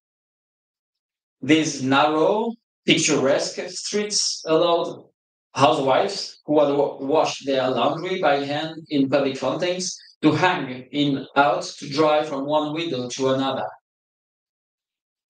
The days were lively and punctuated by the daily grind of work and the nightlife of the cabaret, bars, and brothels that made up part of the neighborhood. This designation as a red light district for prostitution, the unsanitary condition of the alleys, the immigrant population, and the bad reputation it had earned led the good people of Marseille to reject it and want to see it disappear. Racism was a mindset that was unfortunately shared. This was a prelude to disaster. Thus, in November 42, the German army invaded the so-called Free Zone in the south of France, and its soldiers arrived in Marseille. The German military feared an Allied landing from the south via the Mediterranean Sea. The terrified inhabitants saw the arrival of uniforms, rifles, machine guns, and tanks. Their reaction was swift. Resistance fighters based in Marseille, a major port from which it was still possible for many persecuted people to leave Europe for the New World and freedom, organized themselves. In early January 1943, attacks were carried out against German soldiers in hotels and brothels. The pretext was obvious. General Karl Oberg, head of the SS in France, received an order from Adolf Hitler himself, formalized by Himmler on 18 January 1943. Heinrich Himmler, head of the SS and German Minister of the Interior, wrote to Karl Oberg, then head of the SS in France, "I want a radical and complete solution for the purge of Marseille. Send me your plan for cleaning up Marseille as soon as possible. 1. Arrest the large number of criminals in Marseille and transport them to concentration camps, preferably in Germany. 2. Radically demolish the criminal districts. The underground city of Marseille needs to be blown up by specialists in such a way that the inhabitants perish under the sheer pressure of the explosion. 3. The French police and the mobile ground must participate to the greatest extent possible. The pigsty of Marseille is a pigsty of France. The mere fact that we must have calm there for military reasons compels me to clean up this pigsty." Previously, on 13 January 1943, Karl Oberg met with René Bousquet, Secretary of Police for Vichy, a sort of Deputy Interior Minister for the Vichy government, in a villa overlooking the sea. The Nazis demanded mass arrests, deportations, and the pacification of the Old Port district. The French proposed the intervention of 12,000 police officers, requisitioned from across the country to achieve this objective and assist the German army, which was too reduced at the time to do that. Together, they defined the perimeter of the neighborhood to be cleared of its inhabitants. Watch the smile on Bousquet's face. It's terrifying when you think about what happened next day. For 3 days, from 22 to 24 January 1943, roundups were organized in the city center of Marseille. On 22 and 23 January, roundups were carried out throughout the city center of Marseille, resulting in the arrest and deportation of approximately 1,600 people, 800 of whom were Jewish and targeted as such for extermination. The other 800 were arrested for their participation in the resistance, seen as communists, opponents, or common criminals. The instructions given to police officers were to arrest, listen, convicted criminals pimps, tramps, vagrants, people with no known income, anyone without food ration cards, all Jews, illegal immigrants, people authorized for deportation, and anyone who had not been in regular employment for a month. On Sunday, 24 January 1943, the largest roundup carried out on French territory during the Second World War began, along with the one at the Vélodrome d'Hiver, carried out 6 months earlier in Paris by the same protagonists.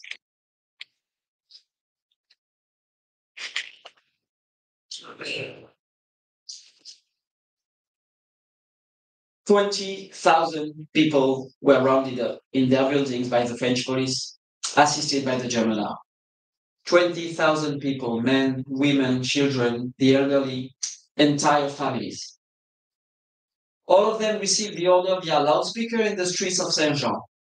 Listen. For compelling military reasons and in order to guarantee the safety of the population in all circumstances, the German military authorities have decided to evacuate you. Prepare immediately to leave your homes. Lock them when you leave." After identity checks by the French police, 15,000 people were transported from the old port to Arec railway station and crammed into cattle trucks bound for Fréjus.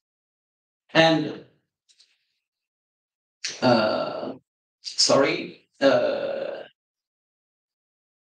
I was a bit. I wanted to show you the next one.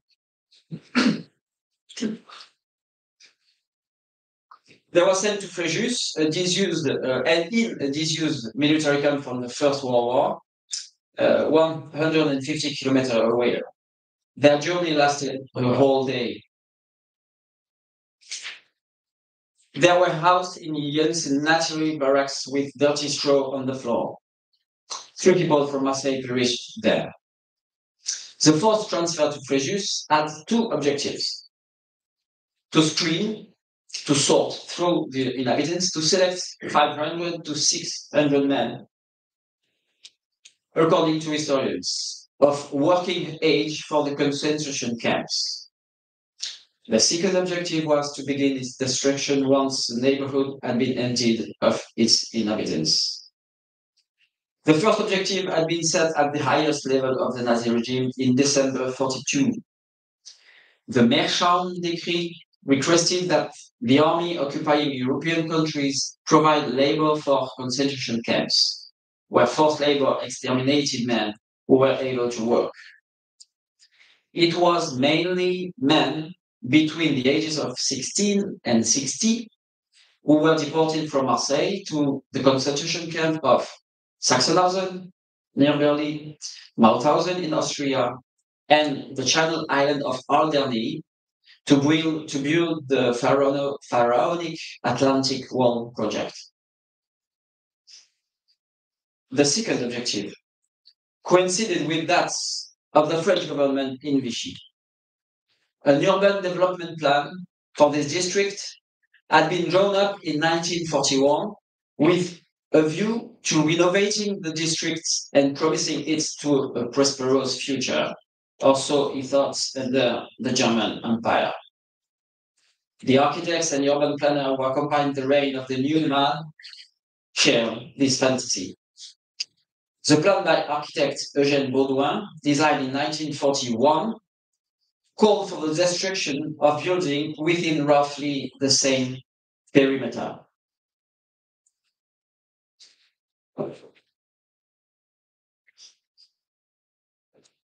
German demolition experts carried out the work between 1st and 17th February 1943. 1,500 buildings were to be blown up over an area of 14 hectares.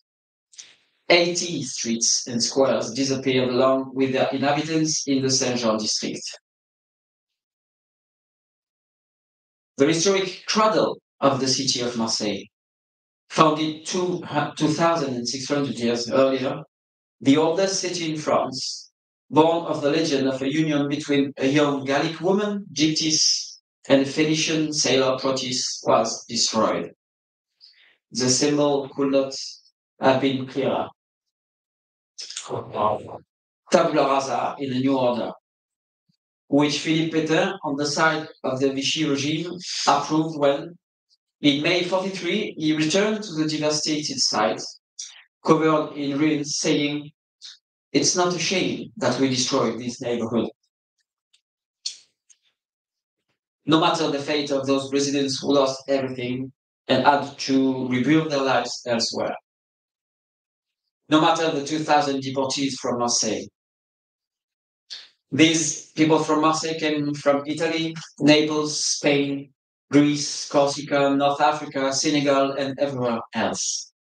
These undesirables were now evacuees from the old ports, a term chosen by the propaganda machine to deceive the inhabitants and prevent them from rebelling. This propaganda found reason to rejoice in the Signal newspaper in April 1943. Thus, we found ourselves faced with the rare case of a wartime measure coinciding with projects long adopted by the municipality and the government and already in the process of being implemented. For more than 80 years, despite the work of historians like Robert Menkerini, who recently passed away, their story has not been told. The weight of their tragedy was not borne collectively. It was from the memory of the Neapolitans in Marseille that the story I am telling you began. A story that was told over and over again within family, including my own, in order to keep the remembrance alive. It was in January 2019, with part of the flame still burning in my memory, that the idea came to me as a lawyer that this unprecedented and major event in the history of the Second World War should be given another legal classification. The concerted action between the Nazi regime authorities and the French Vichy government, which targeted the civilian population of the Saint Jean district as part of the systematic and widespread attack that caused death, deportation, forced transfer, violence, deprivation of liberty and property, constitutes the exact definition of a crime against humanity. So in January 2019, I filed a complaint on behalf of 4 survivors and 4 descendants of that period with the National Anti-Terrorism Prosecutor's Office for crimes against humanity for the acts committed in Marseille in January and February 1943. The legal basis for this action is the London Agreements signed on 8 August 1945 between the United States, the United Kingdom, the Soviet Union, and France, which established the Charter of the International Military Tribunal responsible for trying major Nazi war criminals, notably at the Nuremberg trials. They included for the first time the concept of crime against humanity created by lawyers Hersch Lauterpacht and Raphael Lemkin. In May 2019, an investigation was officially opened for crimes against humanity by the National Anti-Terrorism Prosecutor's Office, which is responsible for investigating such crimes at the national and international level. Since then, the National Prosecutor has been investigating the reality of the crimes, gathering evidence, and hearing testimony from surviving witnesses from that period, who were finally able to recount the tragedy they suffered as children in statements to the French Gendarmerie of the Central Office for Combating Crimes Against Humanity. They told the tragedy of their families, their loved ones, and their neighbors, the loss, and the difficulties of rebuilding their lives. life goes on, but accompanied by a dual pain in the stomach. The pain of a fate, of an injustice that was not addressed, that was not spoken of, that was not recognized, commensurate with the event. In a recent work, the German historian Christine Eckel highlights the combination of political, racist, and social motives behind the repression in Marseille, and the mechanism of collective stigmatization that legitimized this tragic episode of the Second World War in France. To quote her, the roundups and destruction of the old port, while justified by security and moral arguments, were in reality motivated by a political and social desire for purification, justifying state violence and brutality against the inhabitants, most of whom were honest workers. The evacuation of the old port neighborhoods, and this event is still sometimes recorded in Marseille, must now be seen as a supreme offense that our legal system can define, a crime against humanity. The great French jurist Mireille Delmas-Marty describes this crime as the common boundary of all cultures, that which transcends the individual, since by attacking man, humanity is targeted and denied. It is the identity of the victim, humanity, that forms the basis of crimes against humanity. The universal scope of these crimes mean that wherever they are committed by their perpetrators, in Berlin, Auschwitz, Srebrenica, Kigali, Gaza or Kiev, they tell the same story, one in which human folly leads to the self-destruction of the human race, of a group designated as undesirable, as disavowed by humanity. This notion of a common boundary was formulated by Nobel Prize winner in literature Albert Camus. A man restrains himself. The legal concepts of crimes against humanity and genocide, which emerged at the end of the Second World War, are obligations that we, as lawyers, must defend in our national legal systems and in a universal legal system, embodied today by the International Criminal Court and the International Court of Justice. These recent institutions are now under threat because of the hope for progress that they represent. It is up to us to protect and support them in memory of the victims and past crimes, and with our eyes fixed firmly on the future. Thank you for your attention.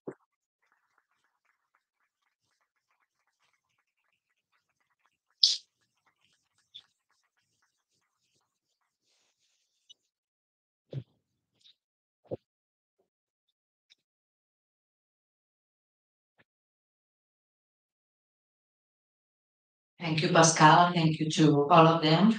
And now I ask for the panelists to come here. And it's the opportunity for the audience to ask questions, make comments, and engage in discussion.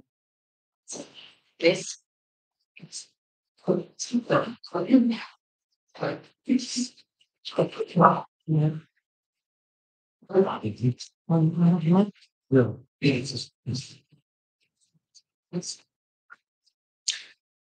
Das ist viel. Das ist nicht so viel.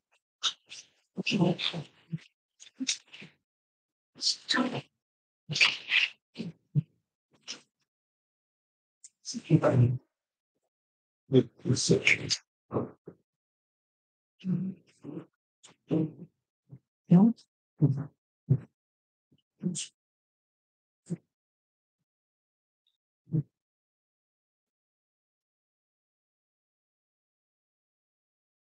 Questions?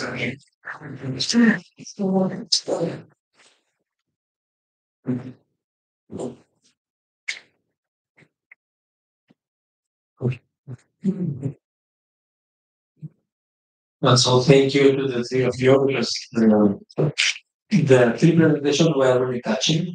And beyond the historical records and the historical data that you found on your research, I could appreciate some message between lines in the respect of not only human rights, but also democracy and freedom.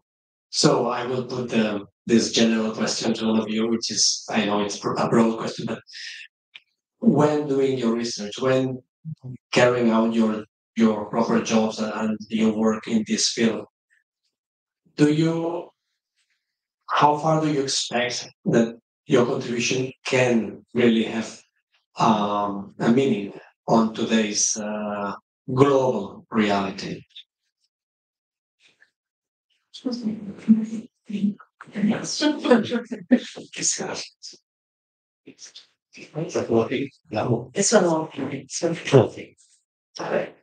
you for this question.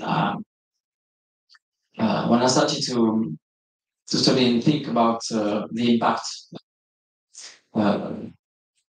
first the impact was for person I represented, the four survivors, the four descendants, and especially the people from my family. It was very small intense.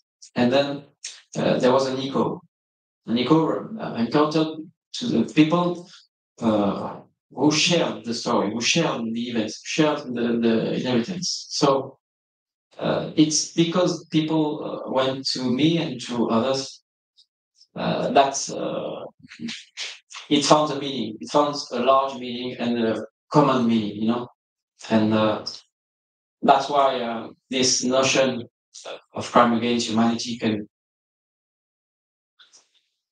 transcend the limits of an event or legal classification. So when I started, I had no idea where it could let me to be here with you today. It's a surprise. It's always a surprise when somebody called me and say, "Me too. I have something to say to you." And everything. So you cannot start this kind of work. I think it is the same. Anticipating what will come next. I will not avoid anymore.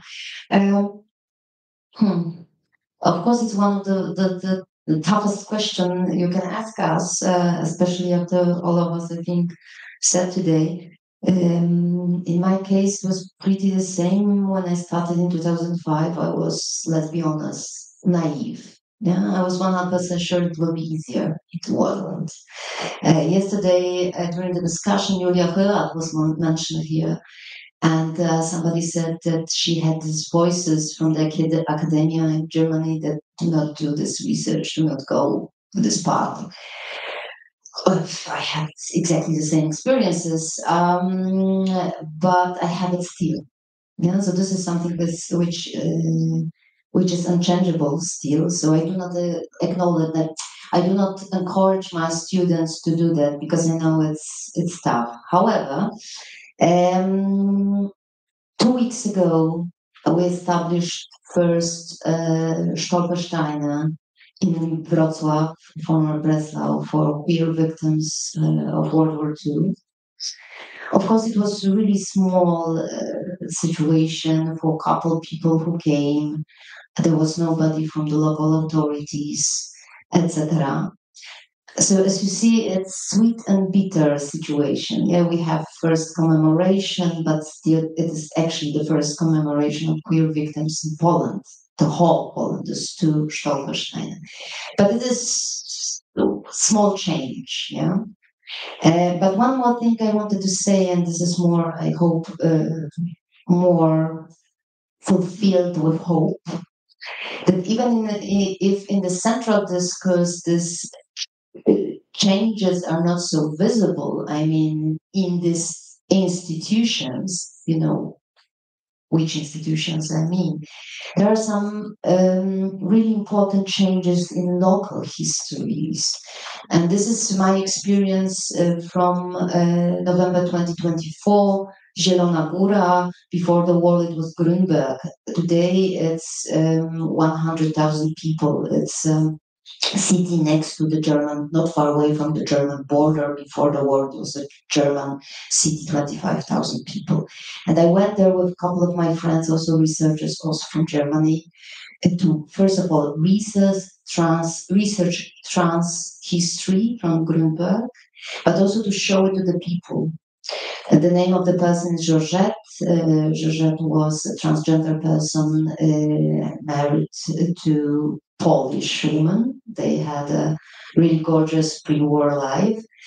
And when I'm thinking about the story in a bigger picture, like centralized memory, it would not be possible, to commemorate this story. But in a local community, first of all, we made a gorgeous performance. We gave a gorgeous lecture, and in a couple of months, Georgette and Agnes, they will get their own plaque or organized to commemorate them, organized by local activists, archivists, historians from Zielona Góra. So I think it's a really good story to show that, first of all, Georgette came back home, and second of all, it all matters. Thank you. Well, I would like to say just that I think there are plenty of gaps. We have seen yesterday and today. There are plenty of gaps in history and in the research of memory and history. And that's, I think, the first step of our work, not only me, but our work here to fulfill the gaps, to fulfill the knowledge that it's our duty, more or less, and that makes sense, I think, in the contemporary work to fulfill more and more and more gaps, because there are plenty of them. And the second thing I think that is to share experiences more and more with more and more people, with young people, and that's important, I think, for contemporary present days. And that's inclusive.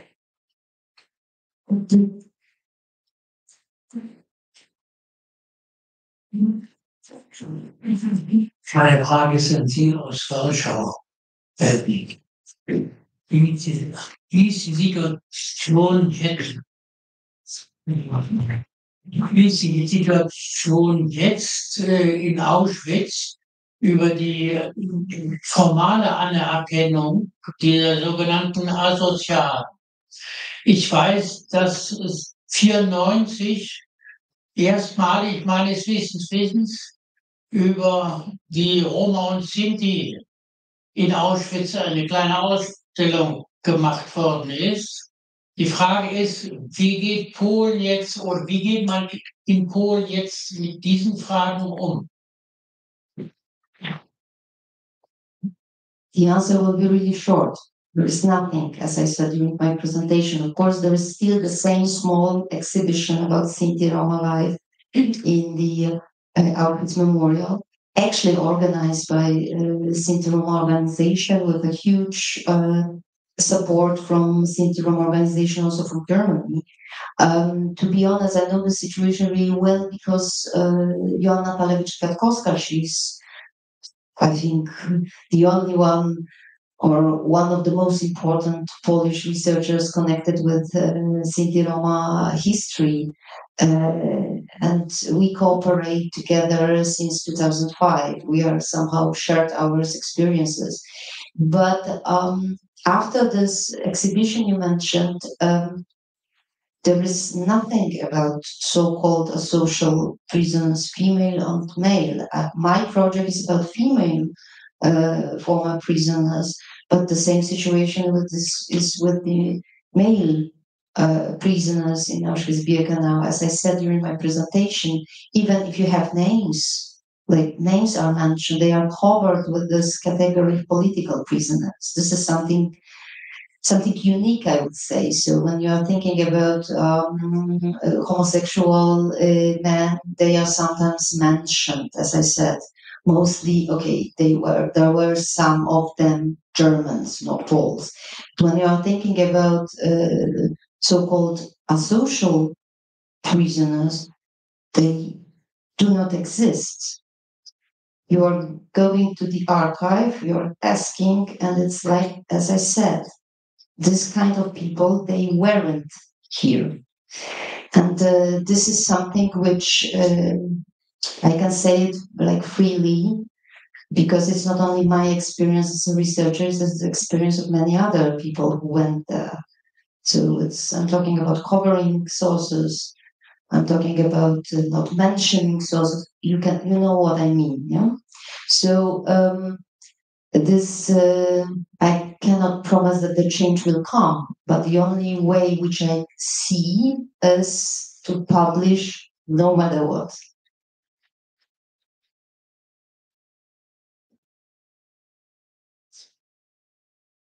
Okay.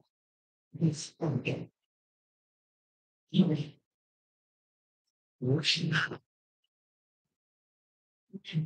So the view again on time.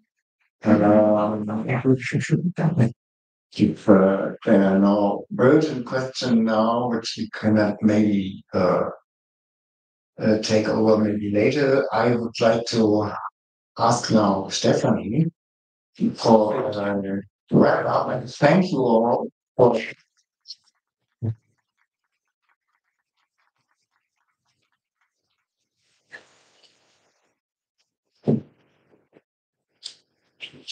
And so I already interviewed Stephanie this morning, and the stage is yours. So, hopefully we have still, after Stephanie's input, we still have time for short wrapping up discussion altogether.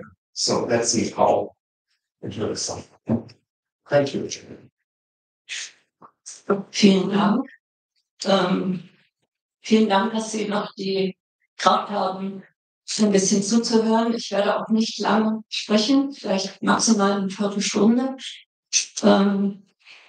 Die Organisatoren der Tagung haben mich gebeten, steht auch in Ihrem Programm, einen zusammenfassenden Kommentar zu geben.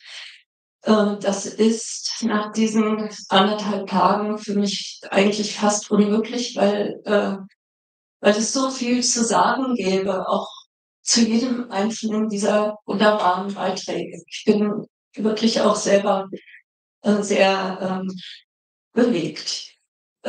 Ich werde mich daher darauf konzentrieren, also nicht die einzelnen Beiträge jetzt nochmal zu kommentieren, sondern aus diesen Etappen, die wir gemeinsam durchgegangen sind, einige Punkte und Fragen rauszuholen, die mir für weitere Diskussionen wichtig scheinen, was aber nicht heißt, dass sie natürlich alles abdecken. Es geht in so viele Richtungen, wie es weitergehen könnte mit Recherchen und mit Aktivitäten. Ich fange an mit dem Rundgang durch die Ausstellung mit den Kuratoren gestern vor der Abendveranstaltung und möchte dazu sagen, ich denke, diese Ausstellung ist eine wirkliche Pionierarbeit, thematisch und auch vom Prozess des Ausstellungsmachens und von dem Mut, mit Leerstellen umzugehen. Und zwar in einer sehr sensiblen und trotzdem sehr klugen Weise mit Leerstellen umzugehen. Wie schwierig es war, das haben wir auch gestern gehört, die Auswahl der Biografien. Wie schwierig es war, darzustellen, wie Institutionen ineinander greifen, um mit zunehmender Radikalisierung diesen Verfolgungsprozess durchzuführen. Und dahinter, das hat Uli Baumann auch heute Morgen, glaube ich, nochmal gut gesagt. Und ich finde, das Wichtigste an dieser Ausstellung, dass man die Komplexität der realen Entwicklung und der Themen annehmen und vermitteln muss. Und nicht versuchen muss, weil es halt eine Ausstellung ist, kann nur beschränkt was sagen. Also nicht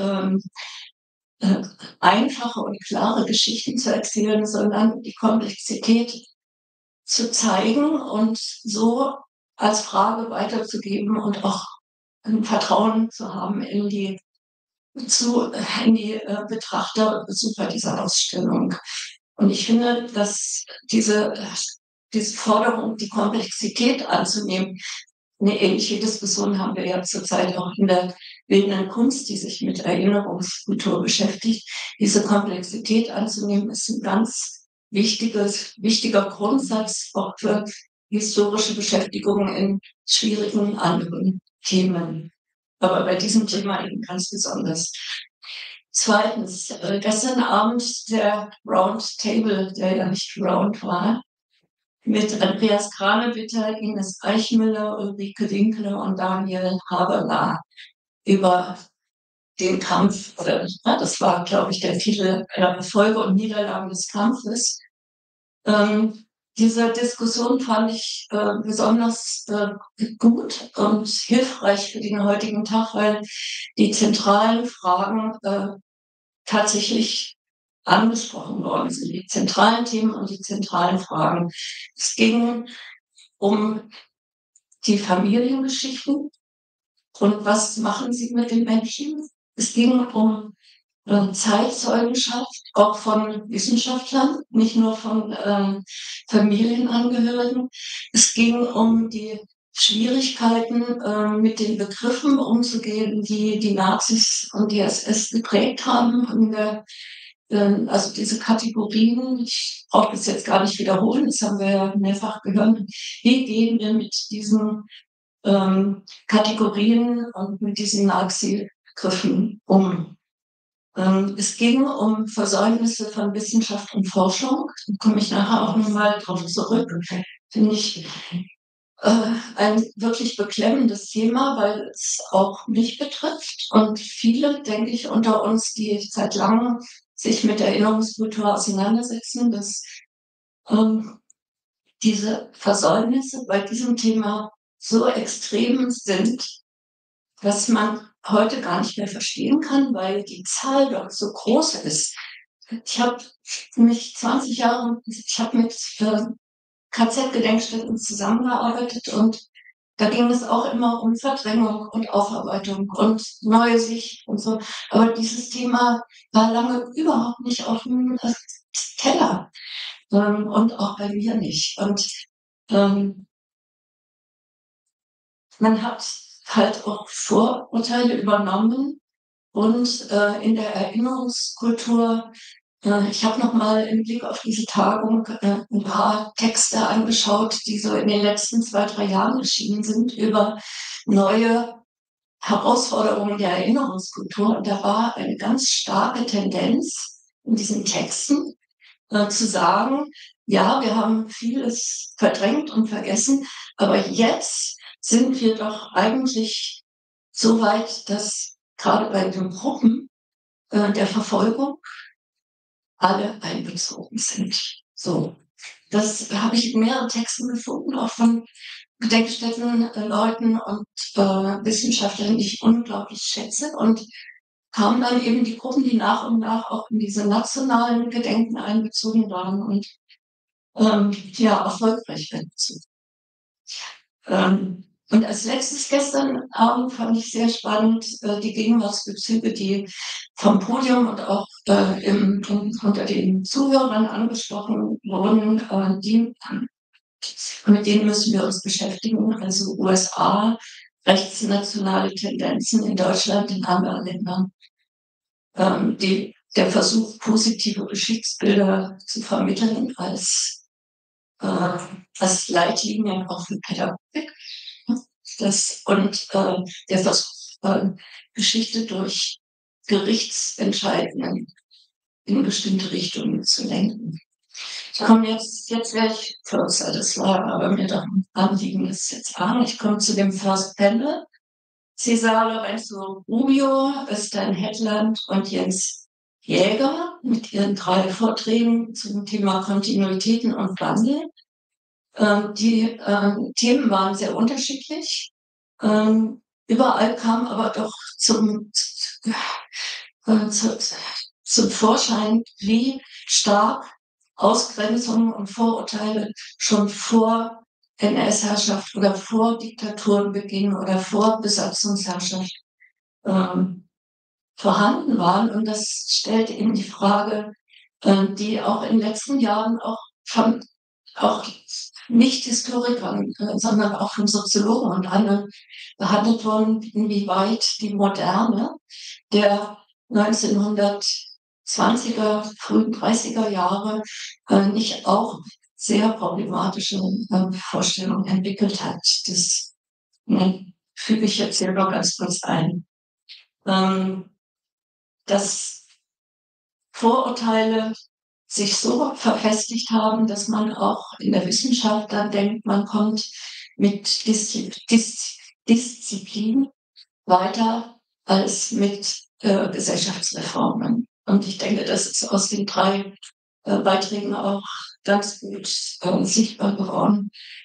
Die Bilder des Fremden waren vorher gesellschaftlich präsent, waren in der Zeit der Verfolgung präsent, die sind heute noch präsent, in unterschiedlicher Weise. Und diese Kategorien, von denen ich vorhin schon gesprochen habe, die vorher schon latent da waren, wurden dann zunehmend für politische Verfolgung missbraucht. Und das, denke ich, ist eine wichtige Erkenntnis dieses ersten Panels, wo auch der Beitrag über Interpol, denke ich, für uns wichtig war, weil man immer denkt, es gibt bestimmte neutrale Bürokratien und neutrale Institutionen und auch das ist ein Mythos und dem sollte man nicht weiter folgen. Und bei allen 3 eben in der Nachkriegszeit die Einschätzung der Gerichte, also das Unrecht, was diesen Gruppen angetan wurde, war kein NS-spezifisches Unrecht und die Narrative durch die Verfolgungsverbände. Da komme ich gleich auch noch mal dazu. Das finde ich, das greift so ineinander. Das ist beklemmend, wenn man das jetzt danach nochmal überdenkt. Der zweite Panel, Pavla Flacher, Jérôme Courtois, Daniel Thielmann und Renze Havinga. Die unbekannten Geschichten, die Aufarbeitung, die viel zu spät gekommen ist, die Lücken und Leerstellen, wo das Wort von den Mosaiken auch viel, das finde ich auch wichtig. Also man hat immer dann wie einzelne Sprengsel von Informationen und wie bringt man die zusammen. Ich denke, dieser Second Panel hat uns auch mal richtig vor Augen geführt, die Mühen einer solchen empirischen Arbeit des Historikers mit Karteikarten und Listen und wichtigen Dingen, die eben auch dort fehlen in den Unterlagen, die man es sind aus diesem zweiten Panel 2 oder mehrere interessante Thesen entstanden. Die eine These, ich deute das jetzt mal an, ist, dass eben diese Verdrängung durch bestimmte Nachkriegsnarrative entstanden ist und sich bis in die Gegenwart fortgesetzt hat. Und die andere, dass es bestimmte Geschichtskonstruktionen gegeben hat, die aus politischen Gründen eben fabriziert worden sind. Und diese Thesen, die lassen mich an vieles denken, was ich in letzter Zeit auch beobachtet habe. Das möchte ich ganz kurz ansprechen. Ich bin dann auch gleich zu Ende. Ja. Die KZ-Gedenkstätten, die ja immer versuchen, tatsächlich nicht nur die Geschichte der KZs, die Vorgeschichte und unmittelbare Nachgeschichte, sondern ihre eigene Geschichte aufzuarbeiten. Das ist eigentlich in allen deutschen Gedenkstätten und auch in Mauthausen. Das ist üblich. Man guckt auch kritisch auf die eigene Geschichte. Aber ich denke, in Bezug auf unser Thema noch zu wenig oder gar nicht. Wir haben ganz gut sehen können, wie nach dem Fall der Mauer, wie in der DDR durch die Anordnung der SED, die ja Auftraggeber und Vorgeber für die Arbeit der Denkmalpflege gewesen ist, zum Beispiel verordnet wurde, bei Denkmälern muss der rote Winkel vorgegeben werden. Andere Winkel sind nicht erlaubt. Ne? Also dieses rote Winkelzeichen, ich habe da auch mehrfach erzählt und habe diese ganzen Anweisungen auch gefunden. Das ist schon spannend. Institut für Denkmalpflege. Aber das war ja nicht nur in der DDR so. Es war etwas verhaltener und etwas weniger leicht erkennbar in bundesrepublikanischen Gedenkstätten ähnlich. Ich war gerade letzte Woche in Dachau. Da geht es darum, dass bei dem Internationalen Mahnmal von Dachau gibt es an der Seite eine große Gedenkwand und auf der Gedenkwand, das ist von das Mahnmal von Landau Glied aus dem Jahr 1968. Auf der Gedenkwand sind eben die Winkel, die Häftlingsfarben in Winkeln angeordnet. Und der Künstler Landau Glied, damals aus Jugoslawien, der wollte, dass alle Winkel vorkommen. Aber das CID, das Komitee International de Dachau, was in Dachau ein großes Sagen hat, das kann man auch nachlesen schon, ist auch schon publiziert, hat gesagt, nee, keine grünen, keine schwarzen und keine rosa Winkel. Ne, die fehlen in der Ansammlung in dieser Gedenkmauer. Ich meine, und jetzt geht es eigentlich darum, was machen wir damit? Es geht ja nicht, dass man so ein paar Winkel einfach dazu malt auf so eine denkmalgeschützte Mauer von 68. Das sind alles sehr interessante Fragen, mit denen Gedenkstätten sich auch anderweitig beschäftigen, auch nicht nur was die Winkelfarben angeht, das ist natürlich unser besonderes Thema, sondern auch was Nationalitäten angeht. Die stehen auf den Steinen, ne? Die Sowjetunion, also woher kamen die Häftlinge, aber die Sowjetunion gibt es nicht mehr. Alle möglichen Länder wollen mit Recht natürlich jetzt auch auf diese historischen Mahnmale. Ich höre mal auf, sonst komme ich jetzt. Und das letzte Beispiel, was mir auch wieder gerade auch in Johannas Beitrag heute so durch den Kopf gegangen ist die schwierige Entwicklung um das Polendenkmal in Berlin. Es gab einen Beschluss vom Bundestag, der war sehr umstritten, dass die Polen ein eigenes Denkmal bekommen sollen für das Unrecht, was ihnen in der NS-Zeit angetan wurde, als nationales Denkmal. Und umstritten war das nicht, weil die Polen nicht furchtbar hohe Opferzahlen hatten, sondern umstritten war es, weil es als erstes ein Land ins Zentrum des Gedenkens stellt und nicht eine Opfergruppe. Die Jüdinnen und Juden sind die Roma, Homosexuelle, Euthanasie-Opfer. Es ist ein Land. Und prompt natürlich alle möglichen anderen Länder, von Belarus über Ukraine bis hin zu Italien und Frankreich, sagten, ja, dann wollen wir auch ein Denkmal national. Und da drängen sich ja schon Dienstlichkeiten. Und aufgrund dieser schwierigen Diskussion ist das Polen-Denkmal in der Folgezeit nach dem Bundestagsbeschluss quasi umgewandelt worden in das Konzept eines deutsch-polnischen Hauses, wo man Dokumentation ins Zentrum stellt und Begegnung und auch natürlich künstlerische Angebote zum Gedenken, aber wo die Dokumentation im Zentrum stehen sollte. Jetzt haben wir plötzlich die Entwicklung, seit einem halben Jahr steht in Berlin ein großes Polendenkmal als angeblich provisorisches, ein riesiger Findling. Das deutsch-polnische Haus mit Dokumentation ist erstmal auf Eis gelegt. Ich hoffe nicht auf Dauer, aber temporäre Lösungen sind ja auch sehr hartnäckig. Und dieser Findling kam zustande durch politische Absprachen. Die Polen wollen sich auch, die Polen, so wie es in den Medien auch erschienen, wollen sich von den Deutschen ja nicht ihre Geschichte erklären lassen. Und vor diesem Findling finden Gedenkveranstaltungen statt mit militärischen Ehren und einem großen Kreuz. Weil wir wissen, dass die Mehrheit der Polnischen auch schon jüdischen Glaubens oder jüdischer Herkunft war. So, das sind alles Themen, die sozusagen aus der Tagung heraus in gegenwärtige Fragen reichen und die uns alle bewegen. Und jetzt sage ich noch ein paar Worte zum dritten Panel. Johanna Ostrowska, Nuria Ricard, Philipp Morens und Pascal Luango.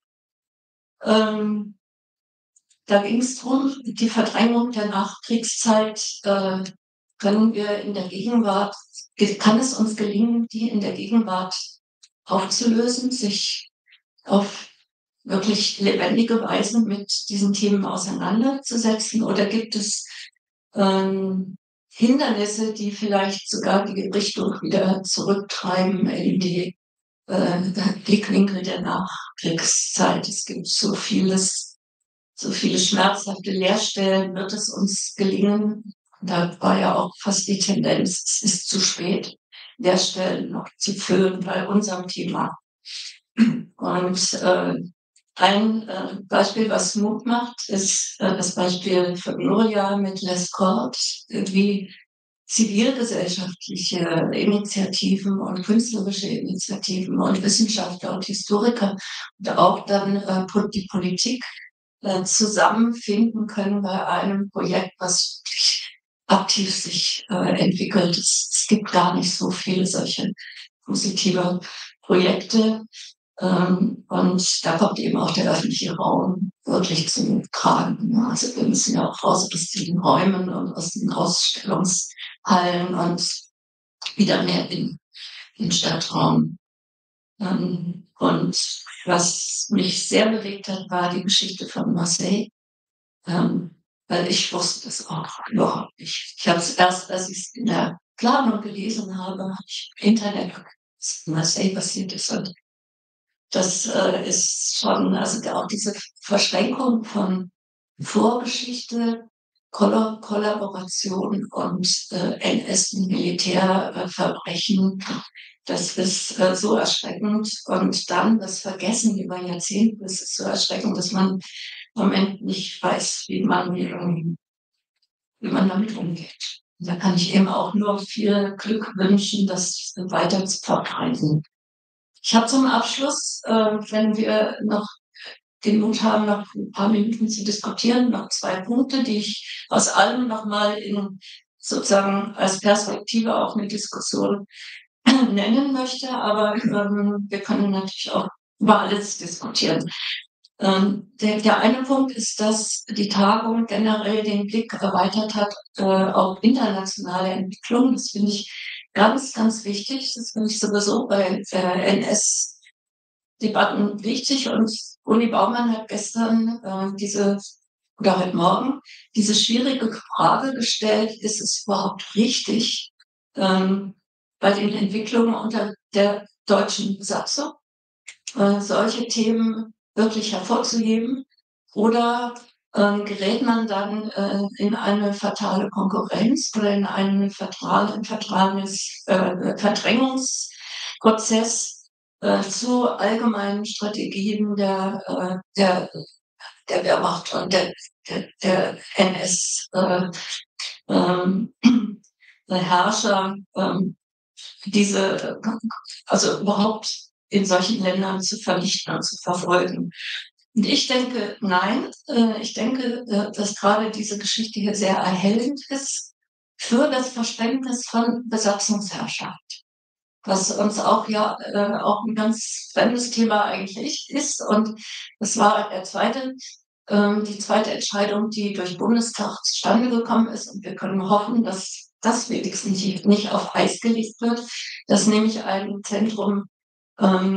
Dokumentationszentrum in Berlin errichtet werden soll als nationales Zentrum für die Auseinandersetzung mit der Besatzungsherrschaft der Nazis in ganz Europa.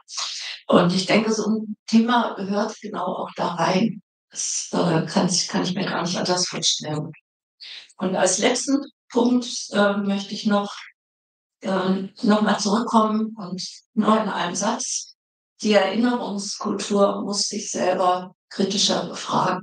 Das nehme ich mir auch nach Hause und vielleicht manche von Ihnen auch. Also die Mythenbildung entsteht so schnell oder hat sich so verfestigt und wir müssen dagegen ankämpfen. Und darin liegt dann auch, denke ich, auch darin liegt der Bezug zur Gegenwart, wenn wir in die USA gucken, wenn wir nach rechtspopulistischen Entwicklungen in anderen Ländern und nach unseren eigenen Entwicklungen schauen. Ja, vielen Dank.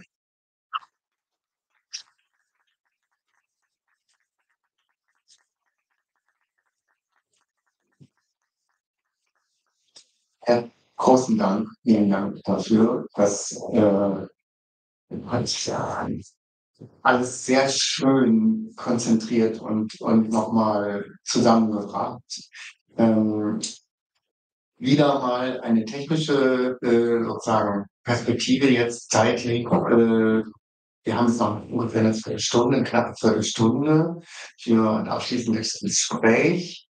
Und noch eine Anmerkung. Es scheint, dass beide Bundestagsbeschlüsse, also das Deutsch-Polnische Haus und auch das Besatzungszentrum, jetzt eines langsamen Todes sterben und auch das Besatzungszentrum nicht kommen wird. Also es wird von permanenten Wechselausstellungen und Veranstaltungen gesprochen, sodass wir sozusagen genau, dass der Blick auf die, also jetzt wieder sprechen aus der deutschen Perspektive, ne? Du hast ja auch dann jetzt am Ende aus der deutschen Perspektive, der Blick der deutschen Öffentlichkeit und Erinnerungskultur auf die deutsche Besatzung in Europa mit einem solchen Zentrum unter Einbezug der ganzen Historiker und Künstler und weiter aus den anderen besetzten Gebieten, das scheint jetzt doch nicht mehr finanzierbar wert zu sein. Das scheitert immer an den Finanzen, es sind aber letztendlich Prioritäten setzen. Genau. Möchten Sie, Stefanie, Kommentare kommentieren oder noch sozusagen eigene Dinge beitragen, dann wäre jetzt die Gelegenheit. Ich habe noch einen kleinen Kommentar.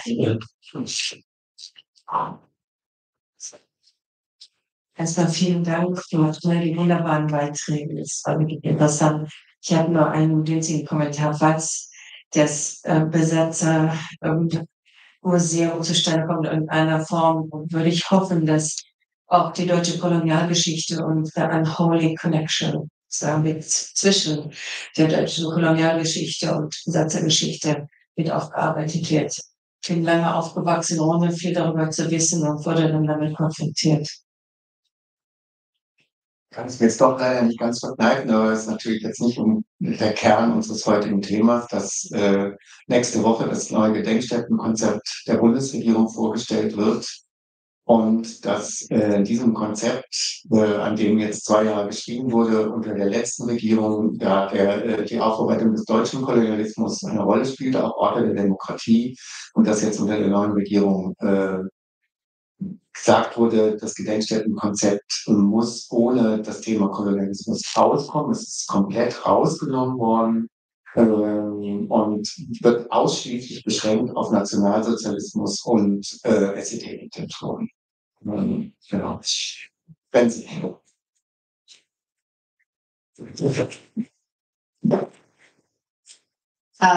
First, thank you. I share your concern for the selectiveness and ignored topics of memory culture. And in the Netherlands, we also have this struggle to get our colonial history recognized as a part of memory culture and recognized as something that we need museums for and monuments for.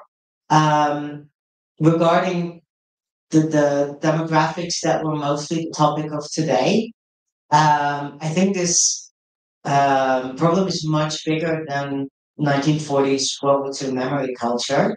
When I was preparing for my own studies, I wanted to read a book about homeless people in the Netherlands throughout time, and I couldn't find a history book about that. And I wanted to find studies about sex work in the Netherlands, and I could find almost nothing. And that was true of every demographic that was relevant to this.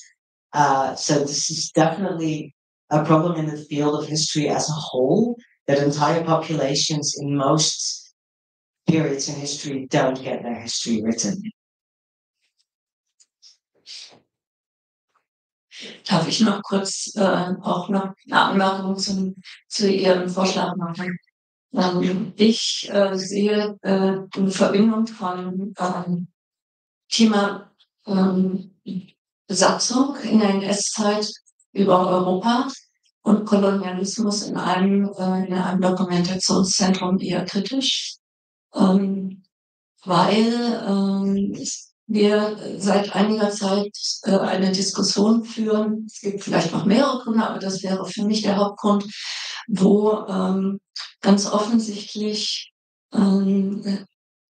das Gedenken an der Opfer des Kolonialismus ausgespielt wird gegen das Gedenken an die Opfer des NS-Regimes, und zwar in einer Weise, also vielleicht nicht so sehr bei euch, weil ihr sitzt in der Stiftung und habt bestimmte Besucher, aber ich komme aus den Hochschulen, bin zwar jetzt seit 2 Jahren raus, aber was sich da an den Universitäten und mit den postkolonialen Gruppen abspielt, ist oft eine Art Hassbewegung gegen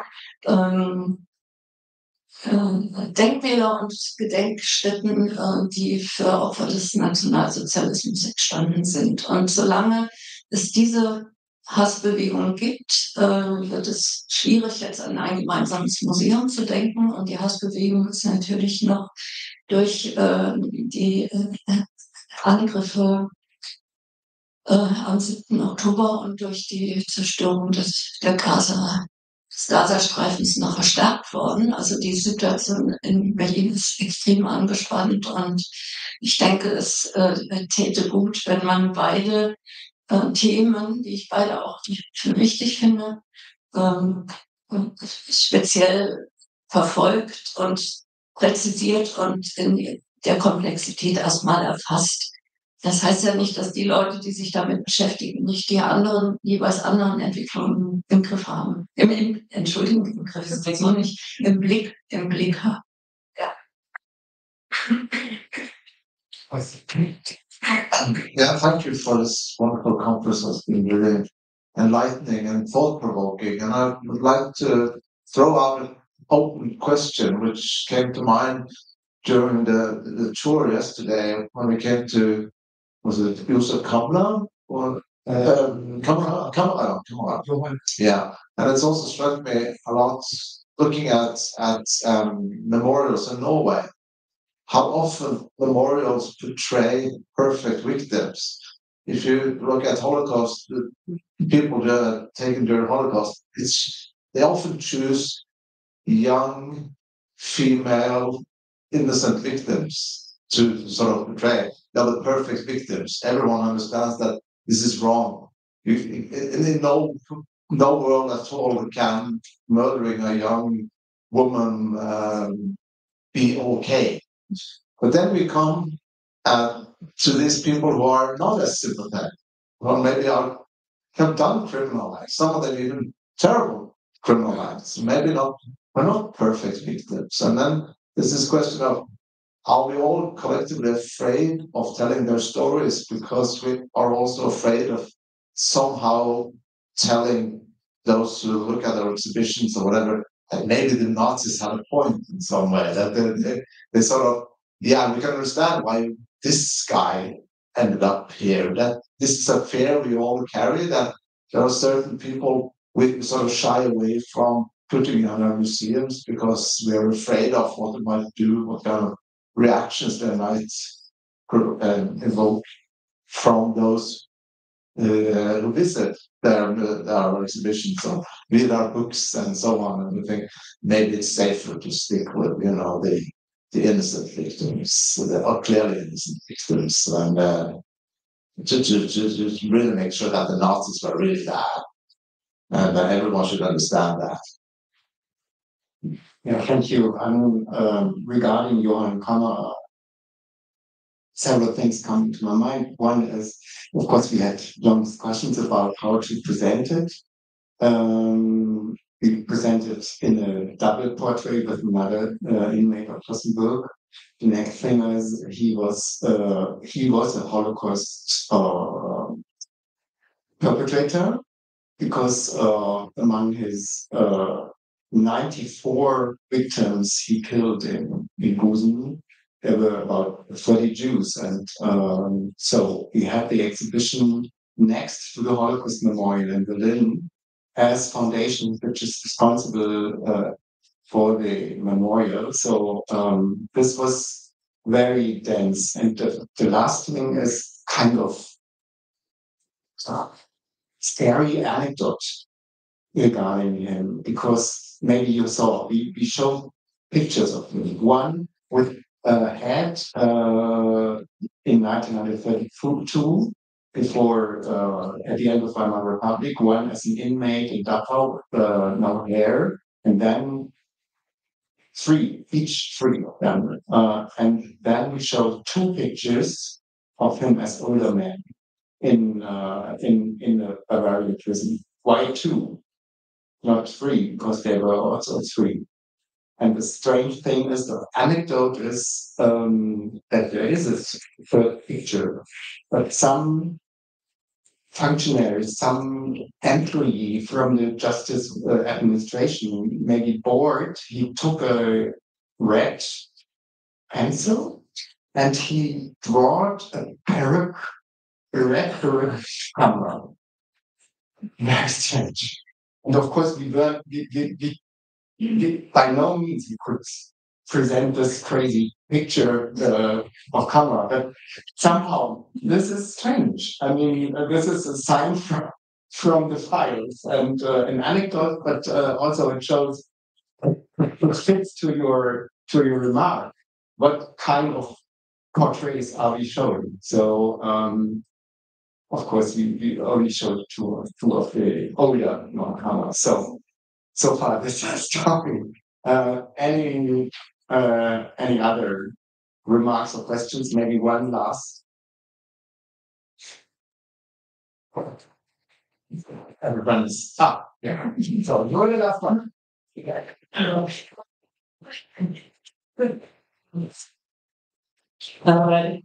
ich wollte auch mich erstmal nochmal voll bedanken für die ganzen Beiträge. Ich fand es voll eine sehr spannende und sehr wichtige Tagung. Ich habe viel gelernt. Und ja, ich glaube, ich wollte nur noch mal so auch zurückkommen, vielleicht zu den Anmerkungen, die auch am gestern Abend schon gemacht wurden, auf die Aktualitätsbezüge, und dass ich halt glaube, dass schon einfach so die große Schwierigkeit auch immer ist, dass eigentlich die Beschäftigung mit den Themen auch bedeuten würde, sich halt politisch zu positionieren heute. Weil ich glaube, sonst, was ja immer wieder passiert, dann auch dann passieren aktivistische Kämpfe, auch Bürgerrechtskämpfe und Kämpfe von Betroffenen und Angehörigen, die dann letztlich irgendwie Erfolg haben und oder hatten in Fällen, und dann Gruppen und Geschichten auch repräsentiert sind nach vielen Kämpfen und Gedenkstätten, und dann wird es aber wieder so auf die Vergangenheit projiziert. Oder dann passiert es wieder auf eine Art und Weise, die es irgendwie ermöglicht, zu sagen, okay, das war damals bei den Nazis, aber jetzt haben wir heute eine ganz andere demokratische Gesellschaft, und ich glaube, das müssten wir halt eigentlich irgendwie schaffen und hinkriegen in den Gedenkstätten und in unseren historischen Arbeiten. Uns dagegen zu positionieren, das würde aber bedeuten, auch irgendwie mutig was über die Gegenwart zu sagen. Gleichzeitig kann es natürlich auch problematisch sein, Sachen so 1:1 gleichzusetzen, aber genau, ich glaube, irgendwie kreist man halt immer auch um die Frage, inwieweit positionieren wir uns politisch auch zur Gegenwart.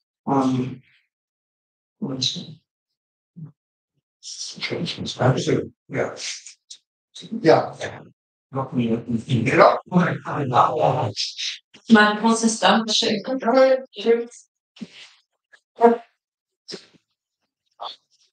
Können Sie noch sagen, wie es mit der Ausstellung weitergeht? Die Ausstellung. Die Ausstellung geht hier bis zum 3. Januar. Mikro. Nach dem Januar. Ja, so. Wenn alles gut geht mit einer jetzt ganz knapp noch erhaltenen Finanzierung, können wir dann Ende Januar umziehen nach Leipzig, dort im neuen Rathaus. Und dann geht es in die Gedenkstätte Osthofen nach Rheinland-Pfalz und dann nach Rohr. Auch dort ist jetzt gerade mal so die Finanzierung glückt. Prora ist in der Sommerzeit sehr nachgefragt von vielen Touristen und es passt wunderbar in dieses Thema Volksgemeinschaft, KDF-Bad, Erholung für die Volksgemeinschaft und dann das Thema der anderen und der Ausgeschlossenen. Dann geht es nach Cottbus und dann sind wir schon im Jahr 2027, wo wir auch verschiedene Anfragen haben. Letztendlich sind die Buchungen, ohne dass die Leute, die Vereine, die Institutionen schon die Finanzierung immer garantieren können, sind die schon bis Anfang 2030. Aber es ist teuer, es ist eine teure Ausstellung, allein der Aufbau kostet 13.000 Euro. Und genau, und das muss sozusagen immer neu erarbeitet werden, das Geld, und es scheint aber ganz gut zu klappen. Und gleichzeitig auch schon vor Fertigstellung der Ausstellung gibt es ja die Webseite, die Verleugneten, auch auf Englisch, The Disabled as a Website.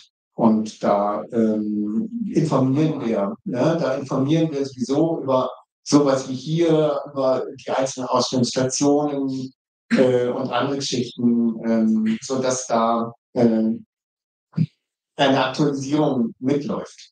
Genau. Ja. Ja, vielen Dank allen Beteiligten. Ich möchte mich auch nochmal bedanken bei den 3 einladenden Institutionen. Ich habe mich total gefreut, wieder hier im LD-Haus zu sein. Und vielen Dank an die Übersetzerinnen, an die beiden. Wunderbar.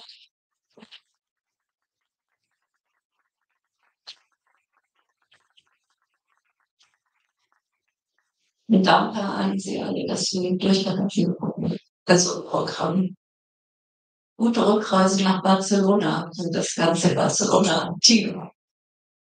Und nach Marseille. Ja, danke. Sorry. Jack. Sorry.